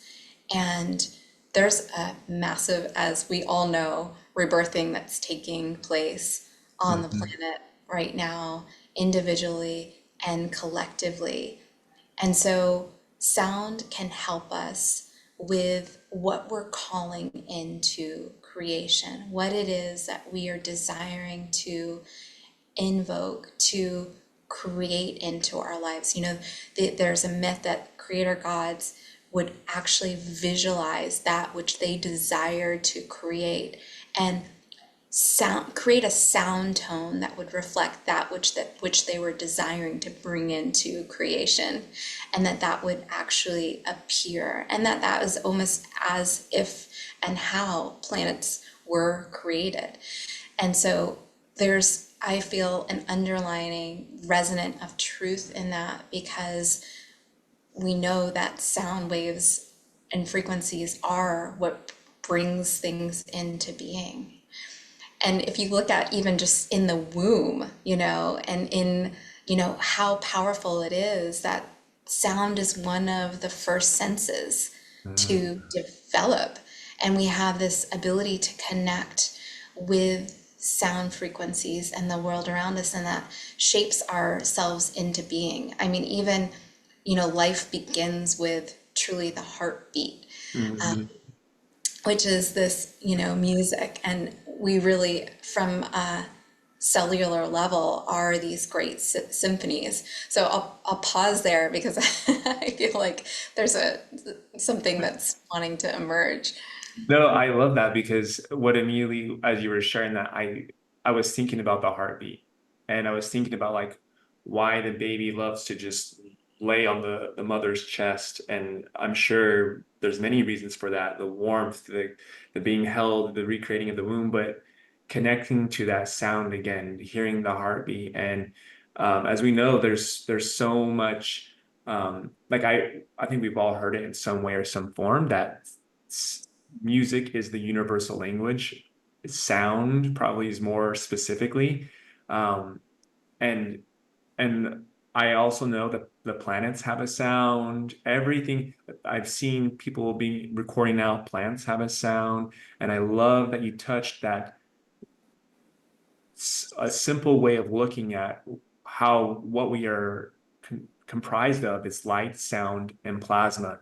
And I think with so much sound going on around us, just to connect back to the harmonic frequencies of our unique expression of sound, it makes sense how that can really restore and align you and harmonize you back to whatever that means for you. And so,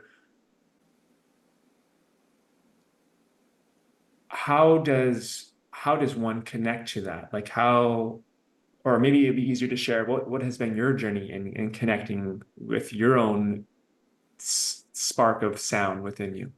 Yeah. Oh my gosh.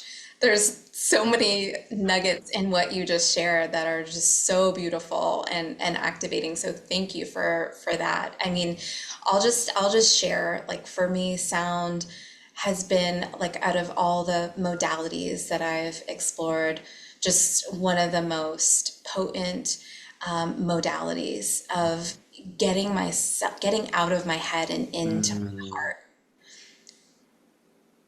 And it's interesting, like, babies are truly natural sound healers, because if you think about it, like, a baby just expresses emotions, and that moves the emotion through, like a baby giggles or a baby lets out a cry.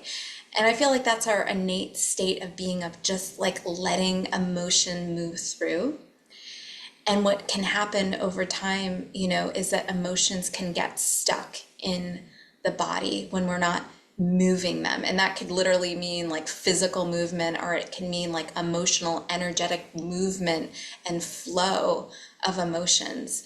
And so sound for me has had the ability to transcend the mind and get me back into the heart and help me to access. Like, I would go to sound healing journeys. This is before, I felt really called to like my own study and path, and I would just like tears streaming down, Mm. accessing memories. And I know for, breath can have such a powerful effect in this way as well. But sound definitely helped me to unlock these emotions. And so back to your question of how can somebody begin to connect with their own symphony that we each all are, Mm-hmm. you know, it can be through, simply connecting with sound in your own way and allowing whatever to arise, and we can talk about like, a devotional practice or what that might look like. But at a very like simple, granular level is like allowing yourself to be one with the sound, allowing yourself to notice what emotions are arising when you're listening to different sound tones, perhaps being led just curiously to maybe an instrument that you're desiring to explore. And by the way, one of the most powerful instruments that we have all each access to is our own voice, and the healing power of the voice. I love that because I forget about that often. And there's so many things that you just shared that was like lighting up little light bulbs. But let me ask you this, because this is something that even I sometimes am working with, which is I feel like a lot of times for me, working with my own instrument of sound and voice, you can be self-conscious or you're not ready to fully embrace that.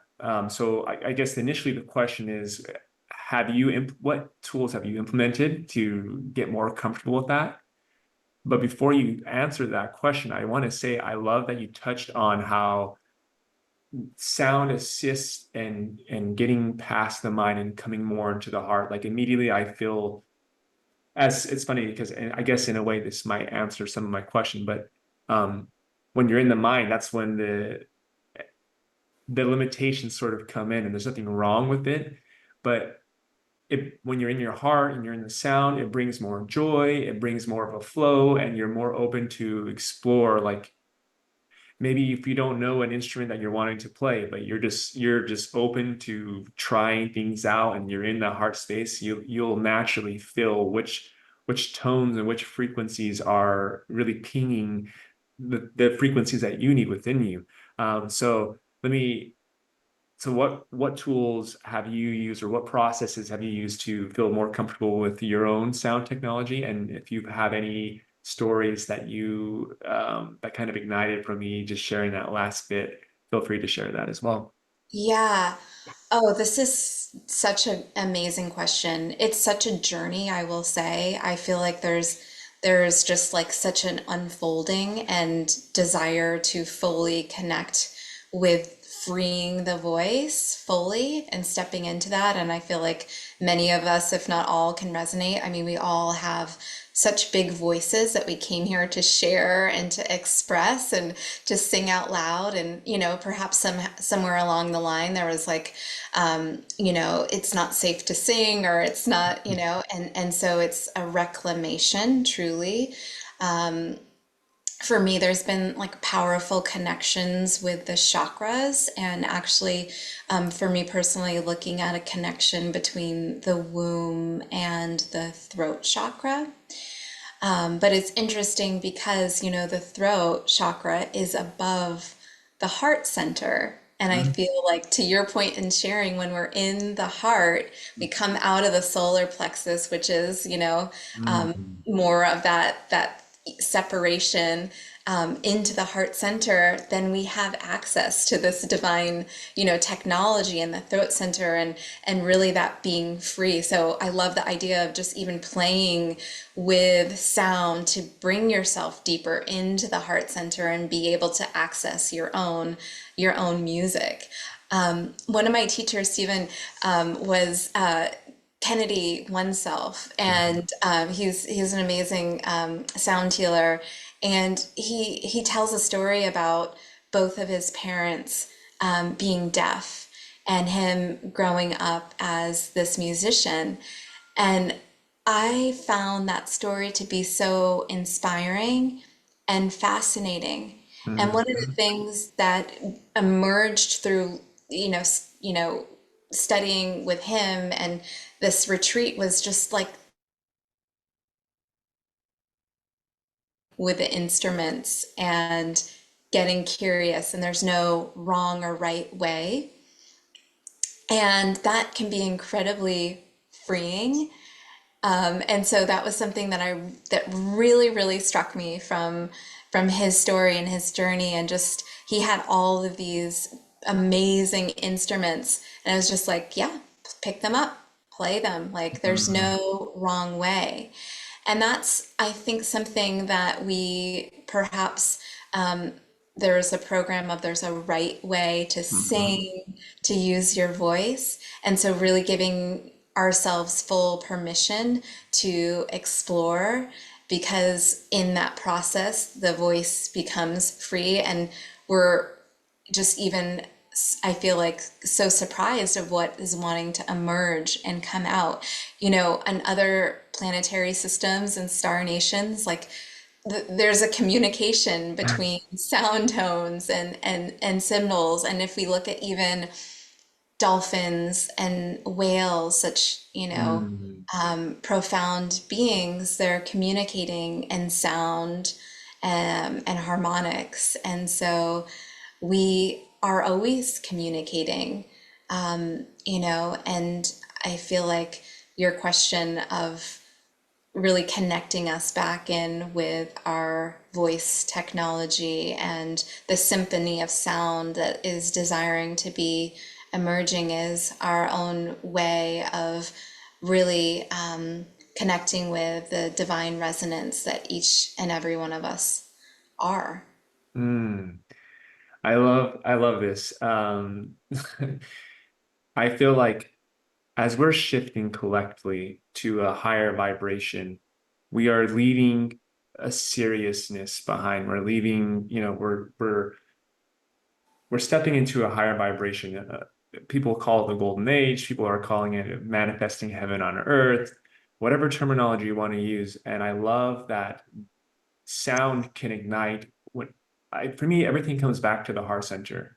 And when you let go of the seriousness, when you let go of there being a wrong or right way of going about this, and you're just playing and you're just, what does this sound like? How does this feel for me?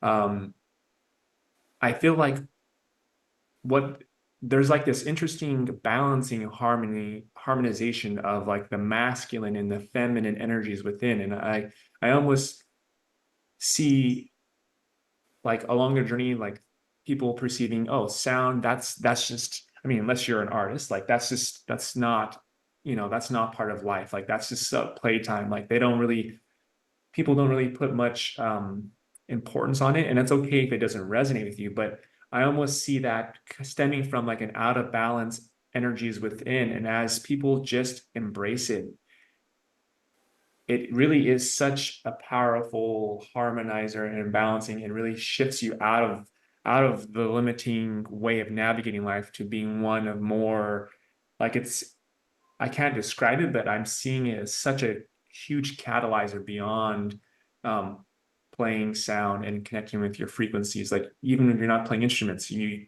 carry that with you wherever you go. Yeah, yeah. Oh my gosh, I just got full body chills because I was just seeing a vision really of like the future where sound really is Mhm. fully embraced as medicine. I feel like everyone will have sound instruments or some form of connecting with sound modalities in their own homes or wherever they're living, because it's such powerful medicine, and ancient civilizations. they all knew this. That's why the pyramids were constructed the way they were.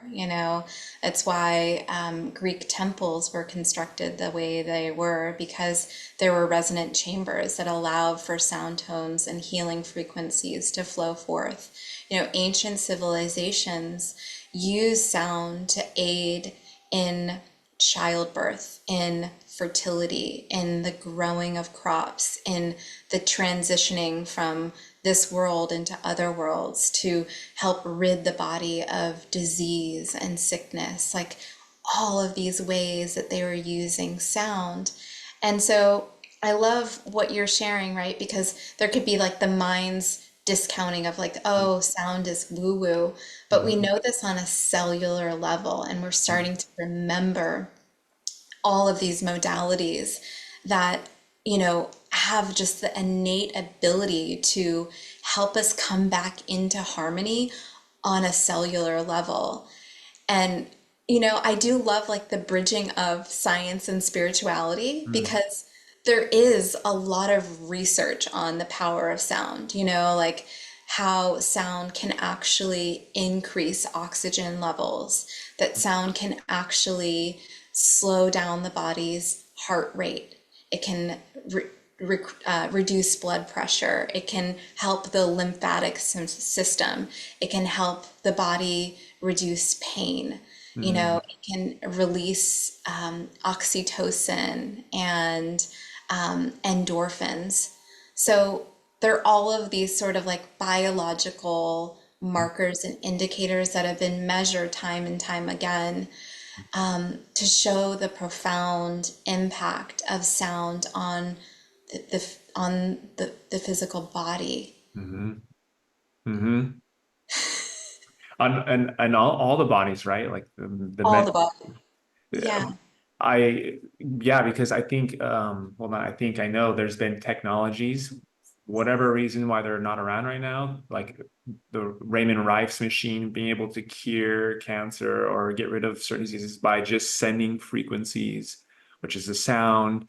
You think about the ancient, what has been experienced for so long in the Buddhist monks or any other monks or yogis, which is mantras and toning, all of these things. Yeah, so sound is something that has been very prevalent throughout our society. And I love how you just brought that in, like, and now, which is so grateful that science is actually catching up and sort of bringing a deeper explanation as to how this is affecting us and all the benefits to it. And that's really exciting because I think, meeting us where we're at, a lot of us are still immersed in the mind. We still want to see proof. And so to have that there, that's really incredible because that sound is such an incredible, low-hanging, simple fruit of medicine, right? It is, yeah. And, just to bring it one step further, some research that is like really I would find interesting is called somatics, and it's something that Dr. Hans Jenny is sort of like the, forefront researcher on this. But he basically studied how sound has the ability to impact matter, Mm, also like impact us on a cellular level. And so he basically was studying like metal plates and playing different sound frequencies, and there were filaments of matter that were on those metal plates. And with different sound frequencies, just the frequencies alone would basically create different sacred geometry, different patterns based on the specific frequencies. So there were like these beautiful mandalas that were, formed through these sound frequencies.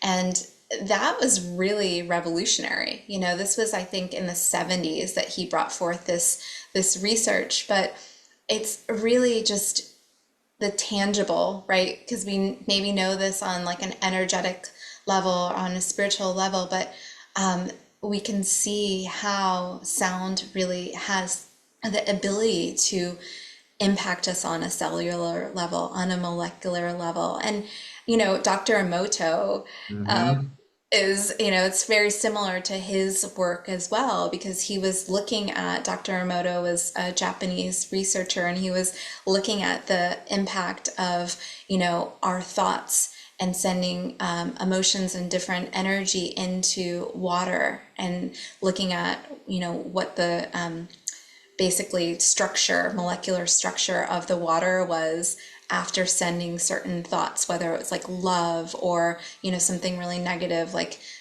fear or hate or something like this, and how there was very significant difference in like the patterning of water.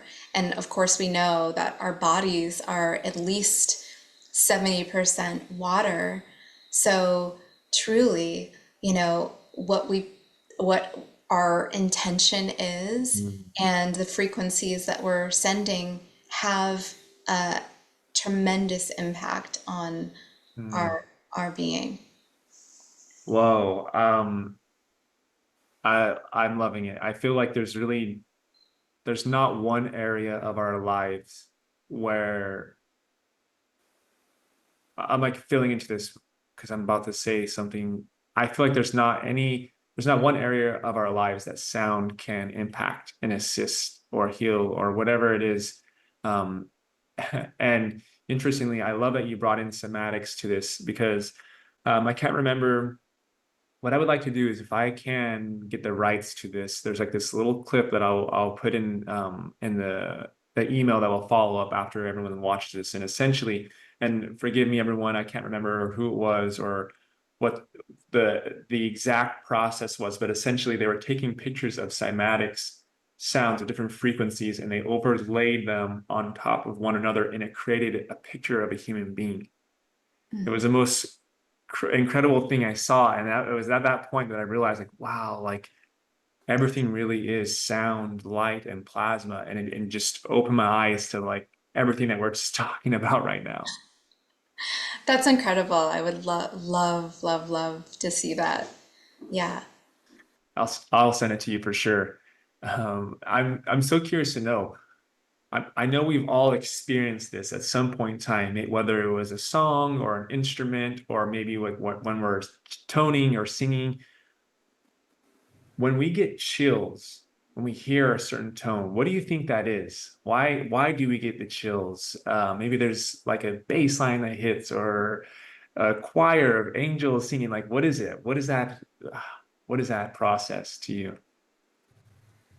The first thing that comes through is like a miracle, It's love. It's just like our natural state of being. It's recognizing, just in the simplicity of the moment, what joy is present, what emotions are present that we can access. And I feel like music, like you shared, is a universal language that transcends the mind. And that's why it is an access point for so much emotion, so much of connecting with our heart center. They did this amazing study of like people that were in their 70s and 80s, Mhm. and they had like cognitive decline. And what was really remarkable and why this like stood out for me is that they put these individuals in an environment that helped them to access memories, and they started to play their favorite music from like their lifetime, and it just like activated so Mm. much. And it's true, like we're just so responsive to music. It has such an ability to alter states of consciousness. Mm. Yeah, I agree. As you said that, I was just reflecting on how much I love playing music, whether I'm cooking breakfast or I'm going about my day, I'm driving.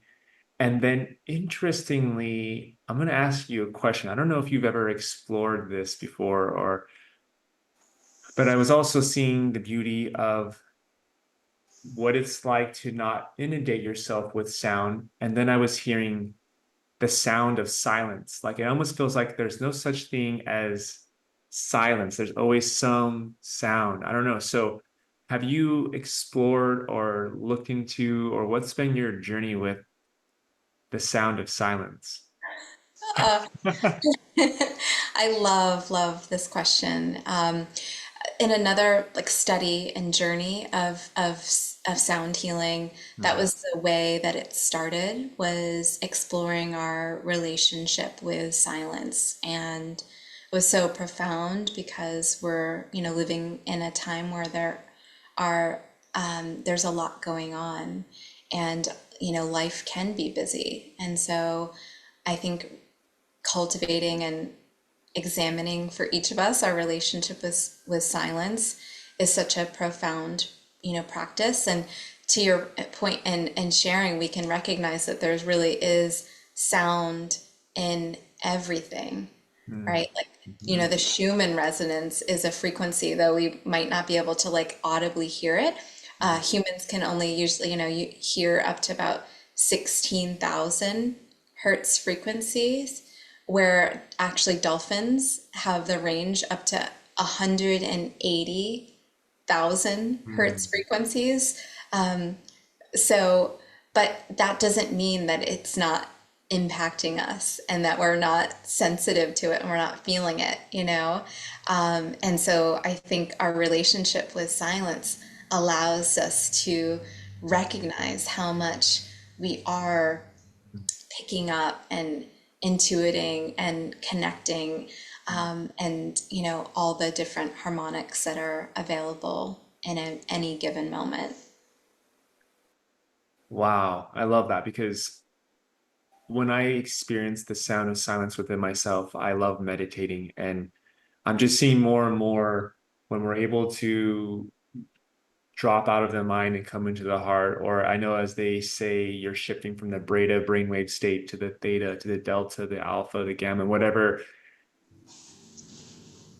And in the stillness of meditating, and it was like I can hear something, and I was always perplexed. I'm like, I always thought that silence was silence, but that's when I started really experiencing my own self. I'm like, wow, there's so many subsonic frequencies, and the more we can just be in our hearts and be in the presence, in the present moment, the more we can really tune into these different subsonic frequencies and explore what the sound of silence means to each one of us.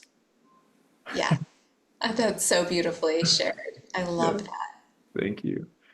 I think this is a beautiful time to I feel like I'm definitely going to have you on in a conscious conversation podcast because there's so many segments that I want to go off of, but I think this is a beautiful time to if you're okay with leading us through a sound journey of whatever you're feeling called to lead us through. Does that feel good for you right now? Absolutely.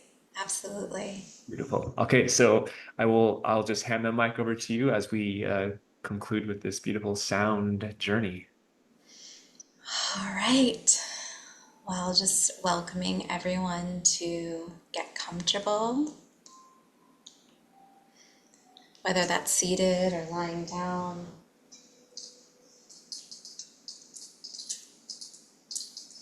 Perhaps closing the eyes down if it feels good.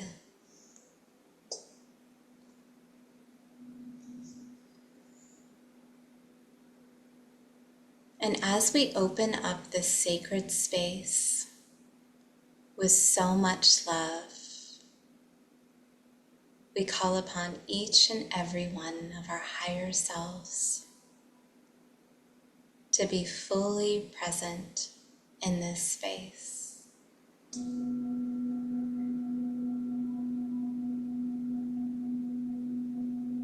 Connecting with the breath, connecting with your body, and perhaps just inviting an awareness of your heart center.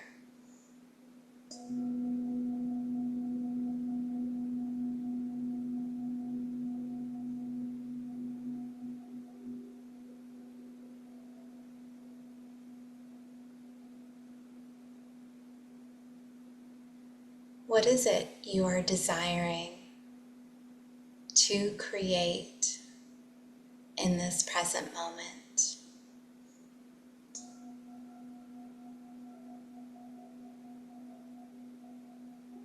Allowing yourself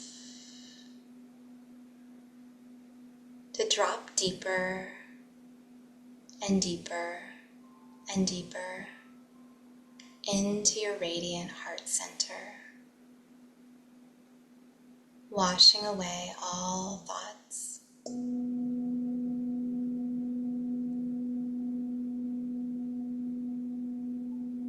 Allowing yourself to connect with the frequencies of sound.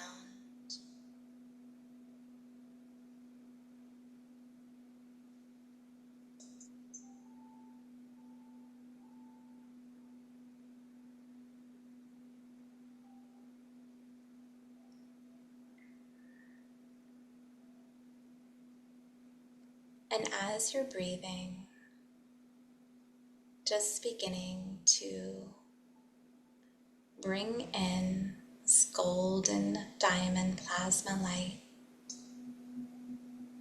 from the top of your crown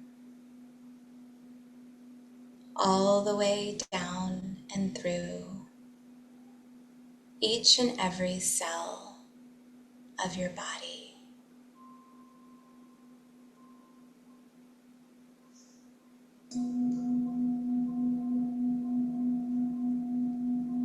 Allowing this golden light to bathe,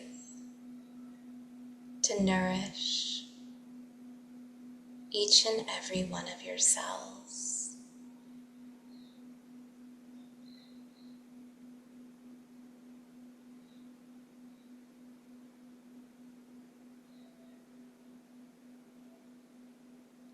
Breathing in and relaxing.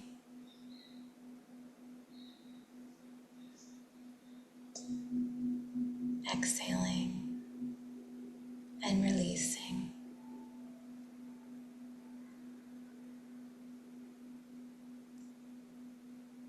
And bringing this light down through the crown of your head to the third eye, the throat chakra, to your radiant heart center.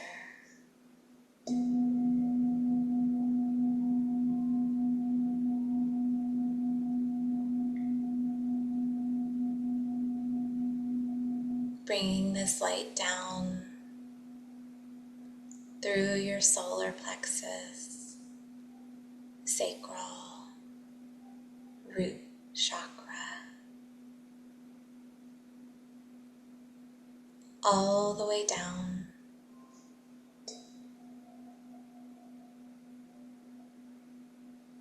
through the soles of your feet.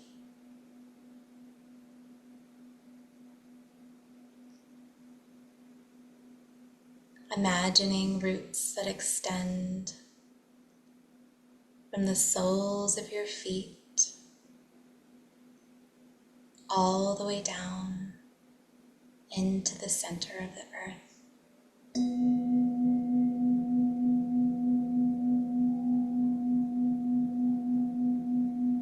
Feeling yourself deeply held, deeply supported.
Beginning to bring some awareness back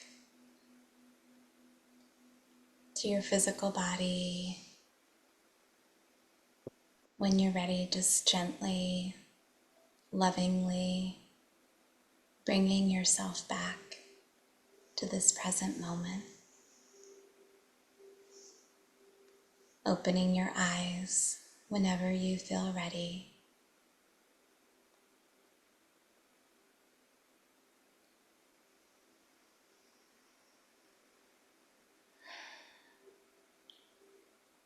For those of you who are still in the integration process, please don't feel the need to rush out of it, as this next question I'm going to ask Emily will be sent to you in an email after this recording. So if you need just to be in this, just be in this. Don't feel the need to rush out to write this down. But I just want to say thank you, Emily. That was so beautiful. And I would love that at this time, if you could share with everyone anywhere that they can connect with you, if you have any offerings that are about to be launched, where they can sign up for that, and yeah, anything on this in this realm of sharing, please feel free to share. Yeah. Thank you so much again. This has been such a gift and a blessing to be here. So thank you for the space that you hold and this beautiful co-creation. I am feeling called to offer a free sound journey, which will be in January. And so for more information and details on that, the best way would be to connect on Instagram. I'll share details of it on there. My Instagram is Emily Ghosh Harris, and that's my website as well, emilyghoshharris.com. So For those of you who, well, let me just say thank you again, everyone here tuning in. I feel really, really grateful and honored that we've had this co-creation, and it couldn't have happened without you being here. So for those of you tuning in, thank you so much from the infinite fractal expression of my heart center. And Emily, thank you so very much for being here during this time of humanity's shift in consciousness. Thank you for offering that was such an incredible sound journey that you led us on.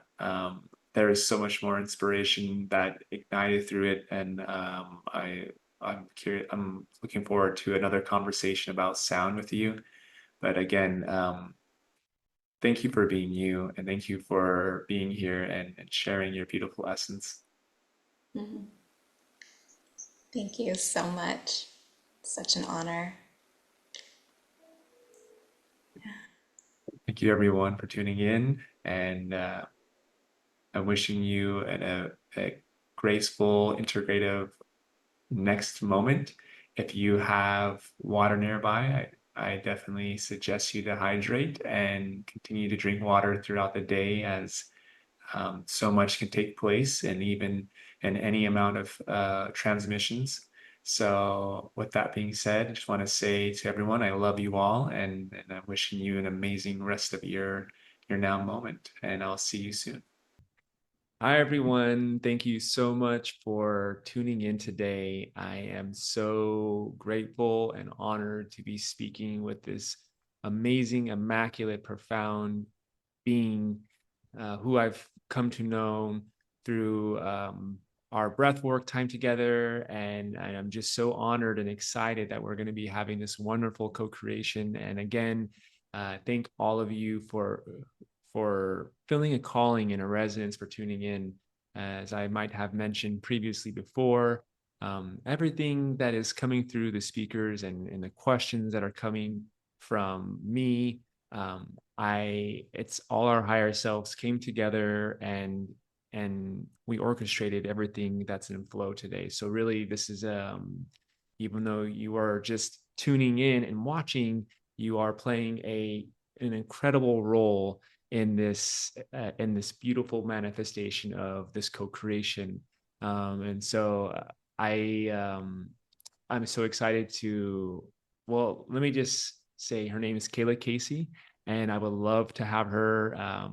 Well, first of all, Kayla, thank you so much for being here. And with that being said, I'm gonna hand the mic over to you if you wouldn't mind um, just sharing a bit about yourself in any way you feel called.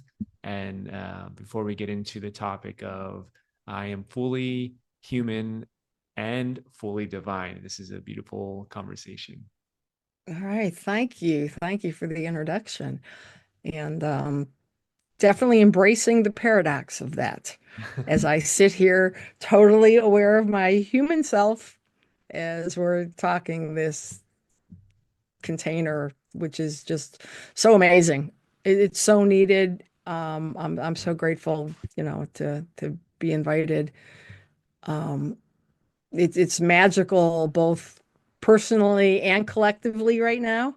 I'll tell you the personal in a second, but for anybody who doesn't know me, um, I was actually taken aback a little bit, Stephen, by your invitation. I'm like, well, an invitation to talk about ancient teachings. I mean, he knows I work with, quote, Kayla works with kids and families. What do I know about ancient teachings? Um, so I am a conscious parenting coach that has evolved out of my work being called to work with hybrid and crystal children and guide them, working with their um, bringing stability to their emotional energies and working with the harmonics with that. And as the hybrid and crystal children become more active on the planet, which is now, I've been doing this since like 2018, and it has evolved in the last 6 years. And what I consider almost shifting of mission and direction has been this beautiful, like oscillating, finding it possible for like society and our energies in the universe to catch up and for me to catch up to the perfect timing is now. So I'm working both with adults and children, and as it comes through our connection with divine, hence the topic, really is through our own divine inner child. So as I work with the kids, it's also working with all of those who support them, including us and the healing process.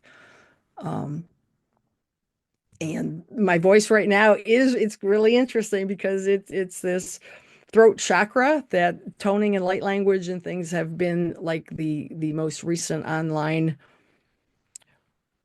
ability. And I'm finding there's a resonance that I'm not always aware of, but the feedback that comes through is validating and allowing me to trust. Um, Boy, introducing yourself is really challenging. I think that's been an incredible job so far. I can't think of a more of a needed someone stepping into the role of being a conscious um, parenting coach during this time than ever. Like as you mentioned, this is a time where a lot of them are coming in, and I feel like not to get off topic, but generally speaking, parents are going off of how what worked for them and how what parenting styles was implemented from their parents, and now you have, and it's not to take away from the parents or grandparents, but now you have these diamond crystalline children coming in that have a whole new way of operating, and that might mean everything that you thought you knew has to be thrown out of the equation, and now you're left with like, well, what can I do? And obviously it's not like always a one blanket statement, but to have someone who is tuning in and assisting and bringing awareness to the mental, emotional, and physical bodies, and however else you work with the parents and the children, and basically almost like creating what that means for them and their child, right? Exactly. And what started, I'll mention, in 2021, I founded Young Ascended Masters, which was an offshoot of the volunteer work I was doing for another organization running their youth program, Mm-hmm. where we met every other week online remotely, just Mm-hmm. with kids between 8 and 18. And it was an opportunity for them to have a safe space to talk. And here we are in this community having a conversation that you can't have everywhere else. So I kind of held that space for these kids.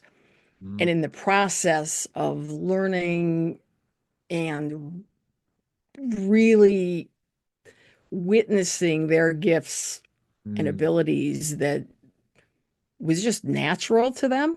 Mm-hmm. And here I am just coming into my mission like in 2018, and I'm here to work with these kids. And it's like, that's just their life. They didn't see themselves as anything unique.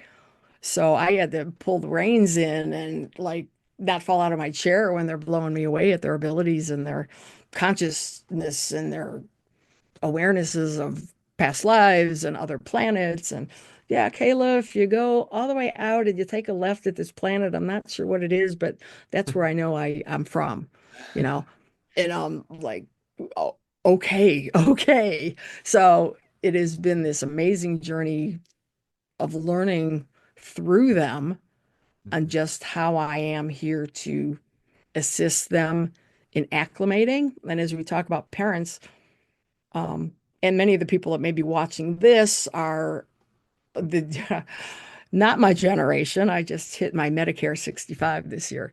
So I'll be the elder of the summit and own it proudly.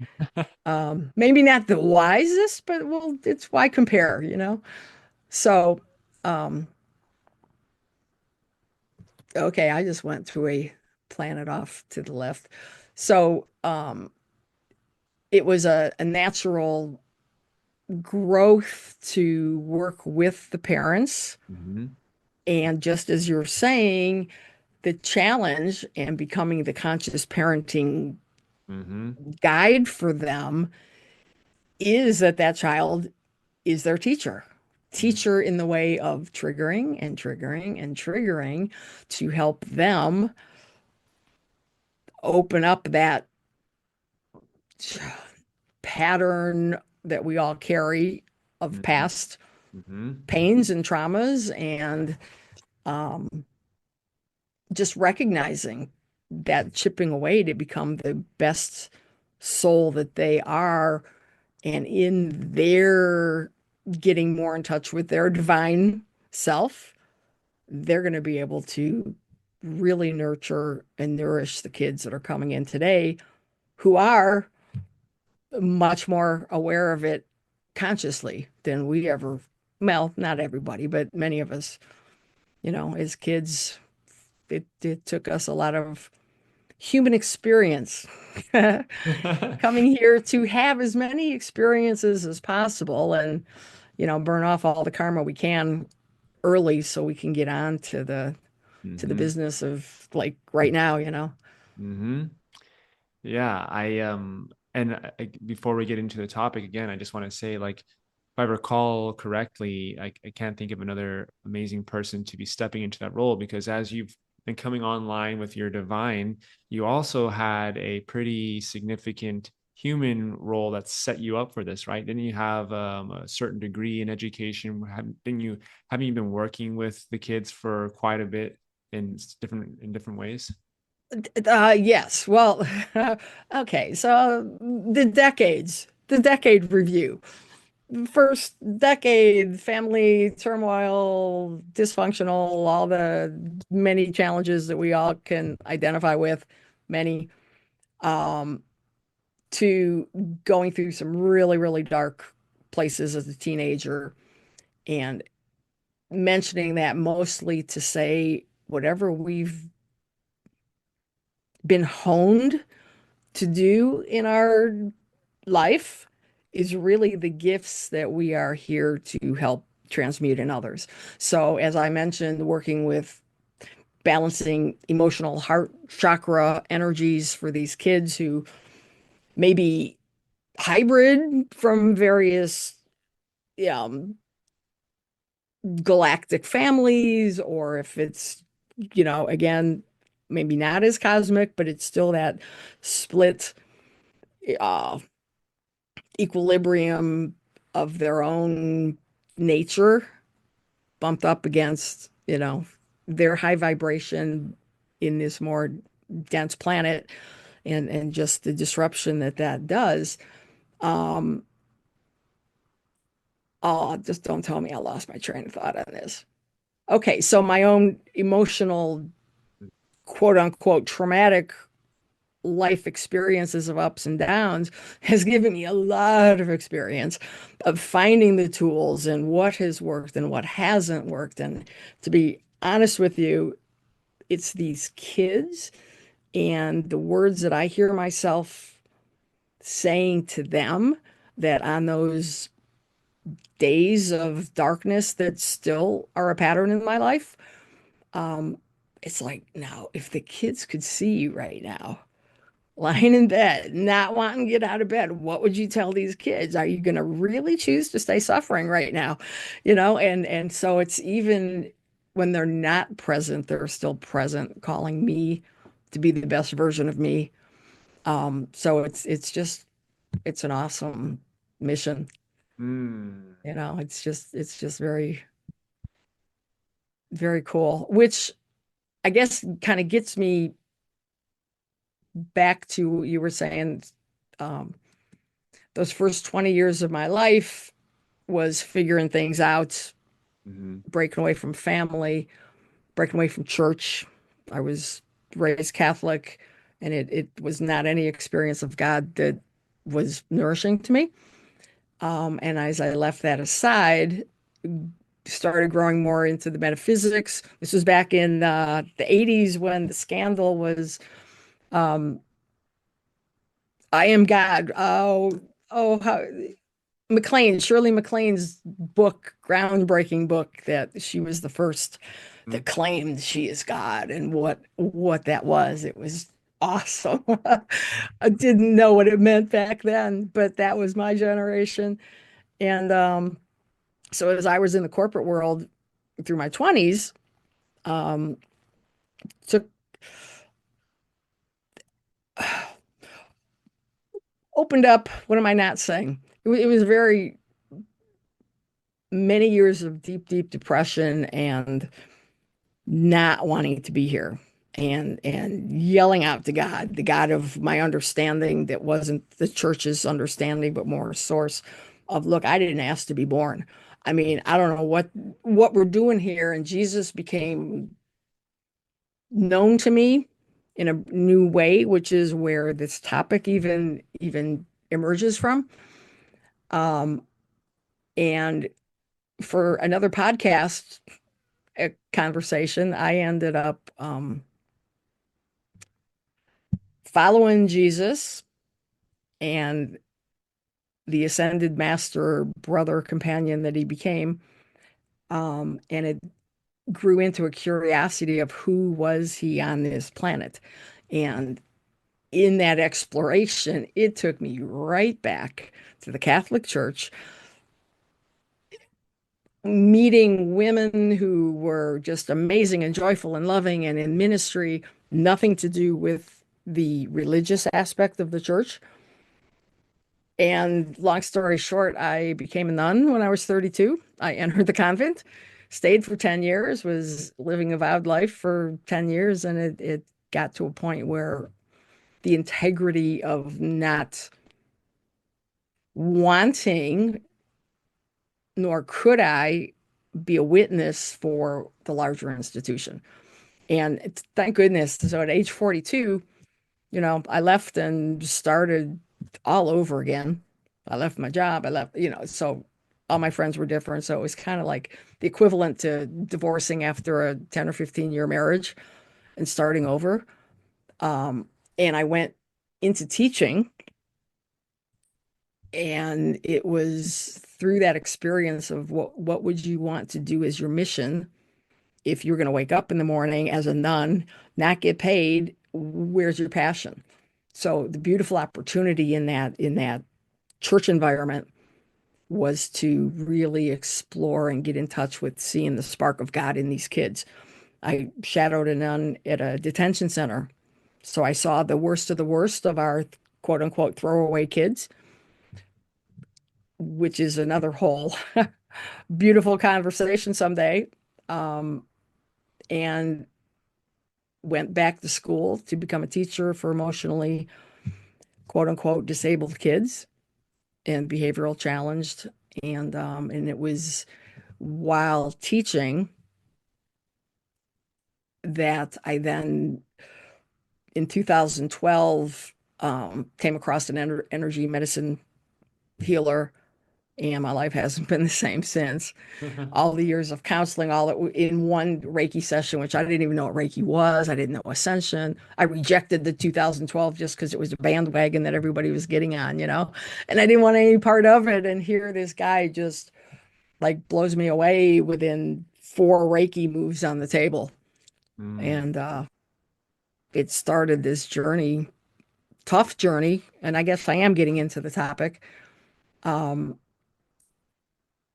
the process of healing, I knew I was damaged now, and even that word, I language is hard to even use. Like my perception of myself at the time was certainly damaged, needing to be fixed, starting that lifelong journey of who is it that has the magic key. And as I opened up to energetic healing and people started coming into my life, and the first time I was ever exposed to channeling and Akashic record reading and just all that beautiful stuff that unfolds in front of us. 5 years, every other week, I went for uh, healing on the table. 5 years of pulling out cords and vines and entities, and it was the most challenging, painful, yet gloriously blessed process that slowly I began to even be able to look from physical healing to looking at my beliefs and how are my beliefs keeping me, and am I looking for a savior, and what does that mean as we're and wanting to be, oh, I want to be out of body, so striving for the spiritual while all the time not realizing that I really am not connected at all with my human self. I despised my human self still through all of this healing. And it wasn't until maybe the last 4 or 5 years coming to see that no matter how many advances and my own channeling coming online and energetic healing and automatic writing and all these very cool things, unless I bring my body along, I can only go so far on this spiritual journey. And that's what brings me here. And it's still the greatest challenge from coming into the womb and recognizing I want to go back. Way back then, I was fighting this physical experience. And Mm. that's like, so that's the ingrained pattern of it. So an opportunity like this, Mm.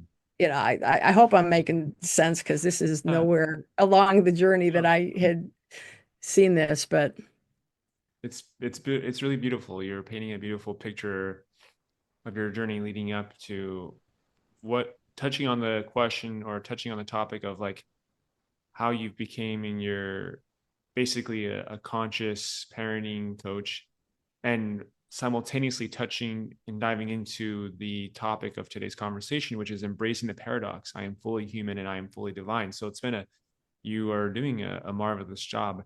And what I will say is, if you can give me 1 second, because things got real dark in my place. And so let me turn the light on. yes.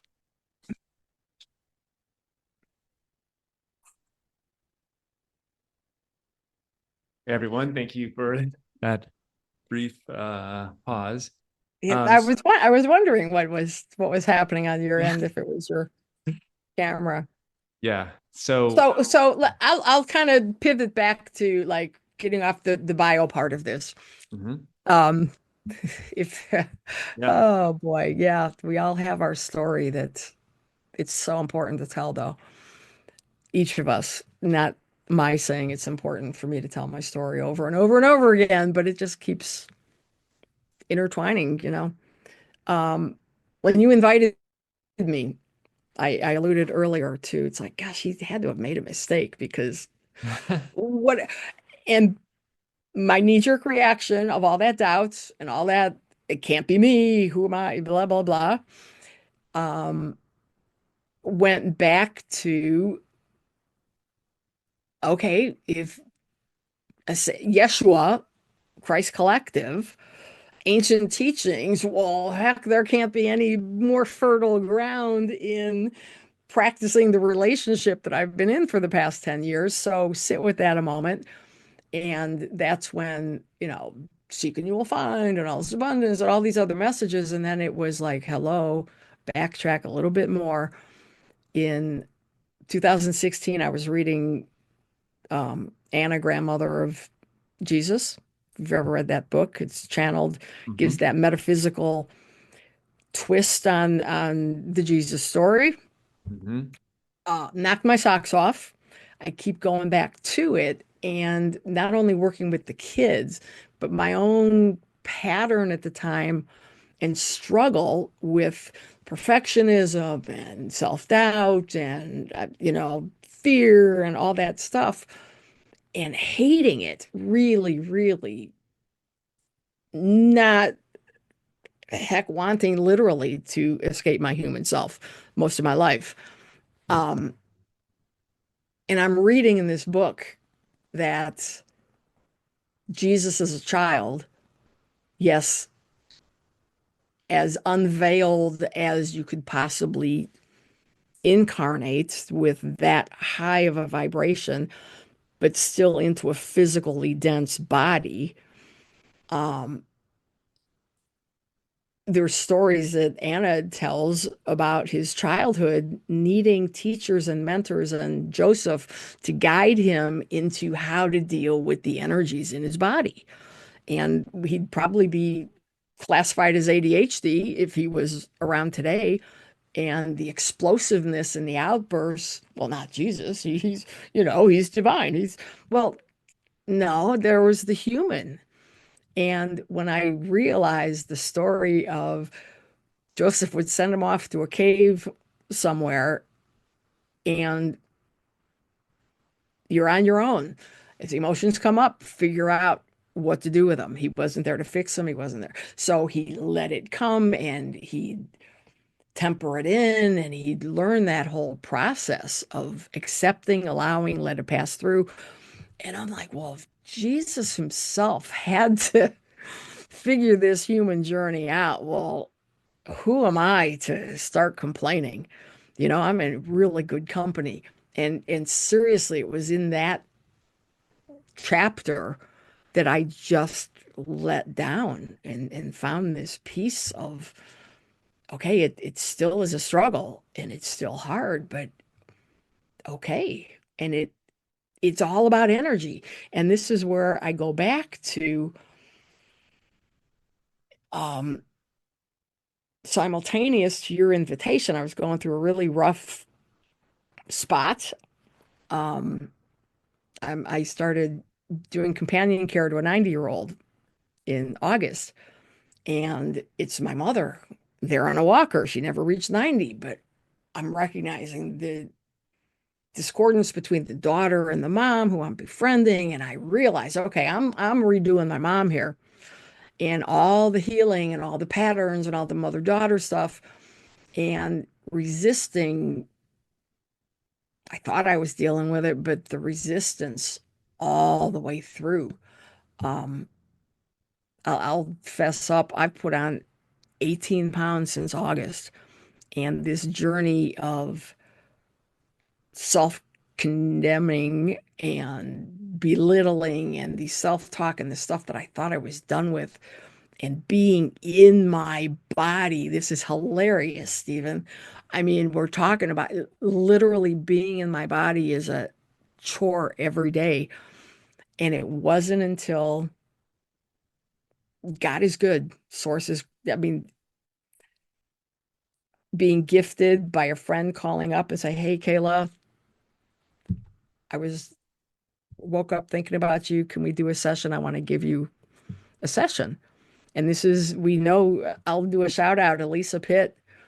Oh my gosh, we may know her as a virtual administrative assistant. This woman has come into her abilities. I can't even begin to like tell you. But anyway, we sat there and she offered me, was inclined to do an eye activation. So here I am. If you ever done an eye activation, I don't know about you, but like being very self-conscious that you're sitting there staring in somebody's eyes, and the release of allowing myself to be seen. And again, the messaging that was coming through was exactly what I needed to hear. And all of this is going to tie together in a second. And it's this, if anybody else deals with weight problems, many times therapists are going to say, oh, it may have been like the abuse you had in your life, and you're putting this insulated container around you to keep people away. And I thought that's what this was. And instead, I get this message from one of the guides, and it was, "I see you." And I broke down crying, and all of stuff from the death of my sister at 4 years old and my mother shutting her heart down to our kids, to her kids, and the companion 90-year-old, it all just came out. And the words in my heart were, okay, you don't see my pain. No one's ever seen my pain. My 4-year-old was crying out since I've been 4 years old. This goes back to conscious parenting. All the triggers we don't even know exist, the layers and layers and layers of things in us. Um, and it was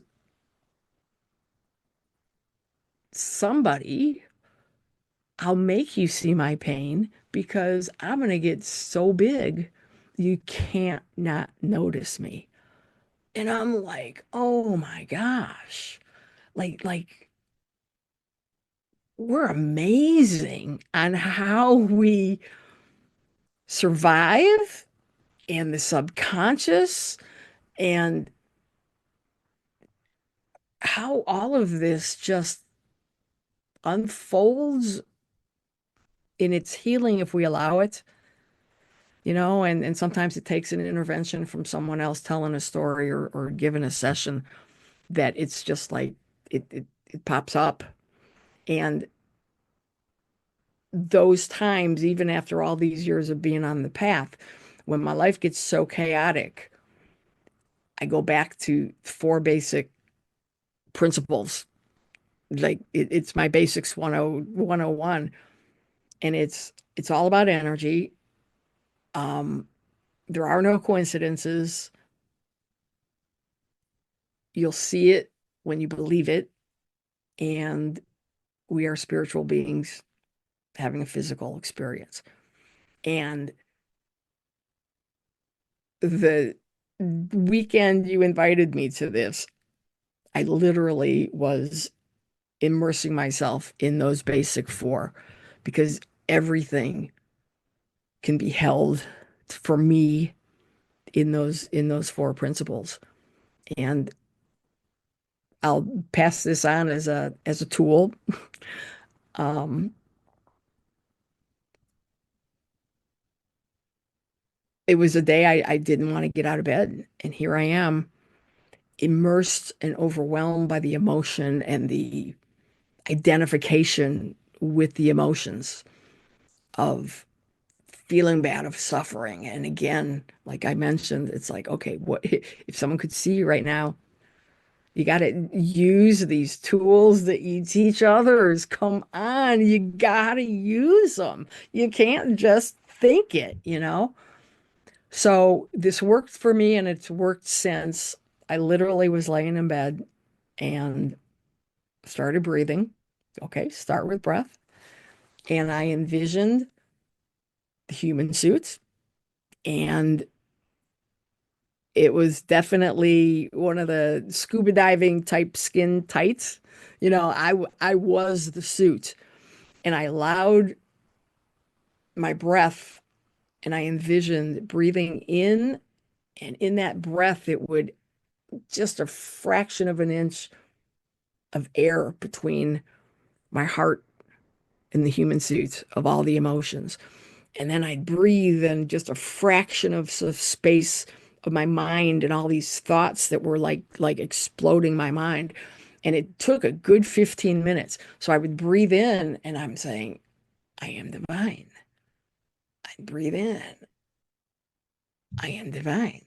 This is not me. I am holding these. I am not. I am not. So it was this constant mantra along with the breath that allowed enough space to be created between the oppressiveness of what this was, and then I could just feel the emanation enough from my heart to then claim that divinity again.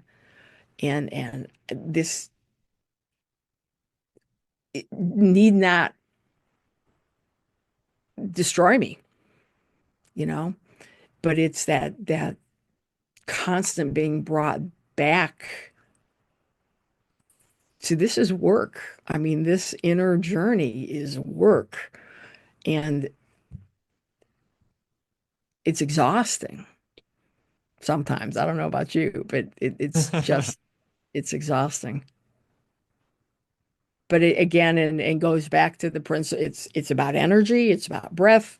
There are no coincidences that you reached out to me, making me really dig deep and claim this physical divine, Mhm. teasing out.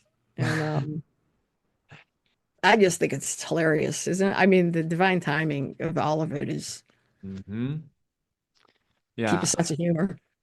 I completely agree, and I love it, and and I love how the beginning part of this conversation was like you touching on the bio and you entering into the topic of embracing the paradox of I am fully human and I am fully divine by sharing your journey of how you've come to embody your humanness and your divine simultaneously. And as you were talking about, as you when I offered this to you and you were sharing like I does he have the right person or however you worded it, I'm sitting here thinking what an amazing profound being who is just perfectly going into this beyond in any way that she could comprehend. I feel like you've been like guiding us on this. What I love about it, it's such an authentic and it's such a transparent and vulnerable sharing of your journey. And I think that is better than any scripted conversation to be had. It's just like you're just pouring out your heart, and people are going to be feeling that, and they're going to be like, wow, like um even if they don't even understand some of the words that have been said, they just know that like you've been through it, you're going through it, and you're someone that they feel in resonance, that they can reach out to, and how they could basically, what does that look like for them? How do they embody the humanist within them? How do they embody the divine within them? So I'm curious to know, do you feel like, is it not a one blanket statement for all, or is it, do they need to embrace the humanist first? Do they need to embrace the divine first, or is this something they do simultaneously? What's your, if someone were to ask you that, like, um what would you say? Yeah, well, it's really interesting because what I'm finding with the kids, again, the crystals, the rainbow, whatever label we categorize, just to help kind of understand some of their mission and gifts, is kind of how all of this, and now everybody just lumps everybody into a star seed, Mhm. which can even be more, well, what happened to the indigos and crystals are not important anymore. Come on, all that fun stuff. But as they come into this body at such a high vibration, it's like some of them get stuck halfway down, if that makes sense. If you could picture the energy into the body and it never quite reaches the root chakra.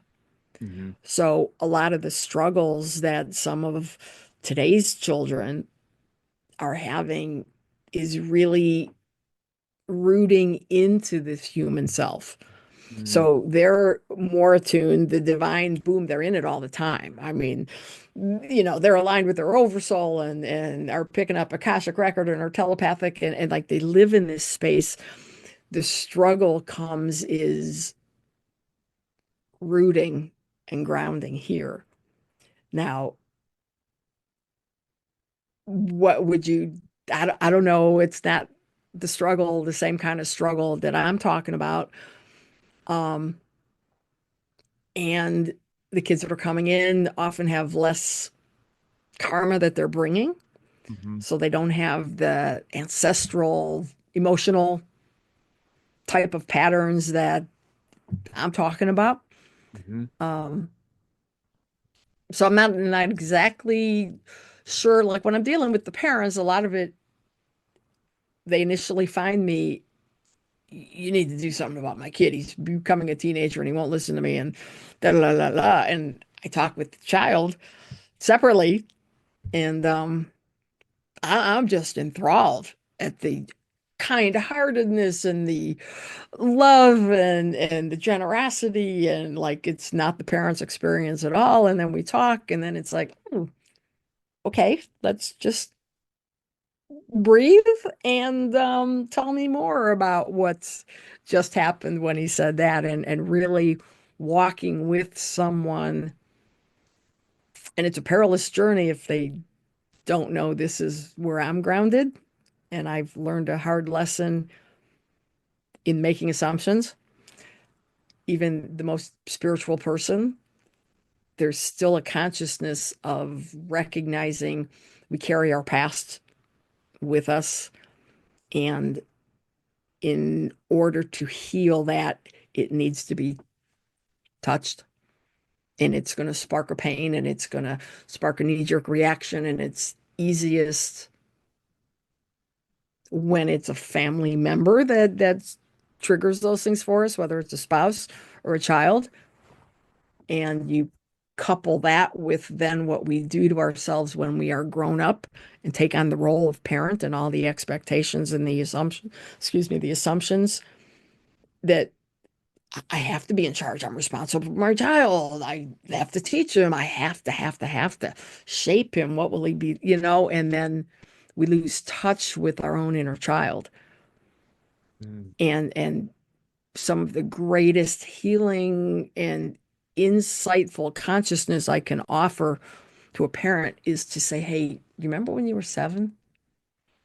Go back to being 7 and what was when your mom would tell you to do this. Or when you were a teenager, the last person on earth you're going to open up and share with is your parent.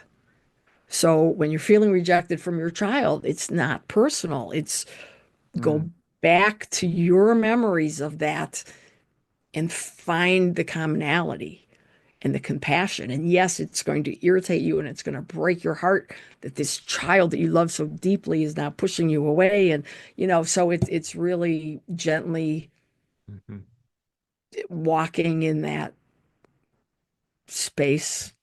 Parents, honestly, I've never had children myself. I'm not a parent. I'm an aunt, and that could be painful enough when you're attached to your nieces and nephews. But boy, it's a soul, it's a soul mission mm, that's for the the warriors. mm, It's a tough one. So I just have nothing but honor when I'm working with these parents because I know I chose not to go that route. mm, And I feel like I got, given all that I've just shared about like how crazy my life has been, I feel like I've gotten off easy by mm, choosing not to parent. It's mm. crazy to even hear myself say that out loud. But So, yeah, it's just such a respect for evolving your soul in that mm. way. I love that you would approach embracing the humanness and the divineness by the inner child, working on the inner child. Maybe it's and the mirrored reflection of the children, whether it's if they're your actual children or if they're your niece or your nephew or a friend's child.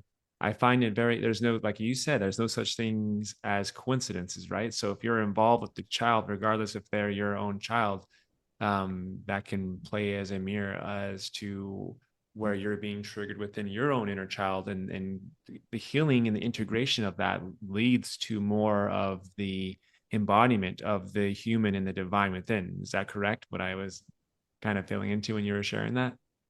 That's my experience and understanding. I mean, and it's that spark when the soul finds its parents and that agreement is made. Mhm. And I've heard some parents that are very conscious of conception and their little one waiting for them to be ready, and just how that whole process goes. But it's that untouched soul. Oh man, there's so many aspects of soul and all that. But at that most connected to source self at the time of being fetal, you know, um, before the world starts Mm, setting the imprints. Um, it's it is the source connection at its greatest. mm, So I believe the journey to go back, healing those, bringing parts of ourselves back from other timelines, this timeline, the traumas, the ancestral patterns. I mean, healing a memory with your mother can clear it for the whole ancestral line, so even the motivation that we may have as a parent to lessen all the triggers that my child is having is work for the collective. mm, It's not like I'm putting my life on hold for 18 years so I can raise these kids. Well, no, you are doing the work of the masters in clearing your own self. And you may not even feel like you're giving service beyond your household because you don't have energy for that, because this is your focus. It's that individual healing that is seriously back 7, 10 generations in the ancestral line, as well as there is no time. So you're doing it for all the generations going forward as well. So it's noble work, you know. Um, I'd like before, I don't know how much time we have, but I would love to read um, I came across some automatic writing I did, and I didn't have a date on it. And I'm reading this going, wow, where did I copy this from a podcast or something? Like, and all of a sudden it came back to reflect an element of me asking the question. But it fits right into talking about the human suit Mm, and how we can navigate. And it was in light of posing it. When I automatic write, they won't tell me who I'm communicating with because I've been told literally, well, if we tell you, you're going to put us in a box and we're not going to let you do that. So keep asking who we are. We're not going to tell. yeah. So it's really interesting. Okay. We okay to do that? Yeah, go for it. Okay. So it started with my question regarding the types of kids that I'm working with and all this. And this particular question, many children in my groups have been identified as rainbow children. I've heard through many sources that these particular children incarnate into this lifetime without karma. Can you further explain this? And the answer that I received, yes, you know some based on receiving past channeled information, and it is not incorrect, but we will say more. Your planet is set up in a way that carries information over in your DNA that allows you to experience a second and third and 100th opportunity to relearn a lesson you initially came here to learn for the evolution of your and the growth of your soul. Basically, the reincarnating. The rainbow children, as you call them, come from elsewhere. They have no need to carry all of that information. They've already learned what they needed and are here with a cleaner slate. Some are from other universes who bring alien technology into your realm. Just as we communicate with you now, they chose to enter into your human life form to communicate to you that way. For one, it would be more acceptable to your species to have it come from one of your own. And we, those here in the multiverse who have committed to assisting you both individually and collectively, can most easily communicate to them. For in entering into your world, they had to agree to abide by your existing rules of physical nature. Your quote unquote human suit comes with restrictions, yet it also has many enticements and abilities to do things and feel things that we cannot. One of the problems occurring with these current souls is that they forgot they chose and made this agreement. Their human suit feels too tight.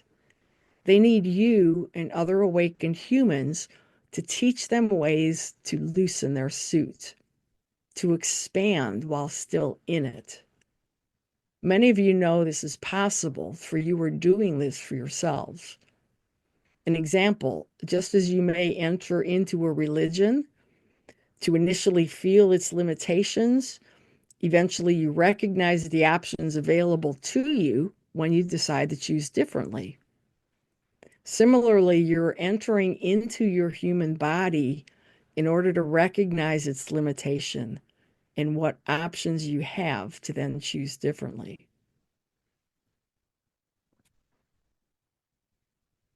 I'm like, what? And so I came across this again. There are no coincidences. And I'm like, because I didn't just do this within the past month, but this has kind of been floating around for, it was perfect. You can't even make that up, and it is. No, seriously. Yeah. That's when I know, for all the validation, I am such a skeptic. I am like, what do you mean gifts? And I see everybody else and I compare with all the other cool people like on this Mhm. summit, and I'm not like them. And then I read this going, we all have this connection, Yep. and I love teaching the automatic writing too. We'll get to that in a little bit, but Yeah. um, yeah. Wow. I love it. I'm so grateful that you could share that. I mean,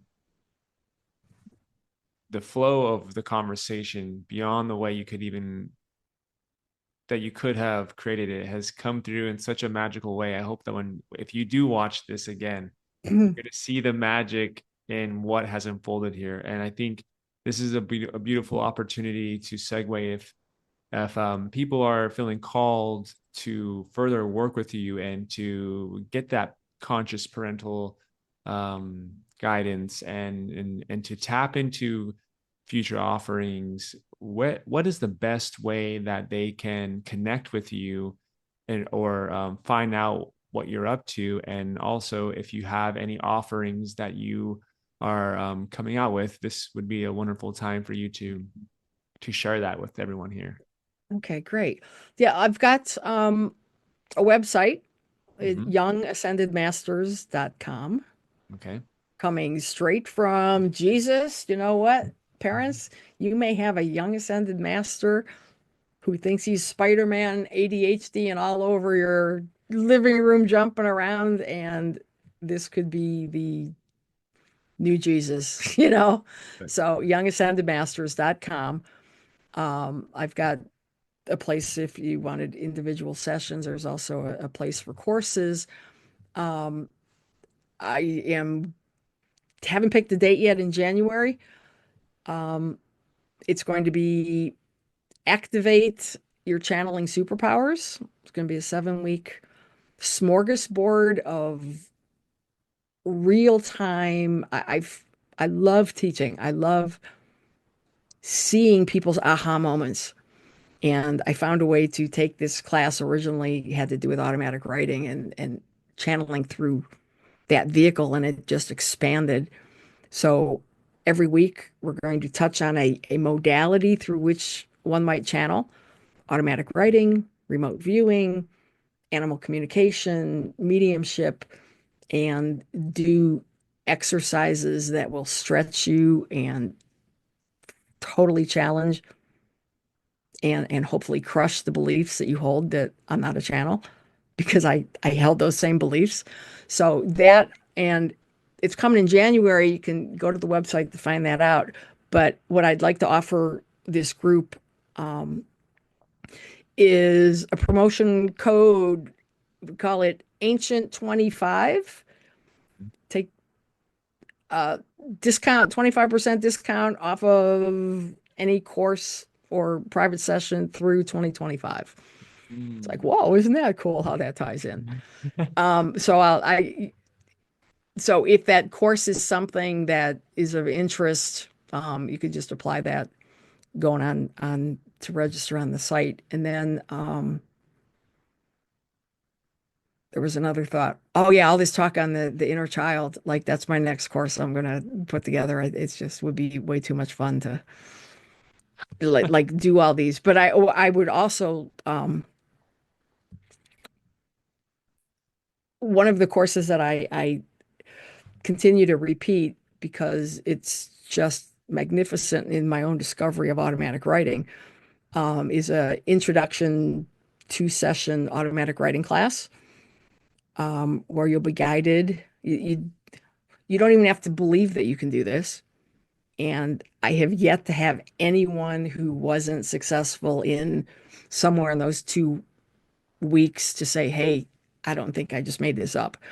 So I'm in the process of editing it so it looks like something respectable and professional enough to pass on to everybody listening here.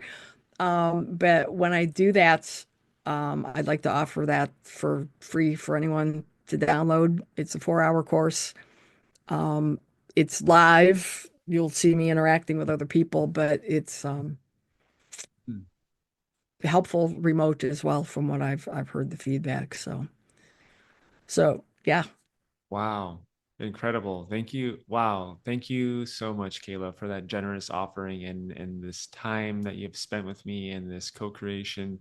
Thank you, everyone who is tuned in.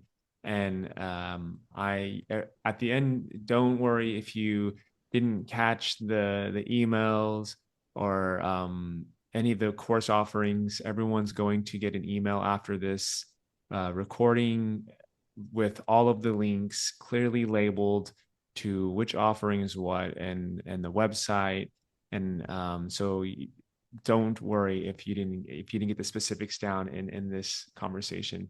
Yeah. So again, thank you. Go ahead. I do want two things I want to add. I'm being so nudged to get back into direct work with the kids. And Mhm. I just don't know what that is, but for sure in 2025. So if you have kids or no kids, um, it's coming. I'm back to really be doing that hands-on direct service with the kids. And then the other thing that has come up in 2025, I am waiting for the rescheduled date. I am starting a podcast. I'm going to be a podcaster. It's going to be called Sparkles of Light. And my first guest is going to be talking about cosmic convergence with journeys of walk-in star seeds and hybrids with Sheila Seppi and Barbara Lamb. So Mm. I that will be coming out soon. So I'm so excited. So I get to do what you're doing, Stephen. I love Yay, it. interviewing I and love it. just co-creating. I'm so grateful. Thank you so much for the nudge and my working through my resistance to be here with everybody today. It's all so good. The pleasure is mine. Thank you so much, Kayla, and thank you all for tuning in. I love everyone here, and I look forward to seeing you in the next video. Thanks again, Kayla. All right. Bye. Hi, everyone. Thank you so much for being here. Again, I first just want to thank you for choosing to take this opportunity and directing your consciousness and upleveling your now moment as we enter into the winter solstice gateway on the 21st. I'm just deeply honored here to play a role as a catalyst for you to take whatever next step that means for you.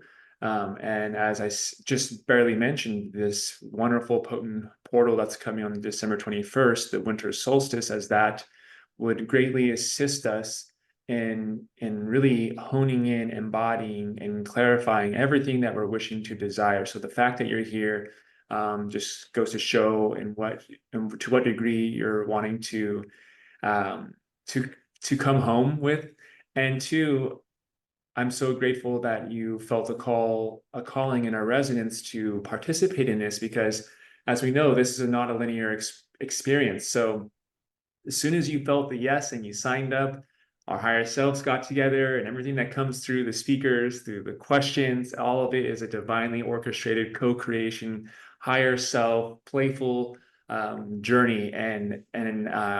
So this couldn't have happened without you guys, and thank you for adding your beautiful higher self essence to this, and also, as of course, a huge thank you to this beautiful, radiant being, Kathleen Quigley, for being here and sharing her profound wisdom. And it's had such an honor of getting to know her in so many ways. I just love how it's come back full circle to having this beautiful conversation. And before I hand the mic over to you, Kathleen, I think I would love to give everyone a little bit more of a deeper, of a snapshot overview of Kathleen and about reading her bio. And even the bio, I'm sure, is as profound as it is, it really is just the tip of the iceberg. So I'm going to read the bio, and then we'll go into the conversation. All right. Kathleen is a visual artist and a direct channel of the golden plasma light. Kathleen is here in great joy and devotion to restore, rejuvenate, and resurrect your golden template within. The channeled colored plasma light experiences, which she guides you in, are immersions into your light temple, where you will experience that which is coming forth from your highest creator source self and your divine gold print. It is a pure space of restoration, rejuvenation, regeneration, and resurrection. Her elemental oracle deck channels the divine element within and are a direct transmissions from the divine elemental realms, tapping into one's light body expansion and expression. Kathleen harnesses the magic of life and etheric energy. Kathleen's life experiences include a bachelor's in art and a master's in art therapy. Her younger years were spent as a visual artist, furniture maker, painter, and sculptor. She created the art therapy program at Children's Hospital Boston and Elder Arts. She believes that creativity is the forgotten language of the heart. She is on a mission to empower us into our true creative gold print, our highest expression as divine creator beings embodied. Kathleen creates living immersions using different liquid plasma light frequencies in a color, sound, and light experiences for groups and individuals. These immersions take place in a living golden light temple in the mountains of North Carolina, where she hosts private sessions, retreats, live activations, and more. For those that are unable to experience the light temple in person, online Zoom sessions are available. Kathleen also creates individual soul paintings and prints, which are divine energetic transmissions holding the golden plasma light frequencies and channeled aspects of your divine source self. Wow. I just want to say, for those of you who haven't experienced that, I have had the opportunity to experience all of those things, and it has been life-changing, and it's so profound to see how it expresses through her temple, her conduit, and that co-creation with your higher self. It really is an incredible experience to be had. So Kathleen, thank you so much for being here. Oh, Stephen, thank you so much. It's such an honor to be here. So delighted that you're hosting this beautiful summit, and especially at this time of the winter solstice. It's perfect. So again, thank you for who you are, your divine service on this earth. I love you. I so appreciate you, and much gratitude to you. I love you too. And the felt sense is it's mirrored, right? Yeah. And I'm so glad and happy today that we're talking about the golden plasma light. As for those of you who are tuning in, you may have heard the gold print or the golden plasma light and all these different words. And I'm sure probably on a very surfacey level, we might think of it as like, oh, she works with like light that is gold. But I've come to experience it, and I'm going to hand the mic over to you to sort of dive into it. But I've come to experience it as like a living consciousness field, a high vibrational frequency. Yes, perhaps the color of gold is a facet of it, but it really is almost like a spark of our core essence, our I am presence, and you channel that for the individual in the experience, and they interact with this uniquely to them, and it really just ignites such a beautiful homecoming. And I love the words you used: restoration, rejuvenation, and regeneration. I mean, that's how I feel like what homecoming feels like, right? You just feel held, you feel nourished, you feel rejuvenated. So let me hand the mic over to you, Kathleen, and if you can start to touch on this wonderful topic that might not be so commonly known with the general population. Yes. Well, maybe it's helpful to go back to when I received the download, the transmission of this golden plasma light, because I was by no means familiar with it myself, nor had I really, I mean, gold, like you said, golden light, thinking it's golden light, but a golden plasma light was foreign to myself. And in 2019, I was in Mount Shasta, and I was being guided to go to this particular stream in Mount Shasta that holds the intersection of the red spring, which symbolizes the divine feminine, and the white spring, which symbolizes the divine masculine. And where they meet is the unified field of divine masculine and feminine in the water. So the picture behind me is actually the water that I was standing in.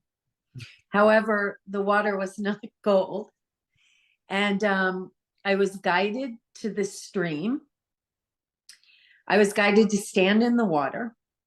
And I was standing in the water.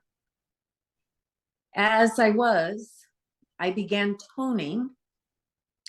And then I kept hearing, take pictures, take pictures, take pictures. So I had my cell phone and I was taking pictures, which was a pretty normal thing for me, being an artist and painting a lot with nature, using organic forms. I use my phone a lot to take pictures, and I'm taking pictures, and I really didn't think anything of it. At the time, I was living in Cambridge, Massachusetts, and I flew back home. And maybe a week later, I decided to open up. I hadn't even looked at the pictures. And all of a sudden, I opened the pictures up, and it's this golden light water behind me. And I'm just looking at the pictures, and I start hearing, I am the liquid gold plasma light water.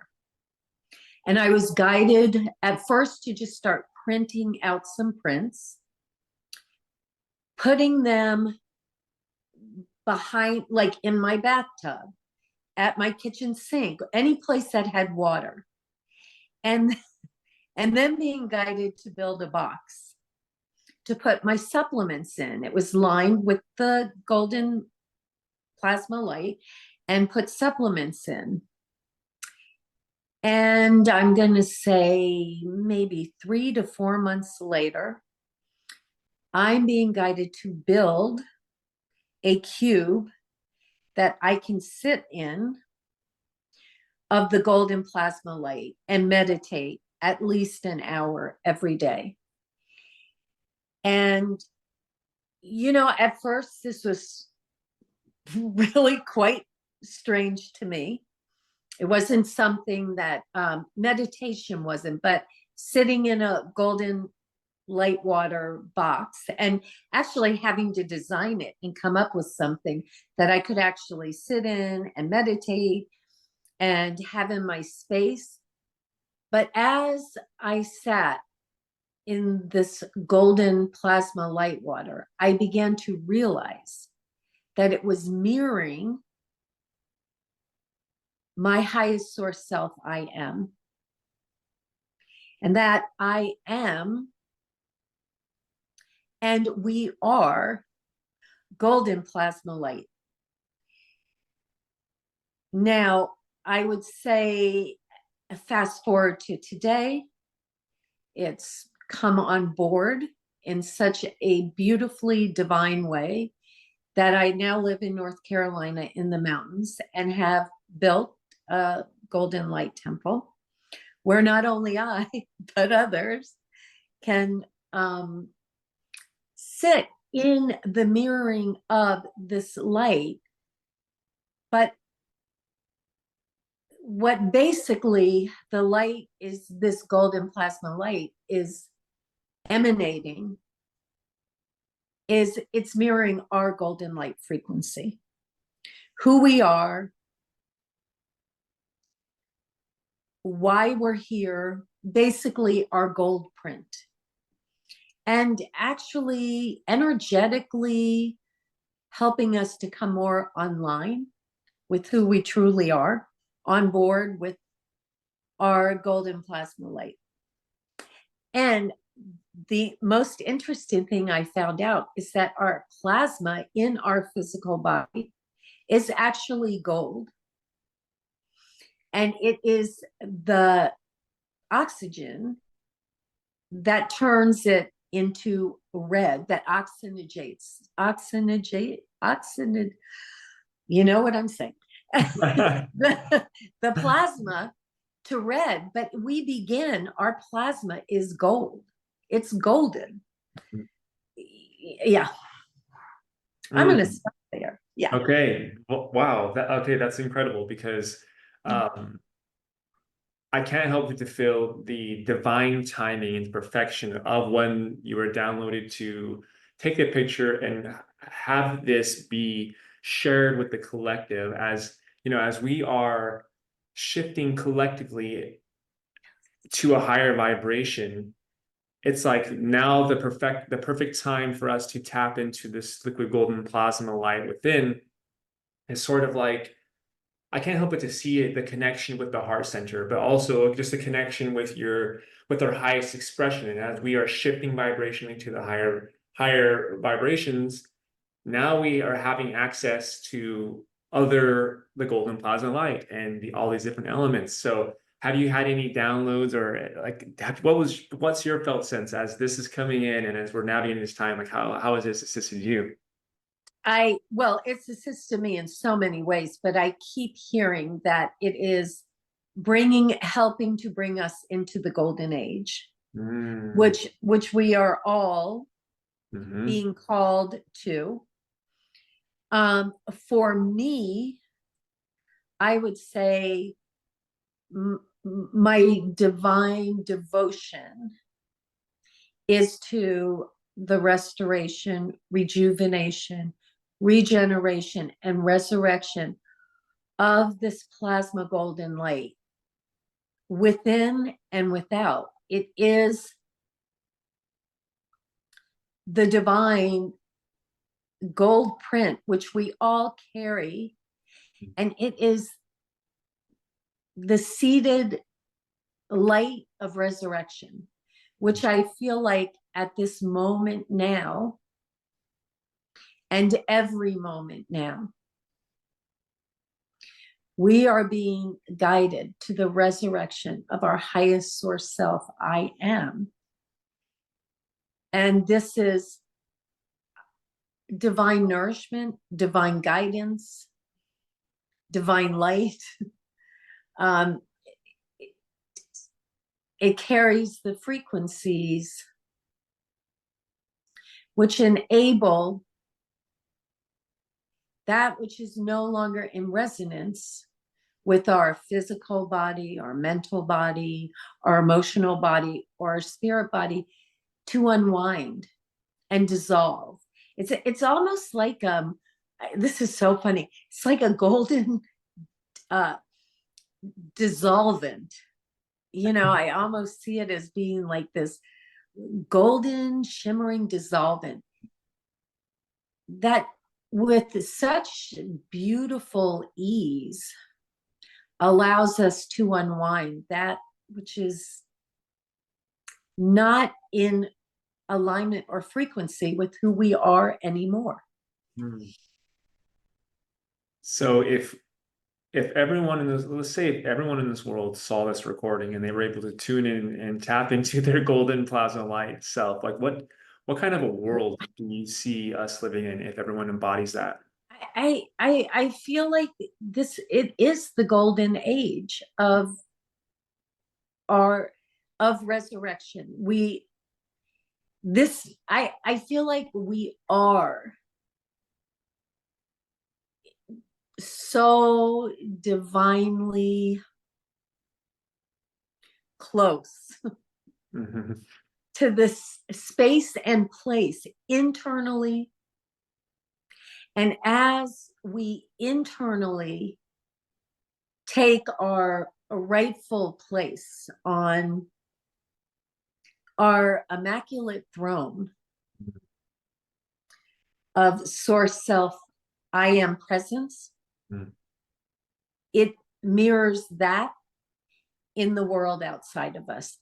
It's become really super clear to me with the beautiful different modalities, one being that of the divine mirror, that which is within is mirrored without. And for me to experience out in the world immaculate peace, immaculate sovereignty, unconditional love, it happens here and is mirrored out, yes, yeah. Transparency and people having the courage to step into who they are, which ignites the genius in everything. And there's no more needing for suffering. There's no more needing for separation. Yeah, that's really incredible. I love that you shared this, and you're bringing it back of what's been termed we're moving into, or if you wanted to look at it from a nonlinear perspective, we are already in the golden age. We are, and we are remembering that we are. It's like a divine remembering. And maybe that's what the golden plasma light is doing, is helping us all to remember, to bring it back, because we are that we are. It's here. It's a divine remembering of that which we truly are. Yeah. That's funny. As you got that download, I received that download as well. It's like, it's reminding us. Wow. Okay, so I love it. So we touched on like how you kind of were introduced to the golden plasma light, and we've touched on like some of the things that can be experienced and how it's impacted you. So I know, which I'm grateful, towards the end of this, we're going to experience a transmission so people can feel what it's like. But let me ask you this. So for people who are hearing this and they're feeling so called, how can they be more receptive to this? Do they need to have, is this something they can just visualize within themselves? Like, or is there techniques that's helped you to be more receptive of it? Or how can people who are feeling very, very called, and if for whatever reason don't have the means of connecting with you, what's the way that they can really tap into this? Yeah. So the first thing is remembering I am that I am, the golden plasma light. I am that I am. I am golden plasma light of resurrection. I am golden plasma light of rejuvenation. I am the golden plasma light of regeneration, of resurrection. I am that I am. Every I am statement of remembrance, of divine remembrance, brings all of the bodies home into that unified field of oneness, that golden print, the gold print. And everyone's way of accessing, I'm going to say, has to be unique unto themselves, because we are unique and we are unified. So within the unification of this golden plasma light is the uniqueness of every beautiful golden being and what they've come here to create. So whatever you're feeling called to, I would definitely say nature is a huge source of remembrance of the golden light. Any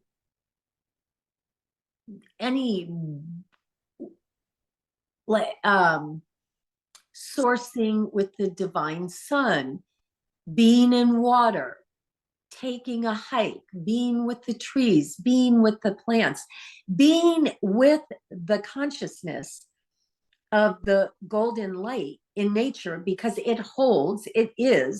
we are a unified field of oneness, and it holds this golden plasma light for sure, and will nourish upon request. And, we always think, I know for myself, this is the one thing I'm trying to really surrender to, is the simplicity Mm. of surrendering to our highest source self. I am that I am. You know, it's in the asking that we receive, and asking through the heart to open to the golden plasma light, I am that I am, to open to the gold print of which I am, to open to that which will help me restore, rejuvenate, regenerate, resurrect. It's in the asking and the allowing of the receiving. It is done. And, you know, it can be so simple. I will say it is the being in union with oneself and the divine silence and stillness, you know, is that allowing for that conduit, you know, that higher voice, the higher knowing, the higher feeling to come in. So there is a space of stillness, of quiet, and allowing and surrendering, and breath. I love the breath. I love it. Okay, so there's a question that I'm curious to ask you, but before that, I wanted to break this down a little bit, because I know on my journey, when we hear allowing, like ask and allow and you shall receive, I feel like when I first started out, I was like, okay, I'm allowing, but I'm not receiving anything. And then you get more into the mind and you have these expectations and attachments to when this comes in. And so for me, I just wanted to share on my journey of what allowing means is in another way of what you shared so beautifully, which is like essentially dissolving the mind into the heart, really creating that mind and heart coherence, because allowing is essentially not allowing the ego or the mind to start to interfere and start to project its attachments or its expectations or the proofs, which obviously we will be shown the synchronistic proofs in this mere reality, but it's like it goes back to that saying, we are our own worst enemy in that sense. So if you can just be present in the heart and you set your intention, it's coming, it is already here. And a lot of times what's orchestrating is beyond the physical, it's beyond the linear comprehension. And because of that, then the mind starts to kick in and it starts to try to make grasp and hold of what is taking place, but it's out of its area of expertise. So the more we can, not want to say silence the mind, but really dissolving the mind into the heart and allowing the heart that it already knows that it's happening. That's like the best space to be in when it comes to allowing, because like you said, it is easy, but then we make it difficult by thinking, you know. Yeah, I love that, Stephen, because you know, we make it difficult. And what I know how I make it difficult is when the mind comes in, I start warring with the mind. You know, instead of just allowing the mind, oh, there's the mind. Hi, mind, you want to come along with me? Come on, let's go. You know, this is a thing, because as you were talking, I'm like, yeah, right. For so long, I think I have to fight the mind. I have to, if the mind's showing up, okay, divine perfection, it's showing up. So what am I going to do? Am I going to jump out of my 0 point of the heart space and start warring with the mind, like, stop, stop? Or am I going to say, okay, all is welcome here. All is, come on and join. Be in the heart with me. Be here with me. Because the mind is not separate from, unless I want to create that separation in myself. And again, it's up to me how I'm going to navigate. Mhm. And I guess, isn't that the life journey? It's all about how we're going to navigate every moment. And the thing I love about navigating with the golden plasma light water is it's taught me what flow really is. Mm. Like, sometimes the navigation is just this beautiful flow down this golden light river of water, and everything's flowing, and you're just and sometimes it's a whole different ball game. But to stay open to keeping the movement Mhm. and keeping the flow going instead of that's where I see separate, the separation is like the stopping, like, oh wait, that trying to control what's Mhm. happening. Mhm. Wait, I've got to intervene here. I've got to get in there and fix this. No. Mhm. The golden light can flow anything and will flow everything through every single aspect if allowed, Mhm. if surrendered to. Yeah. Mm. Yes. Yeah, I love that. Okay, so before we get into the transmission, this is one question that I was just curious Yeah. about is, so I love how we shared that connecting to the golden plasma light in whichever way one feels in resonance. But the most important thing is to remember that you are the golden plasma light. So if nature is that doorway for you, perfect. If meditation is perfect, if breath is perfect. If And swimming is perfect, if like if singing is perfect, whatever it is. Mhm. Yeah. Yeah. Mhm.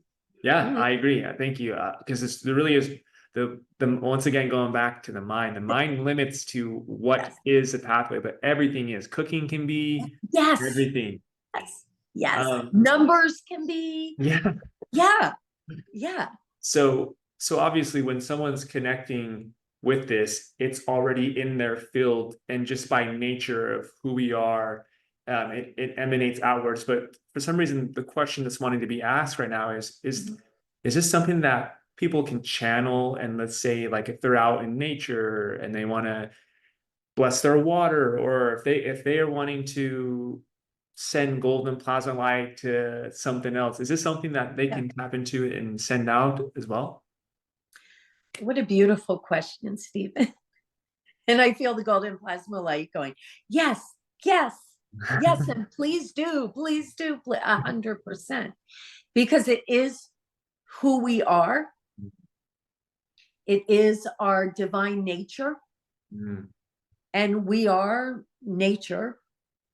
It is who we are. So actually connecting in that way, I'm feeling like my hands are actually just buzzing right now because of your question, Mm. the affirming of it, like drinking the water and actually seeing the golden light going in and flowing throughout your physical body, Mhm. and actually flowing it in your emotional body, your mental body, your etheric body, and to anyone and everyone who you wish to flow it to. I want to say we flow in it, through it, and as it. We are the flow of the golden plasma light, and all we truly need to do is like uncork it.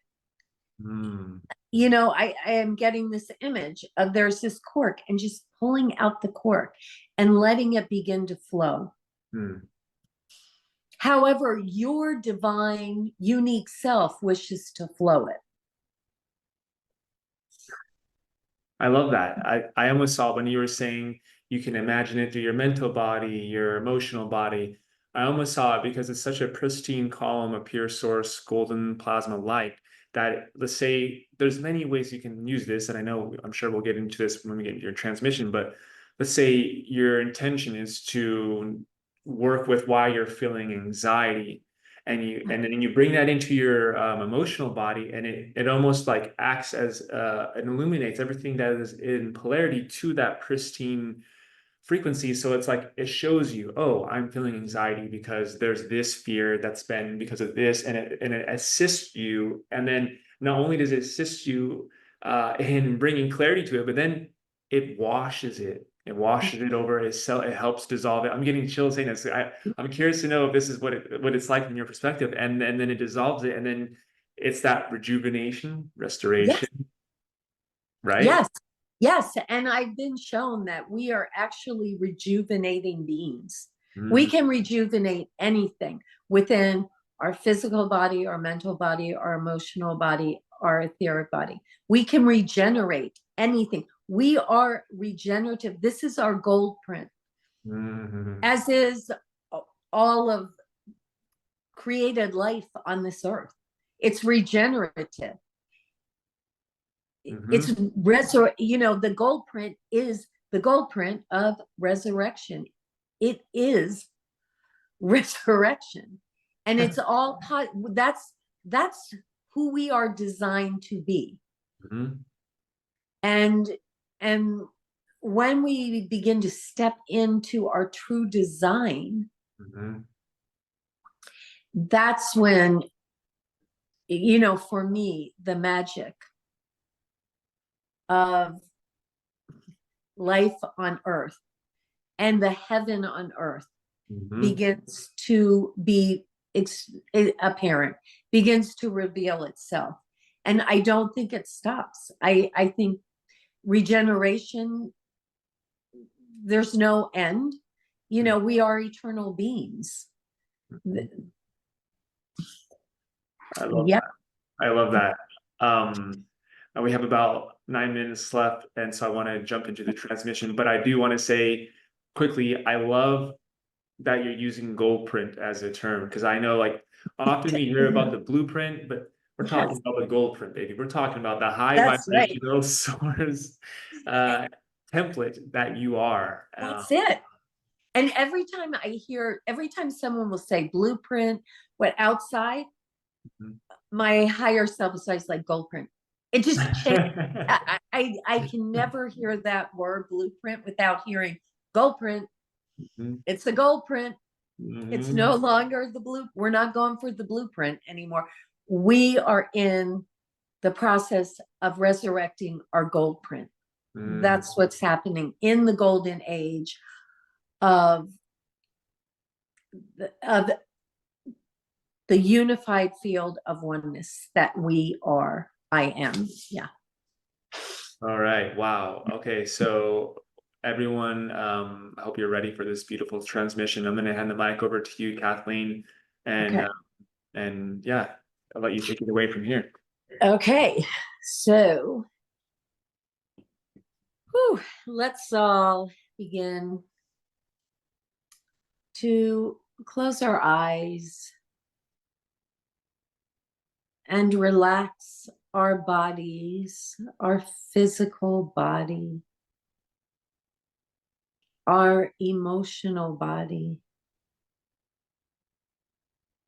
our mental body, our spirit body, calling in this container of the golden plasma light, divine relaxation.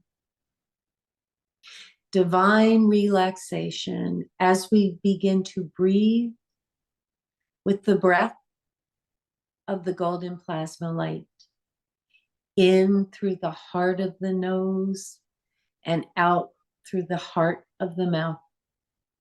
Breathing in and breathing out. Divine relaxation.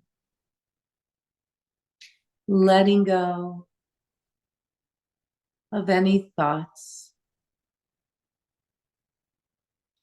Letting go of any physical tension. and beginning to float on the waters of the golden plasma light, allowing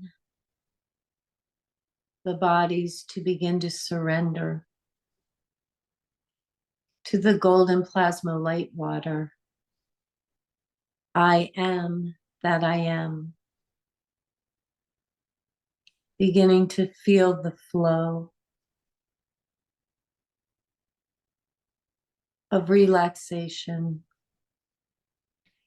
as the golden plasma light begins to flow into the crown chakra, allowing the golden light to flow through the beautiful, divine, golden being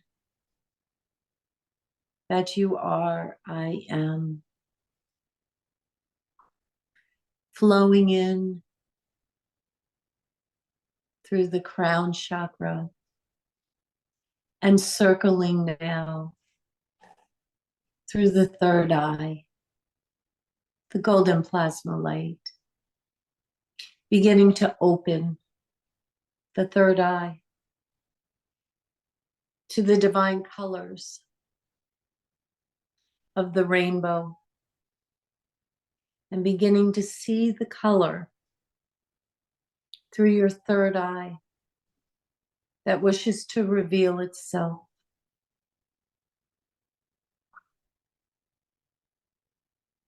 Feeling, sensing, seeing this beautiful color of light and allowing it to permeate all of the bodies, bringing more relaxation and more flow of the golden plasma light. I am that I am. And allowing the flow to continue down through your throat chakra and allowing the golden plasma light waters to open the throat. Open to the voice of the highest source self, I am that I am, opening your divine golden voice.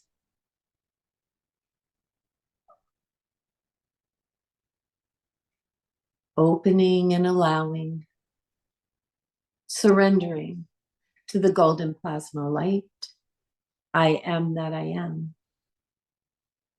And bringing the light water down into the heart chakra and allowing the circulation of the golden plasma light water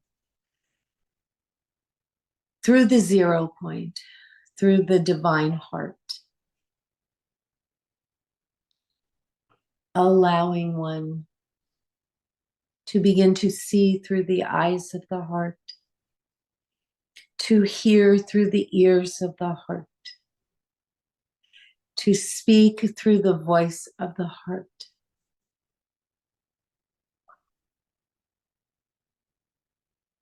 to be centered in the unified field of oneness, in the 0 point of the golden plasma light. I am that I am.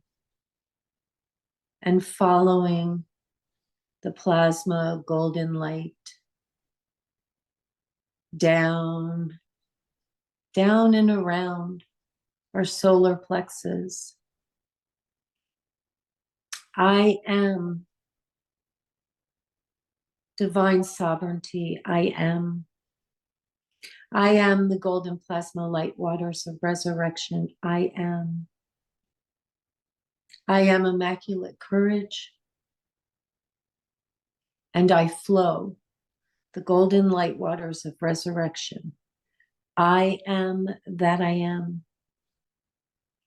And continuing the flow of the golden plasma light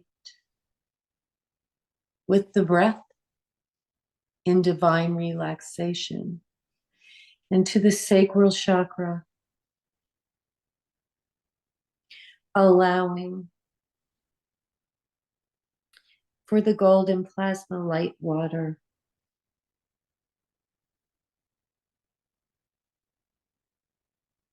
to flow in and around the sacral chakra, circulating the plasma light, the diamond light, and resurrecting the gold print. I am that I am. I am that I am. I am that I am. Calling in the golden plasma light of resurrection. I am divine resurrection. I am. And continuing the flow of the golden plasma light waters, grounding into our root chakra, allowing the flow, continuous flow from our crown chakra down to our root chakra, allowing the golden plasma light water to flow through, and allowing each of us to remember our divine gold print. I am the golden light waters of resurrection, and I am here in great joy and devotion. I am immaculate clarity. I am immaculate unity. I am immaculate love. And I am here in great joy for the restoration, rejuvenation, regeneration, and resurrection of the golden plasma light water, rooted and grounded in the Sophia Christ consciousness. I am that I am. And as we feel the golden plasma light water grounding in, flowing through, expanding in our physical body, our mental body, our emotional body, and our etheric body, we give gratitude, divine thanksgiving for the golden plasma light, I am, we are, and the gold print that we each carry. And as we close the container of this golden plasma light, we seal into the 0 point the golden plasma light waters of resurrection, into the unified field of oneness. I am that I am. And so it is, and so it is, and so it is. Thank you, thank you, thank you.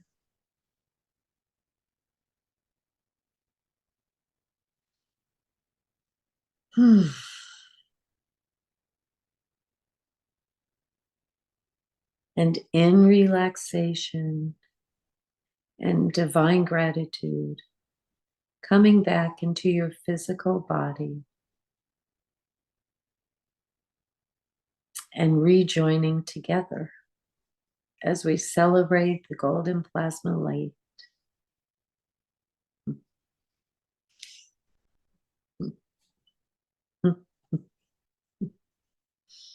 Thank you so much Oh, you're so welcome. for that. Such a joy. Yeah, Mm. for that profound experience. And for those of you who are still in your space of integration, I'm going to ask Kathleen a question, and don't feel like you need to come out of this to write down anything, as you will receive an email with all of the links. But I would love to take this time to ask you, Kathleen, if there is anywhere that, if there's anything that you're offering, if there's anywhere that people can get in hold of you, whether it's social media or if people can go online to book a session with you, where's the best places for them to connect with you? The best place to connect is on my website, which is kathleenquigley.com. And I do have a special offer for everybody who would like to partake in a session in the golden plasma light. On my website, there is a offering for a session, and I am offering with the or the, what's it called? I guess it's like a coupon. Mhm. I A promo code? Yeah, a promo code. Yeah, I'm kind of like, come on back. I believe it is, I'm going to check because I don't want to give the wrong.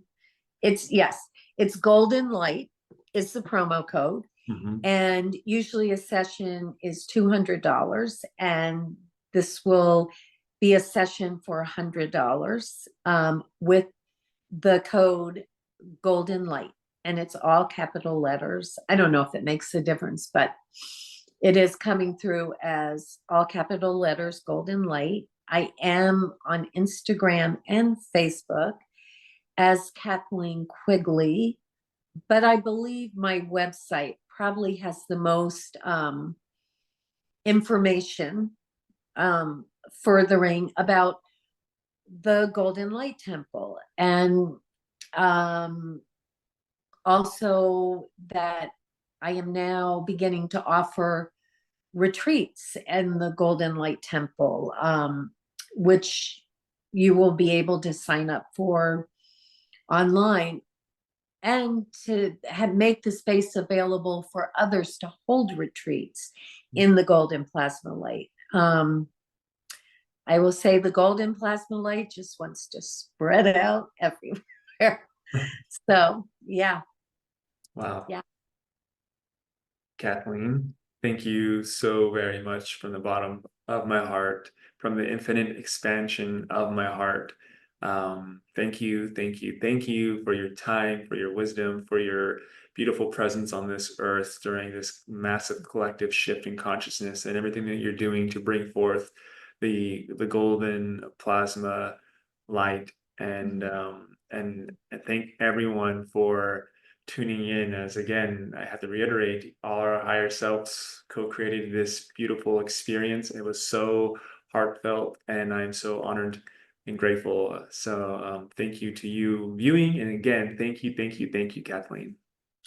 Thank you, Stephen, so much for holding this immense container of light, for your divine devotion to the universal collective and the Christos collective, and all of the beautiful radiance,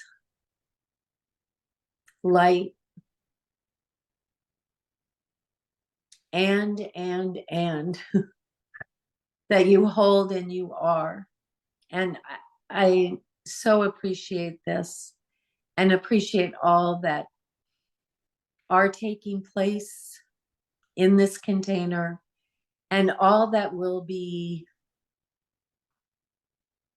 nourished by this beautiful container of light. So thank you so much. Yes. Thank you. Okay, everyone, I'm wishing you an amazing, restorative, rejuvenative, everything that you want it to be rest of your day. Make sure you drink lots of water after these transmissions. And I look forward to seeing you in the next video. Bye for now. Hi, everyone. Thank you so much for tuning in. I'm so excited as I already feel the percolation of joy as I connect with this profound soul who I've come to know as such an amazing peer conduit of love light today. And we are touching on a topic that's in all topics that we've touched on have been so amazing, but anything to do with our heart center, our heart wisdom, it really ignites my core essence, my heart. So I'm so excited to and honored to be here with Rayanya, and co-creating this experience. And also too, again, I just want to say, I can't say it enough. Thank you for being here. I've said this in a few other conversations, but truly, as you already felt the calling and the resonance to tune into these conversations, it's like our collective higher selves got together, and everything that comes through the speaker is perfectly and divinely orchestrating to meet us in our highest and best interests. And any questions that come through as well has been orchestrated in this collective co-creation. So again, even though it might not make sense because in linear perspective, you're already viewing what already is, but this goes beyond a linear experience. And so again, thank you for feeling called to be here and really co-creating with this. And so again, I can't say thank you enough to you viewing. And I could probably sit and share a lot about Rayanya, but I think the best way to go about this is to let me read a little bit about her. Let me read her bio, and then I'll have her introduce herself in any way she feels called, and then we'll dive into this wonderful topic.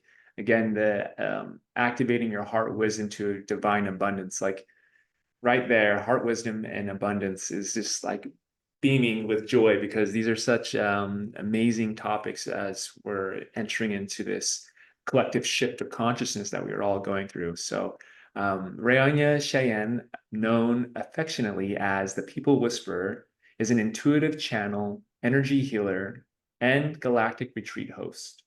Rayanya's soul journey is nothing short of extraordinary. She was present at the very creation of Earth consciousness and has since reincarnated thousands of times in service to the evolution of Gaia and this galaxy. With an oversoul connection to the Green Tara and the soul makeup intertwined with Kuan Yin, Rayanya embodies profound compassion for this earthly human experience. Her dragon soul lineage and past life as Lemurian infuse her with the ability to traverse mystical realities and draw upon ancient wisdom. Incredible. Brianna, thank you so much for being here. I feel like that bio was like a perfect little snapshot to describe my energetic experience of who you are and how I've come to know you. So thank you for being here. Yeah, thank you for having me, Stephen. It's just such an honor and pleasure to participate in this beautiful heart field of co-creation during this potent time leading up to solstice this year. It's just double whammy. Yes, and speaking of double whammy, not only is this going to be a profound conversation, but we get to have the beautiful opportunity to see Rayanya. She's going to go into a channel state, and in this channel state, beautiful co-creation and conversation is going to manifest. And so, for those of you who are tuning in and are curious of like who she's channeling, this is something that she doesn't know until she's channeling. I mean, obviously it's of the love light realm and in alignment to her beautiful, wonderful intention that she's set to be essentially bringing forth and the highest and best for everyone here. So maybe at some point that will be revealed, but I think more importantly than who the messengers are is like the message itself. And really at the end of the day, we're all one. So you can look at it as you are bringing forth this message. So let me give you the opportunity, Rayanya, to whatever you need to do to get into this, and then we can begin the flow of conversation. Yeah, okay. So I would just so I trust that the audience, the people who tune into this conversation already have a profound understanding or experience with direct voice channeling or energetics of the channeling. And like you said, I love how you describe it. It's basically very much about channeling our highest consciousness, right? As we are all one, and our spirit team of spirit guides, our higher self, and all these ascended beings, we are all connected. So it's just for the human experience to make it juicier and fun, that we have this different personality or character. Like, we are channeling like Lord Katumi, Melchizedek, or Dragon Council. Like it's different, I would say different energetic signature. But however, in the end of the day, when it's off the light and source love, then it's all this highest frequency that we are part of. And so, yeah, it's such a beautiful opportunity to be able to be present, to talk about the heart wisdom and the divine abundance. So, shall I just get into the state? Yes, please. That would And be you could, yeah. Okay. So continue to talk. I'll just basically tune okay. into my heart center, and then we'll get ready to speak. Wonderful. For those who are tuning in now and don't have any awareness of the heart wisdom and the divine abundance, I just got to say again, what I love a lot about these two topics is that it's really, they're sure at the beginning it might be an intellectual understanding concept, but ultimately this is who you are, your core essence. Everyone has their divine heart wisdom. Everyone is abundance. And the fact that we have this profound being to channel wisdom regarding this topic to illuminate and highlight anything that will bring clarity to you, so that way you can activate your own unique template or expression of what that is and tap into the infinite expression of the everything and I know thing. I'm just so grateful and honored to be having this conversation today. Greetings. We are delighted to be present in your glorious radiance presence, our Stephen brother. And so does the presence of everyone that tuning in to this co-creation. It is such a beautiful light show, and we are honored to introduce ourselves as a collective. We are comprised of many consciousness. You would know affectionately as the Galactic Federation of Light, Ascended Master Collective, Sophia Christ Consciousness, Galactic Council of Light, Lemurian, and many others, the elementals.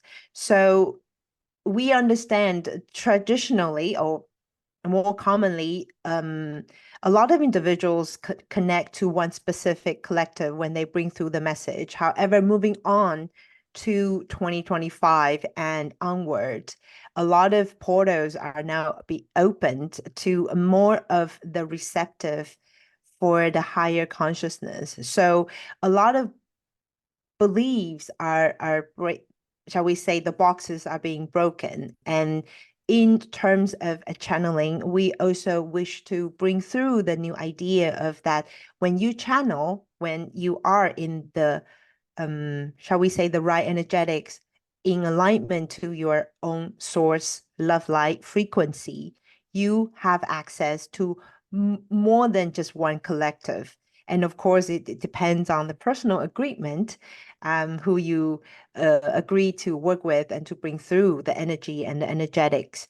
So in this case, the channel, Rayania, has agreement with many collectives, and that is what is happening as she blends in a wide spectrum of energetics that support individual on a different level. So it's like a buffet of energetic party for each and every one to tune in to what is needed for their own recalibration to their own source love life frequency.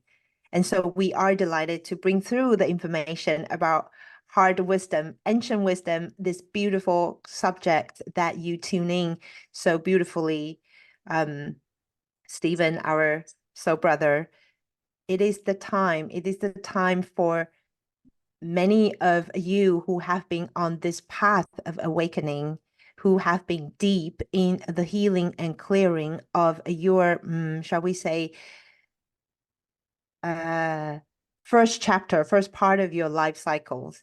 Moving onward, you are all being invited to tune in, to reactivate, to access more of your innate wisdom. And innate wisdom, as the conversation already been pointed at, is your heart portal, whether specifically it's the high heart. However, for those of you who just simply with your intention, when you tune into your heart, to that very, very portal, that energetic portal of your heart, that is the gateway to your own highest source self, to the source, to all the dimension and multiverses. And therefore it holds the wisdom, it holds the information that you as a soul reincarnate in different dimension, different planet, different galaxies, and especially right now in the human form, it holds the information for your human form to bring through what is needed for you to pave the way for the new earth paradigm. You could say the new golden age, the new earth, the new paradigm, because those are the information that is pristine, that is shall we say, more clear from the old paradigm metrics. And so each and every one of you who tune into this message has the capacity to, with your practice, with your intention, to access that pure essence of yourself, so that you are able to bring through the information for you to create. We would say create the life you desire to live as a human being. And we also understand many of you, most of you, if not, we would say 99.999% of the audience that tune into this summit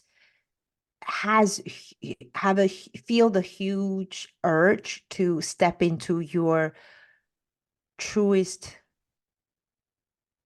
essence and your role to play, to create, to step into the divine service to the humanity. And in that, all the resources will be generated or co-created through your interaction with your heart field, in order for you to create what is needed to manifest the next step or the project or the opportunity in your reality.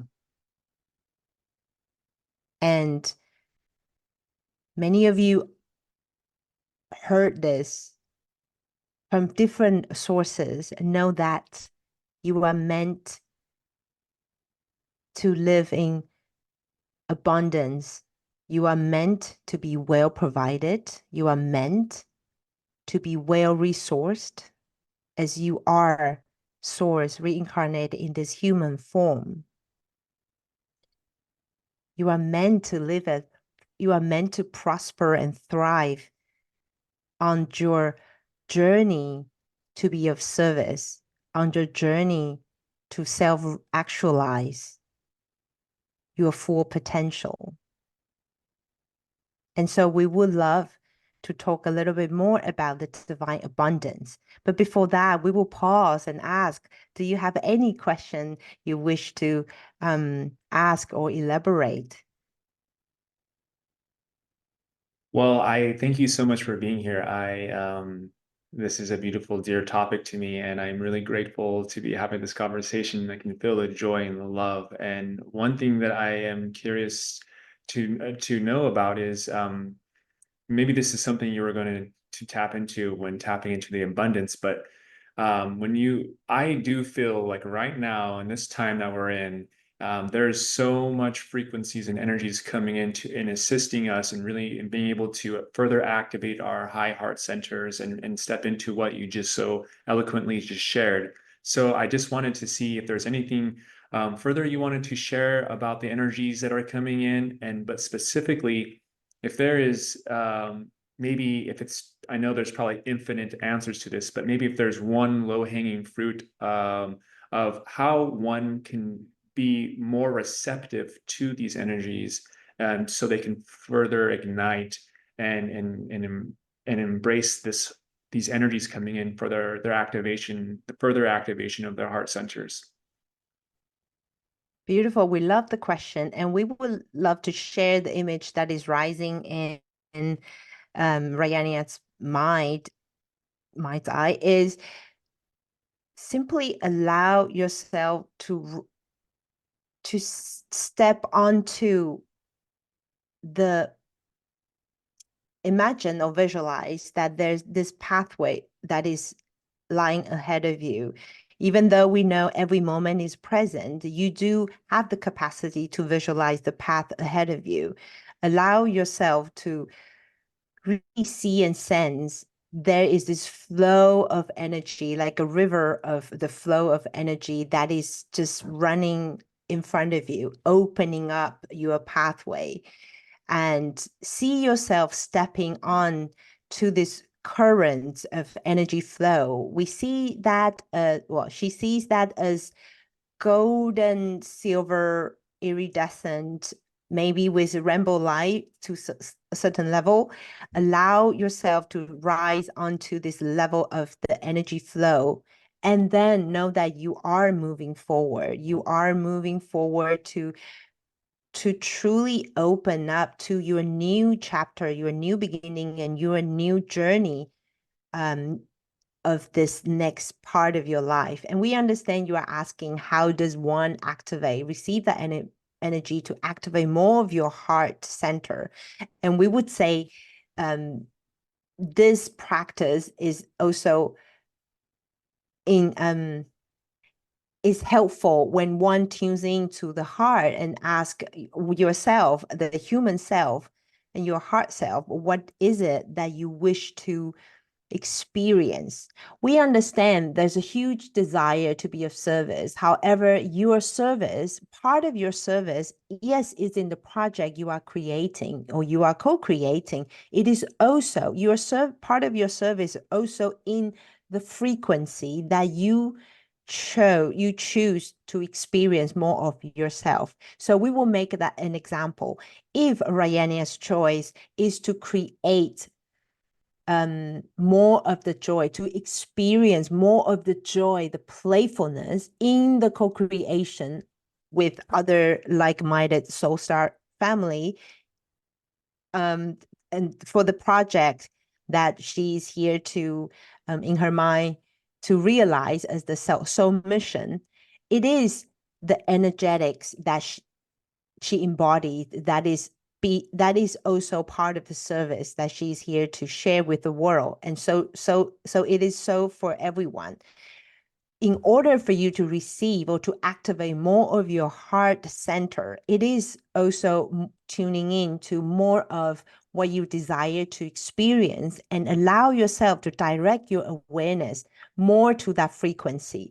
And we are saying that because right now, a lot of energy, as you are all aware, incoming, and a lot of energy actually are supporting each individual to break free from the, shall we say, the heart nuggets of the energetic within your heart center or in your energetic field or in your quantum field. So without needing to know the detail, what is important in the daily practice that is practical for the human is for you to truly embody, focus more of the frequency that you wish to experience. And in that, you visualize how you want to experience the current of energy and allow yourself to, shall we say, move the particle into waves, into that specific frequency that you wish to flow through your heart. We are saying that because the desire frequency that everyone will want to experience more of very much come through the frequency of your higher self, from your heart, from your multidimensional portal as well.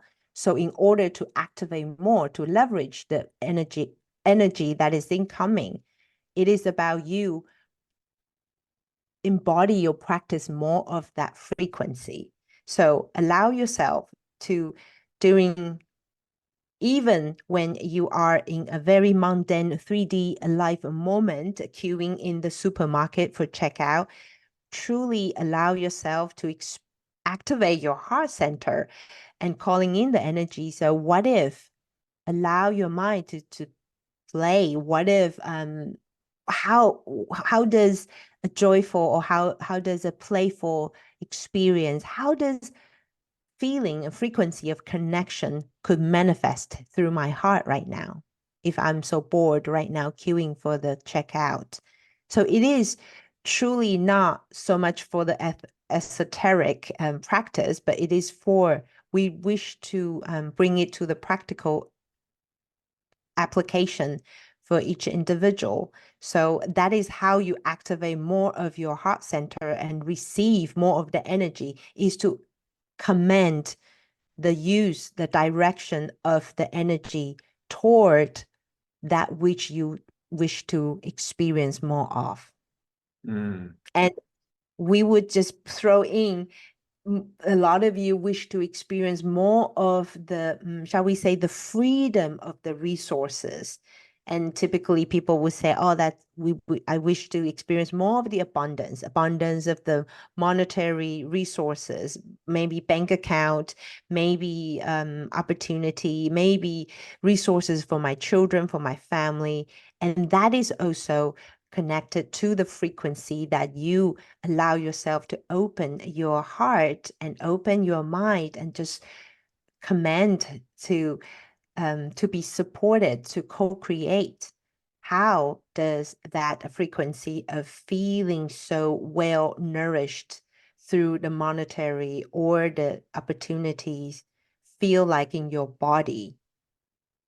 And so we would pause here and see if you have any more questions to clarify for the audience. Mm. That's beautiful. That's a beautiful way of putting it.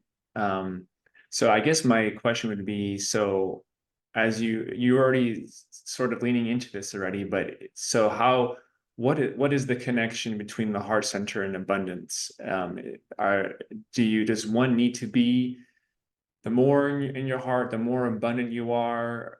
Like, can you just describe the connection of these two? Beautiful question, and thank you for pointing that connection out. Indeed, how does the heart connection turn into divine abundance? We are when one is in the heart, and we know that each and every one of you who is tuning in have the experience when you are truly in the present, when you are truly in your heart, whether it's through a meditation experience, it's playing with your lovely animal or your children, or in that moment of totally surrender to the beauty of life or the nature, that you have that feeling of my heart is full, that you are feeling, wow, at this moment I have everything. It's that feeling that you evoke when you are in your heart. You know you are safe at this moment. You know you are connected. And when one is in the heart, that is when you are able to disconnect from the old programs or the metrics or the habits or the past experiences. That is when one reside in this space of infinite potentiality. And we understand, many know that as a 0 point, and you have different terms talking about it. But what we desire to bring through is to open it further up in the practical terms, that the heart, yes, you could channel a lot of ideas through your heart. You could go into this space of feeling ample, full, and spaciousness. And when one is able to, through certain practice, to stay more in the heart center, to in your heart wisdom, in your heart center, that you are able to access the words, the information, the frequency, the sound, depends on the knowing that flow through. It's almost like you open a radio station to receive that which is in alignment to your highest good, that which is in alignment to what you need in order for you to evolve, in order for you to grow into your next stage of the expression. And the information or the frequency that flow through is able to support you. You could see that as a intuition, or that hit of the thought. And when one is able to direct that flow of the energy into your daily life, then you are able to be, shall we say, step onto that flow of the energy current, of the river of the energy, with the golden iridescent light that we were just describing earlier, and allow yourself to be taken through what is needed, where you are meant, you are guided to where you are guided to walk to, what action you are guided to take, or who are you guided to make a phone call to, or to connect, to write an email, or to reach out, whether you know them or not. It is to facilitate your next stage of your evolution, so that you are able to connect people, or to open the portals to new doorways, to the opportunity, to the resources, to that physical manifestation of the frequency you desire, for it to come into your reality. And so we are saying that we are expressing that as like the mechanics. However, whatever that is happening in your reality, it will be the resources exactly that you need in that moment for you to open the next gate. As if each guidance that you will be lead to, it serve as a key for you to unlock the next door, the next gateway, open the next window for you to see and sense and receive the next flow of energy into your life. Because when you are truly following what that is flowing through your heart, that intuition, whether you channel, whether you automatic write, whether you just sit quietly meditate, or you just walk in the nature, and when you tune into that space, that which flow through is going to guide you to the next thing that is in your natural state, and everything is going to be provided for. And in that, shall we say, in following that nudge, you are actually guided also to break free from a lot of programs that you are still participating. We are saying that not to judge or to condemn. We are saying that because knowing breaking free from a lot of programs is a process. And in order for you to step into the full, true expression of that you are meant to take the step while you break free from each and every program still. And so we will pause here and allow the question to further clarify and point out what is needed.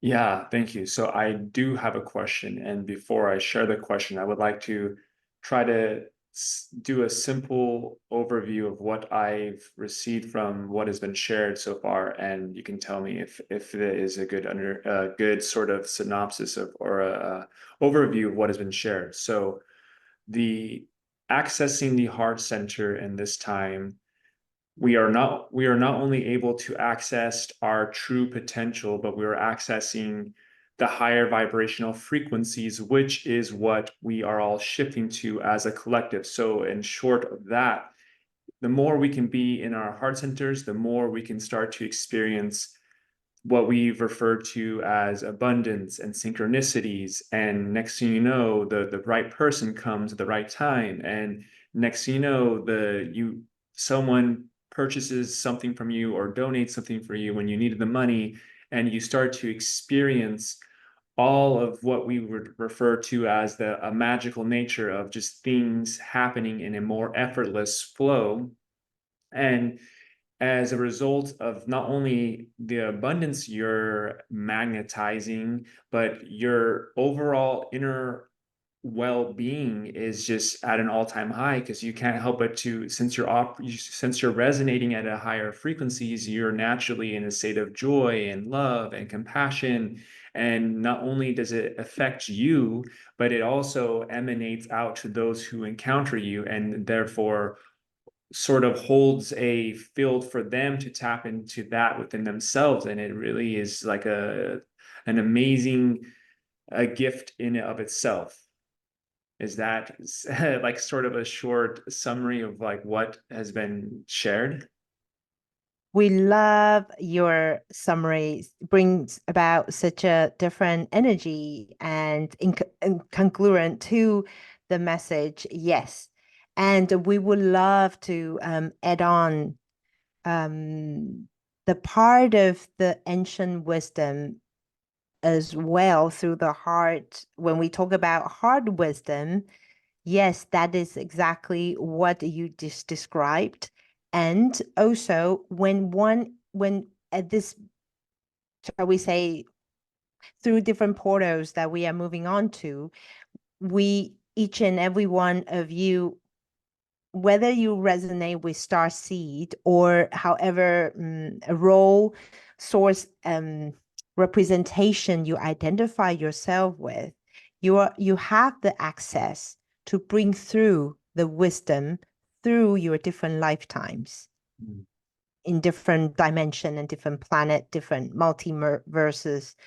And so it is purposeful, because when one is able to be in such a place of access this heart wisdom, and if it is also your heart wisdom to co-create in the new paradigm, as we know, in order to create the new, you do have to let go of the old. So that is why shall we say that the humans are granted in this energetic portal to bring through different lifetimes wisdom through different galaxy, which you already have mastered. So you are able to bring through the inklings of the insight or the memories of different lifetime on a different planet Earth, that for you to apply that frequency, or through your playfulness, you are able to anchor in that frequency into your reality.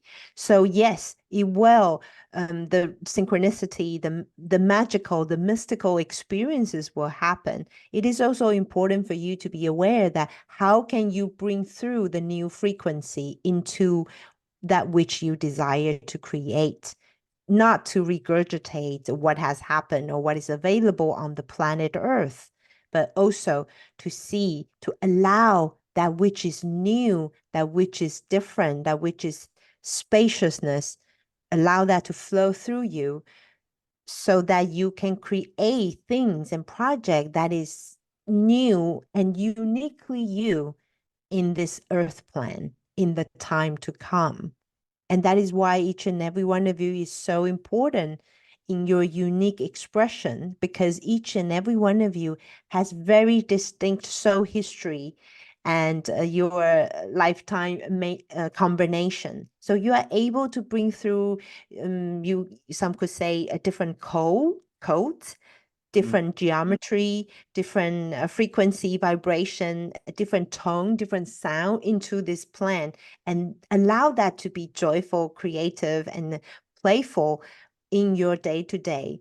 because the divine abundance, as you also beautifully summarize, yes, it refers to the synchronicity, the magical experiences, and it also refers to the whole bigger picture, that you are supported in this whole big picture of the action of this, you could say a symphony, but each and every one of you is supported and play in your own part. However, you are also monumental for one another. So as you are serving your unique frequency, creating in the new, the other person will bring through that, and that will support your growth as you do to their growth. And that is what we would say in a very simple, simplified term, like a divine abundance, because you will never be in need unless that's you choose. You choose to experience that contrast in order for you to rise to the new idea. So everything is in its divine orchestration, is synchronistic and co-creation. And so do allow yourself to know that you are here to create the new, and the more permission you allow yourself to tuning to your heart, allow yourself to express and take the action, and know that the more we will bring through the energy of courage, the more courage you are able to master or experience or embody, then you will be able to see even a greater level of support, abundant support in whatever form that is needed to show up in your reality. Wow. I love that you shared, and you shared, which was the how the heart, the wisdom center of the heart center of the high heart, how this pertains to it being ancient teachings in modern times. If you look at it from a linear perspective, it's that when you access your heart center, you access the portal to the everything, in which you are now tapping into the timelines in which you have already mastered, or in other words of saying it, you're tapping into what you already are, and you bring that forth even more in this now moment expression. And so um, when you shared that, I thought, like, that's incredible. And it's like speaking more to the truth of the everything really is within you. And from, how I like to perceive things, as we are shifting to the higher vibrational frequencies, and we're embarking on new pathways and relationships and so forth, that the heart center truly is the ultimate compass in navigating the unknown. So what I would like to ask you at this point in time, if there's anything that you feel or see is relevant for those tuning in right now, to be shared in these last few minutes we have together, if there's anything you want to bring in on this beautiful subject. Indeed. Thank you for a beautiful summary again. We appreciate your words and your beautiful, radiant understanding. It's very helpful uh, to explain in different wording and different energy for the audience. So it's serving a lot. We in the last, well, in the closing, in the closing, we do wish to share words of encouragement to the light workers, that star seed and source seed, source reincarnate, that yes, many of you have experienced, shall we say, setbacks or stagnant energy of, or whatever you would experience, that things are not working for you to share your gifts. It almost felt like you try to reach out to people, but none has responded, or you felt that you you are not ready, or perhaps it was, this and that. And we do wish to share the encouragement that there the experience you have encountered serve as a purpose, serve as a contrast. And we would encourage you to allow yourself, to leverage this beautiful portal leading up to solstice and onward, to truly tuning within to see what it is that you desire to share, to express. That is your true expression. That expression, well, in terms of service that you would like to help the humanity or the Gaia with, is that still, what is the form that will elevate you to the highest vibration, that would open your heart the most, that will bring you the most joy? You are not unfamiliar with, to follow your bliss. And indeed, in this changing transition, you are invited to truly look within and to review what it is that will bring you so much joy and excitement to offer, to express yourself to the world. So there have been a lot of shall we say stickiness, like that was combined with the old paradigm, a certain belief, that expectation of how a light worker should be, or what kind of service should look like, the formula, the strategy, or how it should, how you actually should even talk like. But we would love you to really take this opportunity, leverage with the visualization and the incoming energy to rebrand yourself. We would use the marketing term, rebrand yourself, and reassess that how would you like to start again this time as the brand new you, that is truly you, that is authentically you, that is the you that is in alignment to your true heart expression. And allow that to be fun, to be joyful. And yes, there'll be moment of scary fear, old program come up, but do not let it stop you. Keep going. Know that you were born for this time. You chose to be here at this time, and you were born for this particular exciting moment. And so it may not always be easy, but know that it definitely will be very exciting and very rewarding. And you will not regret. You will not regret all that you have gone through in order to see and experience the magic that you truly are, each and every one of you. And we are sending you so much love, cosmic love, the source love light that you are, and infinite bright blessings. And with that, we are complete. Thank you.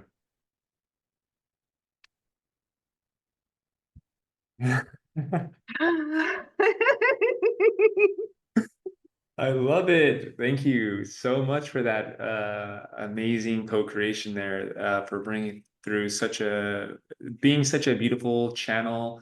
And I loved it. I loved everything that came through, and I loved that they highlighted the frequencies of courage. I think that's so important as we navigate these times.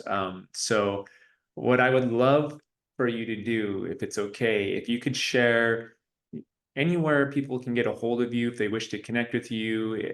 Also, if you have any upcoming offerings, anything in this area, please feel free to plug it all in. Yeah, always pleasure. Yes, I talking about what excites me. So my website is my name, RayaniaCheyenne.com, and it will be up together with a new podcast I'm hosting, and I'm going to travel to the US and to connect with new people, new faces, to bring through to the co-creation of new podcasts. And I will also be launching the third channeling course. If people are curious, or they are excited, or they want to be able to bring through their own channel frequency, or the message, their own source light, then yeah, you could also find that in my website for the next cohort of the channeling course. Yeah, it's gonna be fun. Yes, beautiful. And I'll have for those of you tuning in, if you didn't if you didn't see the pop-up that will appear on the screen with their website and you didn't write it down quickly, don't worry. At the end of the recording, you will receive an email with the recordings perfectly labeled as to where the links go, and so you will have an opportunity to connect with this beautiful soul and also touch into your divine core essence. And so with that, I just want to say again, for those of you who are tuning in, thank you so much. That was such a beautiful, joyful experience you added to that. And I'm so grateful and humbled to be part of this with you. And Rayanya, I can't thank you enough with my huge heart just expanding and thank you so much. Yeah, thank you, Stephen. Such a joy of co-creation. I always enjoy talking with you, and you have such a beautiful gift of bringing out people's beautiful heart and energy as well. So thank you. Thank you for honoring your call to create this beautiful event. I appreciate you, and thank you. You're so welcome. With that being said, I hope you guys enjoyed it, and I will see you in the next video. Take care for now. Hi, everyone, and thank you so much for those of you who tuned in. I am really, it feels like a nice completion, and thank you for all that you've contributed. And it really just ignite my heart that this beautiful summit is being released and assisting all of you before the winter solstice portal that we're entering into. And thank you so much for all of you who felt called to speak and to share your tools, to share your wisdom. I am so honored that you felt called to participate with me on this. And I I am beyond grateful for this, for being here during this time as we are collectively shifting consciously. This is what we came here to do. So even if you are just waking up, or maybe you already are doing your thing, um, thank you for being you. Thank you for being here and assisting the collective, and most importantly, just you being you. Seriously, um, it is so helpful during this time, and uh, I love you all so much. So I am wishing you guys an amazing rest of your day. I would definitely suggest staying hydrated and just following your heart and what you should be doing next. It'd be nice to have some spaciousness. Maybe it's taking a nap. Maybe it's walking in the forest or going to the beach, whatever it is, even if it is going to work at a busy restaurant. I just want to say thank you so much, and continue to follow your heart. And with that being said, I'm wishing you guys an amazing, graceful, ease filled rest of your day. And I will see you in the next summit.